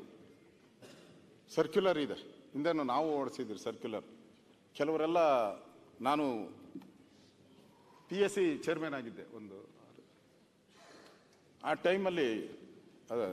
ಯಾಕಂದರೆ ಸರ್ಕಾರ ಕಷ್ಟದಲ್ಲಿದೆ, ದುಡ್ಡು ಕಡಿಮೆ ಇದೆ ಸರ್ಕಾರದಲ್ಲಿ. ಆ ದೃಷ್ಟಿಯಿಂದ ಹೇಳ್ತಾ ಇದ್ದೀನಿ. ಕೆಲವು IAS ಅಧಿಕಾರಿಗಳು, ದೊಡ್ಡ ದೊಡ್ಡ ಅಧಿಕಾರಿಗಳೇನಿದ್ದಾರೆ ಸರ್, ಅವ್ರಿಗೆ ಸಂಬಳ ನೀವು 1.5-2 ಲಕ್ಷ ರೂಪಾಯಿ ಕೊಡ್ತೀರ ಅವ್ರಿಗೆ ಗಾಲ್ಫ್ ಆಡೋಕ್ಕೆ ಬೇರೆದಕ್ಕೆ ಅಷ್ಟಕ್ಕೆ ಸಾಕಾಗಲ್ಲ ಅವ್ರಿಗೆ. ಅವ್ರೇನು ಮಾಡ್ತಾರೆ, ಈ ನಿಗಮ ದುಡ್ಡುಗಳನ್ನು ರಾಷ್ಟ್ರೀಕೃತ ಬ್ಯಾಂಕಲ್ಲಿ ಇಡ್ತಾರೆ. ಇರ್ತೈತೆ ನಮ್ಮ ದುಡ್ಡು. ಏನು ಮಾಡ್ತಾರೆ ಅವರು, ಪ್ರೈವೇಟ್ ಬ್ಯಾಂಕಿಗೆ ತಗೊಂಡೋಗಿ ಹಾಕ್ತಾರೆ. ಪ್ರೈವೇಟ್ ಬ್ಯಾಂಕ್ ಗೊತ್ತಲ್ಲ, ಅಲ್ಲಿ ಒಂದು ಬಡ್ಡಿ ಜಾಸ್ತಿ ಕೊಡ್ತಾರೆ, ಮತ್ತು ಲೋನ್ಗೂ ಜಾಸ್ತಿ ಟ್ಯಾಕ್ಸ್ ಮಾಡ್ತಾರೆ. ಅವರು ಈಗ ಯಾವುದೋ ಒಂದು ಶುಗರ್ ಫ್ಯಾಕ್ಟ್ರಿ ಓಪನ್ ಮಾಡಿರ್ತಾರೆ, ಶುಗರ್ ಫ್ಯಾಕ್ಟ್ರಿಗೆ ಎಷ್ಟು ಬೇಕು, 300-400 ಕೋಟಿ ಬೇಕು. ಇವರು ಈ ದುಡ್ಡನ್ನೆಲ್ಲ ಅಲ್ಲಿಗೆ ಕೋಪರೇಟಿವ್ ಬ್ಯಾಂಕ್ಗಳಿಗೆ ಟ್ರಾನ್ಸ್ಫರ್ ಮಾಡ್ತಾರೆ. ಯಾವನೋ ಶುಗರ್ ಫ್ಯಾಕ್ಟ್ರಿಯವನಿಗೆ ಟ್ರಾನ್ಸ್ಫರ್ ಮಾಡ್ತಾರೆ. ಆ ಶುಗರ್ ಫ್ಯಾಕ್ಟ್ರಿಯನ್ನು ಅವ್ರಿಗೊಂದು ಕೊಡ್ತಾನೆ, ಅಷ್ಟು 5%, 3% ಕೊಡ್ತಾನೆ. ಆ ದುಡ್ಡು ಈ ಅಧಿಕಾರಿಗಳಿಗೆ ಬರ್ತದೆ, ಕೋಟ್ಯಾಂತರ ರೂಪಾಯಿ ದುಡ್ಡು. ಇದು ನಾನು ನೋಡಿರೋದು PSCಯಲ್ಲಿ ಆಗಿರೋದು. ಅಂದರೆ ನಿಗಮ ಅಂತ ಹೇಳಿದ್ರೆ ಏನೋ ಸರ್ವಾಧಿಕಾರಿ ಥರ ನಡೀತಾ ಇದೆ ಇವತ್ತು. ನಿಗಮ ಅಂದರೆ ಮುಖ್ಯಮಂತ್ರಿಗಳು ಹೇಳ್ದಲ್ಲ, ಅವ್ರು ದುಡ್ಡು ಕೊಟ್ಟ ಮೇಲೆ ಮನೆ ಆಳ್ರು ಏನೋ ಮಾಡ್ಕೊಂಡ್ರು ನಂಗೆ ಗೊತ್ತಿಲ್ಲ ಅಂತಾರಲ್ಲ. ಹಂಗಾರೆ ಮನೆ ದುಡ್ಡನ್ನ ಈ ಟ್ಯಾಕ್ಸ್ ಪೇಯರ್ಸ್ ಮನೇನ ಮನೆ ಹಾಳು ಮಾಡಕ್ಕೆ ಕೊಟ್ಬಿಟ್ರೆ ನಾವು ಯಾರೋ ಗುಡ್ಗಾಡಲ್ಲಿ ವಾಸ ಮಾಡೋ ಜನಕ್ಕೆ ಕೊಡಬೇಕಾದ ದುಡ್ಡನ್ನ ಇವ್ರು ಹಾಳು ಮಾಡಿಬಿಟ್ರೆ ಯಾರ responsibility? Who is the responsibility? ಅದಕ್ಕೆ ಫೈನಾನ್ಸ್ ಡಿಪಾರ್ಟ್ಮೆಂಟ್ ಅವರು ಈ ನಾನ್ ಟ್ರೆಸರಿ ಟ್ರಾನ್ಸಾಕ್ಷನ್ ಅಂತ ಮಾಡಿದ್ದಾರೆ. ಯಾವುದೇ ನಿಗಮ ಮಂಡಳಿ, ಆರ್ಥಿಕ ವಹಿವಾಟು, ಹಣಕಾಸು ಇಲಾಖೆ ಇದರಿಂದ ನಿಗಾ ವಹಿಸ್ಬೋದು. ಆರ್ಥಿಕ ಇಲಾಖೆ ಈ ಸಿಸ್ಟಮ್ ಇಂದ ಎಲ್ಲವನ್ನ ನೋಡ್ಬೋದು. ಅವರು ಈ ವ್ಯವಸ್ಥೆ ಜಾರಿಗೆ ಬಂದಿದೆ.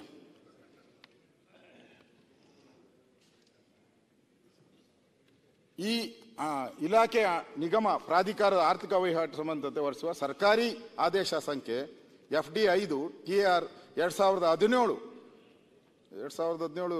ಮುಖ್ಯಮಂತ್ರಿಗಳೇ ಇದ್ರು. ದಿನಾಂಕ 30/1/2000 ಅನುಬಂಧ ಪ್ರಕಾರ ಯಾವುದೇ ಸಂಸ್ಥೆಗಳು ಒಂದು ಪ್ರೈಮರಿ ಅಕೌಂಟ್ ಮಾತ್ರ ಹೊಂದಿರಬೇಕು. ಎಲ್ಲ ರೀತಿಯ ಫಂಡ್ಸು, ಗ್ರಾಂಟ್ಸು ಕಡ್ಡಾಯವಾಗಿ ಅಕೌಂಟ್ನಲ್ಲೇ ಇರಿಸಬೇಕು. ಅದನ್ನು ಈ ಒಂದು ನಾನ್ ಟ್ರೆಸರಿ ಟ್ರಾನ್ಸಾಕ್ಷನ್ಗೆ ಲಿಂಕ್ ಮಾಡಿರಬೇಕು. ಸರ್ಕಾರದ ಆದೇಶ, ಒಂದೇ ಅಕೌಂಟ್ ಒಂದೇ ಬ್ಯಾಂಕಲ್ಲಿ ಒಂದು ಇಡಬೇಕು ಅನ್ನೋದಕ್ಕೆ ಸರ್ಕಾರದ ಆದೇಶ ಹೊರಡಿಸಿದೆ. ಸರ್ಕಾರದ ಕಾಪಿ ಇದೆ. ಯಾವಾಗ? ಸರ್ಕಾರದ ಆದೇಶ 30/1/2017 ಸರ್ಕಾರದ ಆದೇಶ. ಅಂದರೆ the fund account are the primary account shall be open by the local bodies. ಅಂದರೆ ಎಲ್ಲ ಬಾಡೀಸು, ಯಾವ local bodies. All the funds, grants and receipts of the organisation must be compulsorily taken into this fund account only. This fund account ಅಂದರೆ ಸರ್ಕಾರದ ಆದೇಶನೂ ಇದೆ, ಒಂದೇ ಅಕೌಂಟಲ್ಲಿ ಇಡಬೇಕು ಅಂತೇಳಿ. Any organisation cannot have more than one such fund account ಅಂತ ಹೇಳ್ತಾರೆ. ಅಂದರೆ ಜಾಸ್ತಿ ನೀವು ಅಕೌಂಟು ಮಾಡಂಗಿಲ್ಲ. ಈ ಆದೇಶನೂ ಬಂದಿದೆ. NTD ಆದೇಶ ಏನಿದೆ ಅದ್ರ ಕಾಪಿನೂ ನಾನು ಕೊಡ್ತೀನಿ. ಸರ್ಕಾರದ ನಡವಳಿಕೆ ಇದೇನು, ಯಾಕೆ ಮಾಡಿದ್ದಾರೆ ಏನು ಅಂತೇಳಿ. ಇದು ಅದರ ಸರ್ಕ್ಯುಲರ್ ಕರ್ನಾಟಕ ಸರ್ಕಾರದ 22-23ನೇ ಸಾಲಿನ ಮೊದಲನೇ ಮತ್ತು 2ನೇ ಕಂತಿನ ಹಣ ಬಿಡುಗಡೆಗೆ ಆರ್ಥಿಕ ಅಧಿಕಾರ ಪ್ರತ್ಯಯೋಜನೆ ಬಗ್ಗೆ. ಅದರಲ್ಲಿ ಹೇಳವ್ರೆ, ಆರ್ಥಿಕ ಇಲಾಖೆಯಿಂದ ಯೋಜನೆಗಳಿಗೆ ಸಂಬಂಧಪಟ್ಟಂತ NTT ಮಾಡೆಲ್ ನಲ್ಲಿ ಲಿಂಕ್ ಮಾಡಲಾದ ಬ್ಯಾಂಕ್ ಖಾತೆಯಲ್ಲಿರುವ ಮೊತ್ತಗಳ ವಿವರಗಳು ಎಲ್ಲ ಕಾರ್ಯದರ್ಶಿಗಳಿಗೆ. ಅಂದರೆ ಇದು ಈ ಮಾಡೆಲ್ಗೆ ಬಂದ ಮೇಲೆ ಸರ್ಕಾರ ಆ ಮಾಡೆಲ್ ತಂದ್ಬಿಟ್ಟಿದೆ. ಅಲ್ಲ, ಈ ನಿಗಮಗಳೆಲ್ಲ ಈ ಮಾಡೆಲ್ಗಿದೆ. ಈಗ ಮಾಡೆಲ್ಗೆ ತಂದ ಮೇಲೆ ಎಲ್ಲ ಕಾರ್ಯದರ್ಶಿಗಳಿಗೆ ಪ್ರತ್ಯೇಕವಾಗಿ ತಿಳಿಸಲಾಗುವುದು. ಯಾವುದೇ ಬಿಡುಗಡೆ ಮಾಡುವ ಮೊದಲು NTT ಮಾಡೆಲ್ ನಲ್ಲಿರುವ ಬ್ಯಾಂಕ್ ಖಾತೆಯ ಲಭ್ಯವಿರುವ ಮತನ ಗಣನೆಗೆ ತೆಗೆದುಕೊಳ್ಳತಕ್ಕದ್ದು ಅಂತ ಅದರಲ್ಲೇ ಮೆನ್ಷನ್ ಮಾಡಿದ್ದಾರೆ. ಕ್ಲಿಯರ್ ಆಗಿದೆ. 17 ಅನುಷ್ಠಾನ ಸಂಸ್ಥೆ ಅಧಿಕಾರಿಗಳು ಬ್ಯಾಂಕ್ ಖಾತೆ ಅಥವಾ ವೈಯಕ್ತಿಕ ಖಾತೆಯ ಠೇವಣಿ ಒಂದು ನಿರ್ದಿಷ್ಟ ಕಾರ್ಯಕ್ರಮಕ್ಕೆ ಸಂಬಂಧಪಟ್ಟಂತೆ ಹಣೆ ಜಮಾ ಮಾಡಲು ಆರ್ಥಿಕ ಇಲಾಖೆಯ ಅನುಮೋದನೆ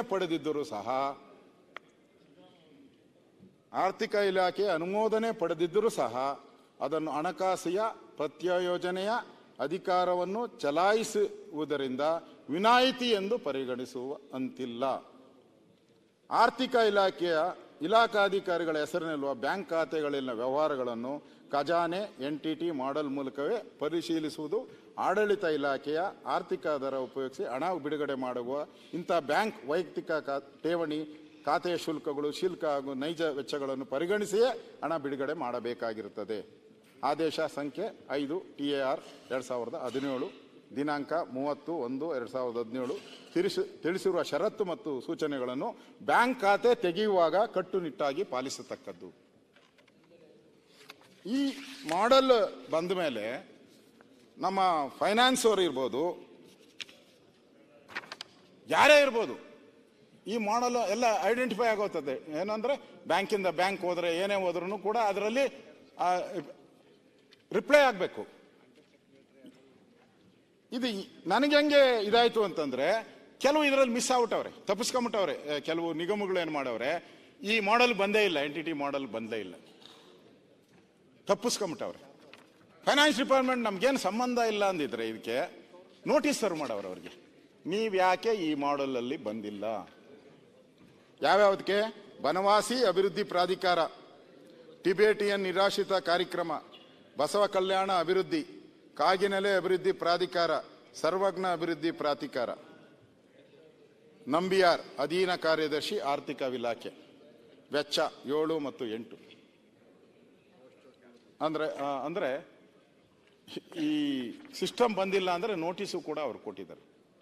ಬಾಯಿ ಮುಚ್ಕೊಂಡು ಇದ್ರೊಳಗಡೆ ಬಂದು ನೀವು ಆ್ಯಡ್ ಆಗ್ರಿ, ಇದು ಇಲ್ಲ ಅಂದ್ರೆ ನಿಮ್ಮ ಮೇಲೆ ಕ್ರಮ ಅನ್ನೋದಕ್ಕೆ ಬರೆದಿದ್ದಾರೆ. ಅದನ್ನೆಲ್ಲ ನಾನು ಓದಿಸಲ್ಲ. ಕಂದಾಯ ಇಲಾಖೆ ಈ ರೀತಿ ಆರ್ಥಿಕ ಇಲಾಖೆ ವರದಿ ಮಾಡುವಂತೆ ತಿಳಿಸಿದೆ. ಇಷ್ಟು ಕೂಡ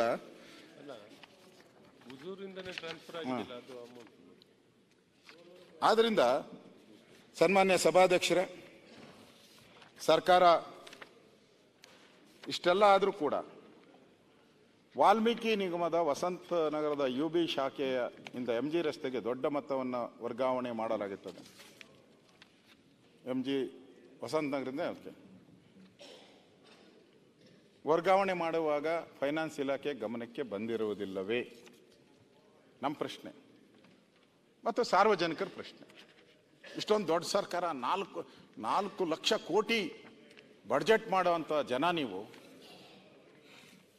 100 ಜನ 1000 ಜನ IAS IPS ಅಕೌಂಟೆಂಟು ಏನೇನು ಎಲ್ಲ ಇದ್ದವರು, ಈ 187 ಕೋಟಿ ಪಟಾಪಟ ಅಂತ ಹೋದಾಗ ಈ ಫೈನಾನ್ಸ್ ಇಲಾಖೆಯವ್ರು ಏನು ಮಾಡ್ತಾ ಇದ್ರಿ? ಇಷ್ಟೆಲ್ಲ ನಿಮಗೆ ಸರ್ಚ್ ಮಾಡೋಕ್ಕೆ ನಿಮಗೆ ಆ ಮಾಡೆಲಲ್ಲಿ NTT ಮಾಡೆಲ್ ಅವಕಾಶ ಇತ್ತು, ಯಾಕೆ ಬಿಟ್ರಿ ಅನ್ನೋದು ನನ್ನ ಪ್ರಶ್ನೆ.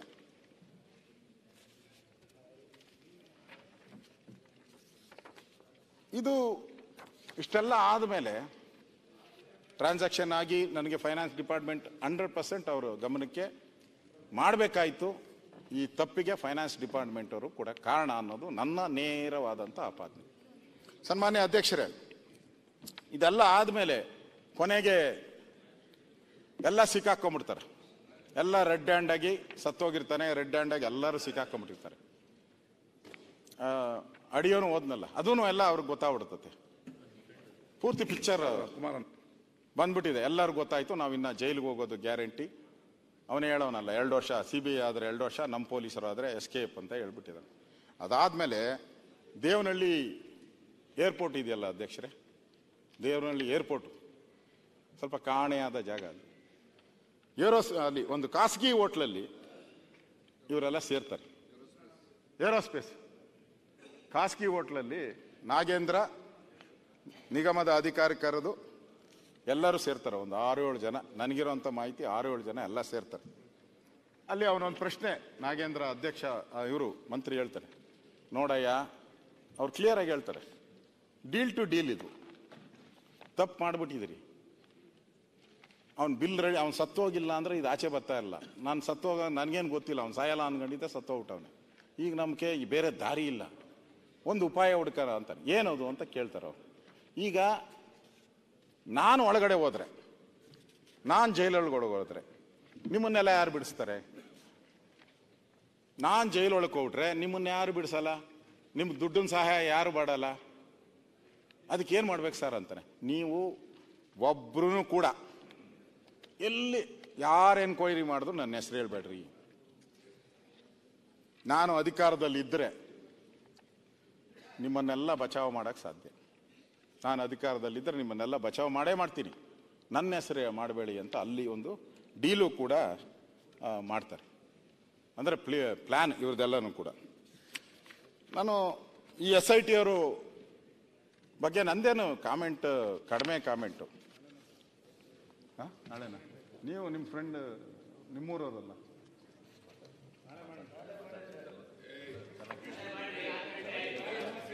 ಆಯ್ತು ಆಯ್ತು, ನಾನು ಗಂಟೆ ಆದ್ರೂ ನಾನು ಮಾತಾಡ್ತೀನಿ. ಹಾಂ, ಸನ್ಮಾನ್ಯ ಅಧ್ಯಕ್ಷರೇ, ಅವರೊಪ್ಪಲ್ಲ. ಸನ್ಮಾನ್ಯ ಅಧ್ಯಕ್ಷರೇ, ನಮ್ಮದು ಶಾಸಕಾಂಗ ಪಕ್ಷ ಸಭೆ ಇತ್ತು, ಶಾಸಕಾಂಗ ಸಭೆ ಇದೆ ನಮ್ಮದು ಇವತ್ತು. ನೀವು ಒಳ್ಳೆ ಇನ್ನೂ ಇಷ್ಟು ಪೇಪರ್ ಇದೆ ನಮ್ಮದು, ಇನ್ನೂ ಪೇಪರ್ ಇದೆ.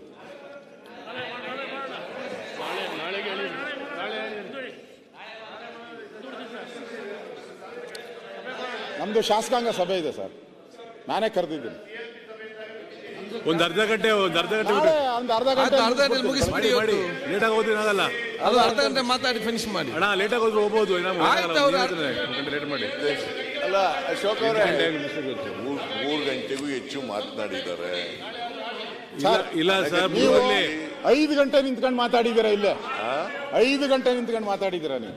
ಯಾರು 5 ಗಂಟೆ ನಿಂತ್ಕೊಂಡು ವಿರೋಧ ಪಕ್ಷ ಮಾತಾಡದಷ್ಟೇ ನೀವು ಮಾತಾಡ್ಬೇಕಾ? ಇಲ್ಲ, ನಾನು ಕಡಿಮೆ ಮಾತಾಡ್ಬೇಕು. ಯಾವ ವಿಷಯದ ಮೇಲೆ ನಿಮಗಿಂತ ಕಡಿಮೆ ಮಾತಾಡಲ್ಲ. ಇನ್ನೆಷ್ಟೊತ್ತು ಬೇಕು? ಅದು ಬೇರೆ ವಿಚಾರ. ನೀವು ಕೊನೆಗೆ ಬಂದಿದ್ದೀರಿ, ಮುಗಿಸ್ಬಿಡಿ.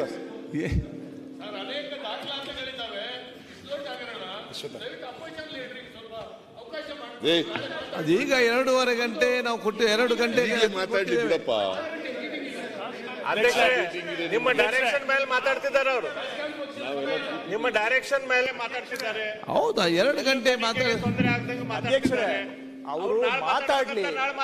ಇಲ್ಲಿವರೆಗೆ ಅವ್ರು ಏನೇ ಮಾತಾಡಿದ್ರು ಮಧ್ಯದಲ್ಲಿ ಒಂದು ಮಾತು ಕೂಡ ಮಧ್ಯ ಪ್ರವೇಶ ಮಾಡಿಲ್ಲ.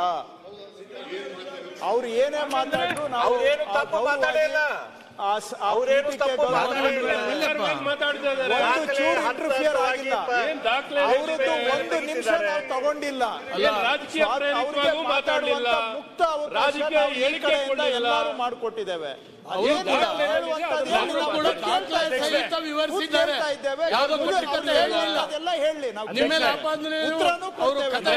ಈಗ ನೀವು ಮಾತಾಡೋದು ಯಾರ್ದು ಅಭ್ಯಂತರ ಇಲ್ಲ. 2.5 ಗಂಟೆ ಸ್ವಲ್ಪ ಬೇಗ ಮುಗಿಸಿ ಅಂತ ಇಲ್ಲ ಅಷ್ಟೇ. ಎಷ್ಟೊತ್ತು ಬೇಕು? ನಾನು ಬೇರೆ ಬೇರೆ ಬಿಲ್ ಬರಬೇಕು, ಬೇರೆ ಬೇರೆ ಸಬ್ಜೆಕ್ಟ್ ಇದೆ. ಇಡೀ ದಿವಸ ಇಷ್ಟೇ ಎಲ್ಲ ಮಾತ್ರ ಆಗ್ತದಾ? ಅಧ್ಯಕ್ಷರೇ, ಇಡೀ ದಿವಸ ಇಲ್ಲ ಸಭಾಧ್ಯಕ್ಷರೇ. ಈಗ ಮಧ್ಯಾಹ್ನ ನಂತರ ಈಗ ಕೊಟ್ಟಿರೋ ಸಮಯ ಕೊಟ್ಟಿರೋದು ಅವ್ರು ಮುಗಿಸ್ತಾರೆ ಬೇಗ, ಟೈಮ್ ಬಿಡಿ. ಅಧ್ಯಕ್ಷರೇ, 4:15ನಲ್ಲಿ ನಾಳೆ 1 ಅವರ್ ಮುಗಿಸ್ಬಿಡ್ತೀನಿ. ನೀವು ಹೇಳಿದ ತಕ್ಷಣ ನಾನು ಮುಕ್ಕಾಲಿ ಪ್ರಾರಂಭ ಮಾಡಿರೋದು. ನೀವು ಮಾತಾಡಿದ ತಕ್ಷಣ ನಾನು ಕೂತ್ಕೊಂತೀನಿ. ನೀವು ಎದ್ರೆ 3 ದಿವಸ ಮಾತಾಡಿದ್ರು, ನೀವು ಎದ್ರೆ ಕೂತ್ಕೊಂತೀನಿ. ಆಯ್ತು, ಈಗ ನೀವು ಕೂತ್ಕೊಳ್ಳಿ. ಅಲ್ಲ, ನೀವು ಕಾಲೆಲ್ಲ ನೋವು ಬಂದ್ಬಿಟ್ಟು ಕೂತ್ಕೊಳ್ಳಿ ಸರ್, ಕಾಲೆಲ್ಲ ನೋವು ಬಂದು. ನಾಳೆ ಅವಕಾಶ ಕೊಡಿ. ಮಾತಾಡಕ್ಕೆ ಏನು ತೊಂದರೆ? ಎಷ್ಟೊತ್ತಾರು ಮಾತಾಡ್ಲಿ, ಅದು ಬೇರೆ ವಿಚಾರ. ಉತ್ತರ ಕೊಡೋಣ. ಬಾಯಿ ಒಣಗೋಯ್ತಾ? ನೀರು ಕೊಡ್ರಿ ಅವ್ರಿಗೆ.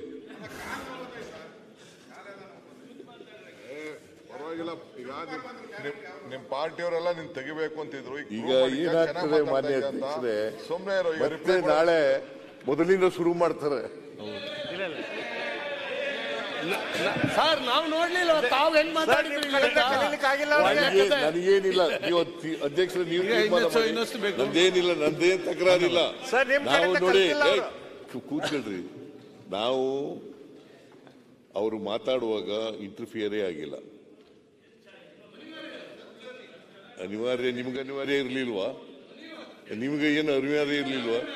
ನಾವು ನಾನು ಮಾತಾಡುವಾಗ ಮಧ್ಯೆ ಇಂಟರ್ಫಿರೆನ್ಸ್ ಅಲ್ಲ, ಇದರಲ್ಲಿ ಹೇಳೋದು ಮೂಡಾದ 50-50 ತರ ಎಷ್ಟೆಷ್ಟು ಹಂಚಿಕೆ ಆಗಿದೆ ಅಂತ ಹೇಳ್ಬಿಟ್ರೆ ಮತ್ತೆ ನೋಡುವ. ಈಗ ಇದರಲ್ಲಿ ಅಲ್ಲಿ 50-50 ಹಂಚಿಕೆ ಆಗಿದೆ. ಇಲ್ಲಿ 187 ಕೋಟಿಯಲ್ಲಿ ಮತ್ತೆ ಬರ್ತಲ್ಲ.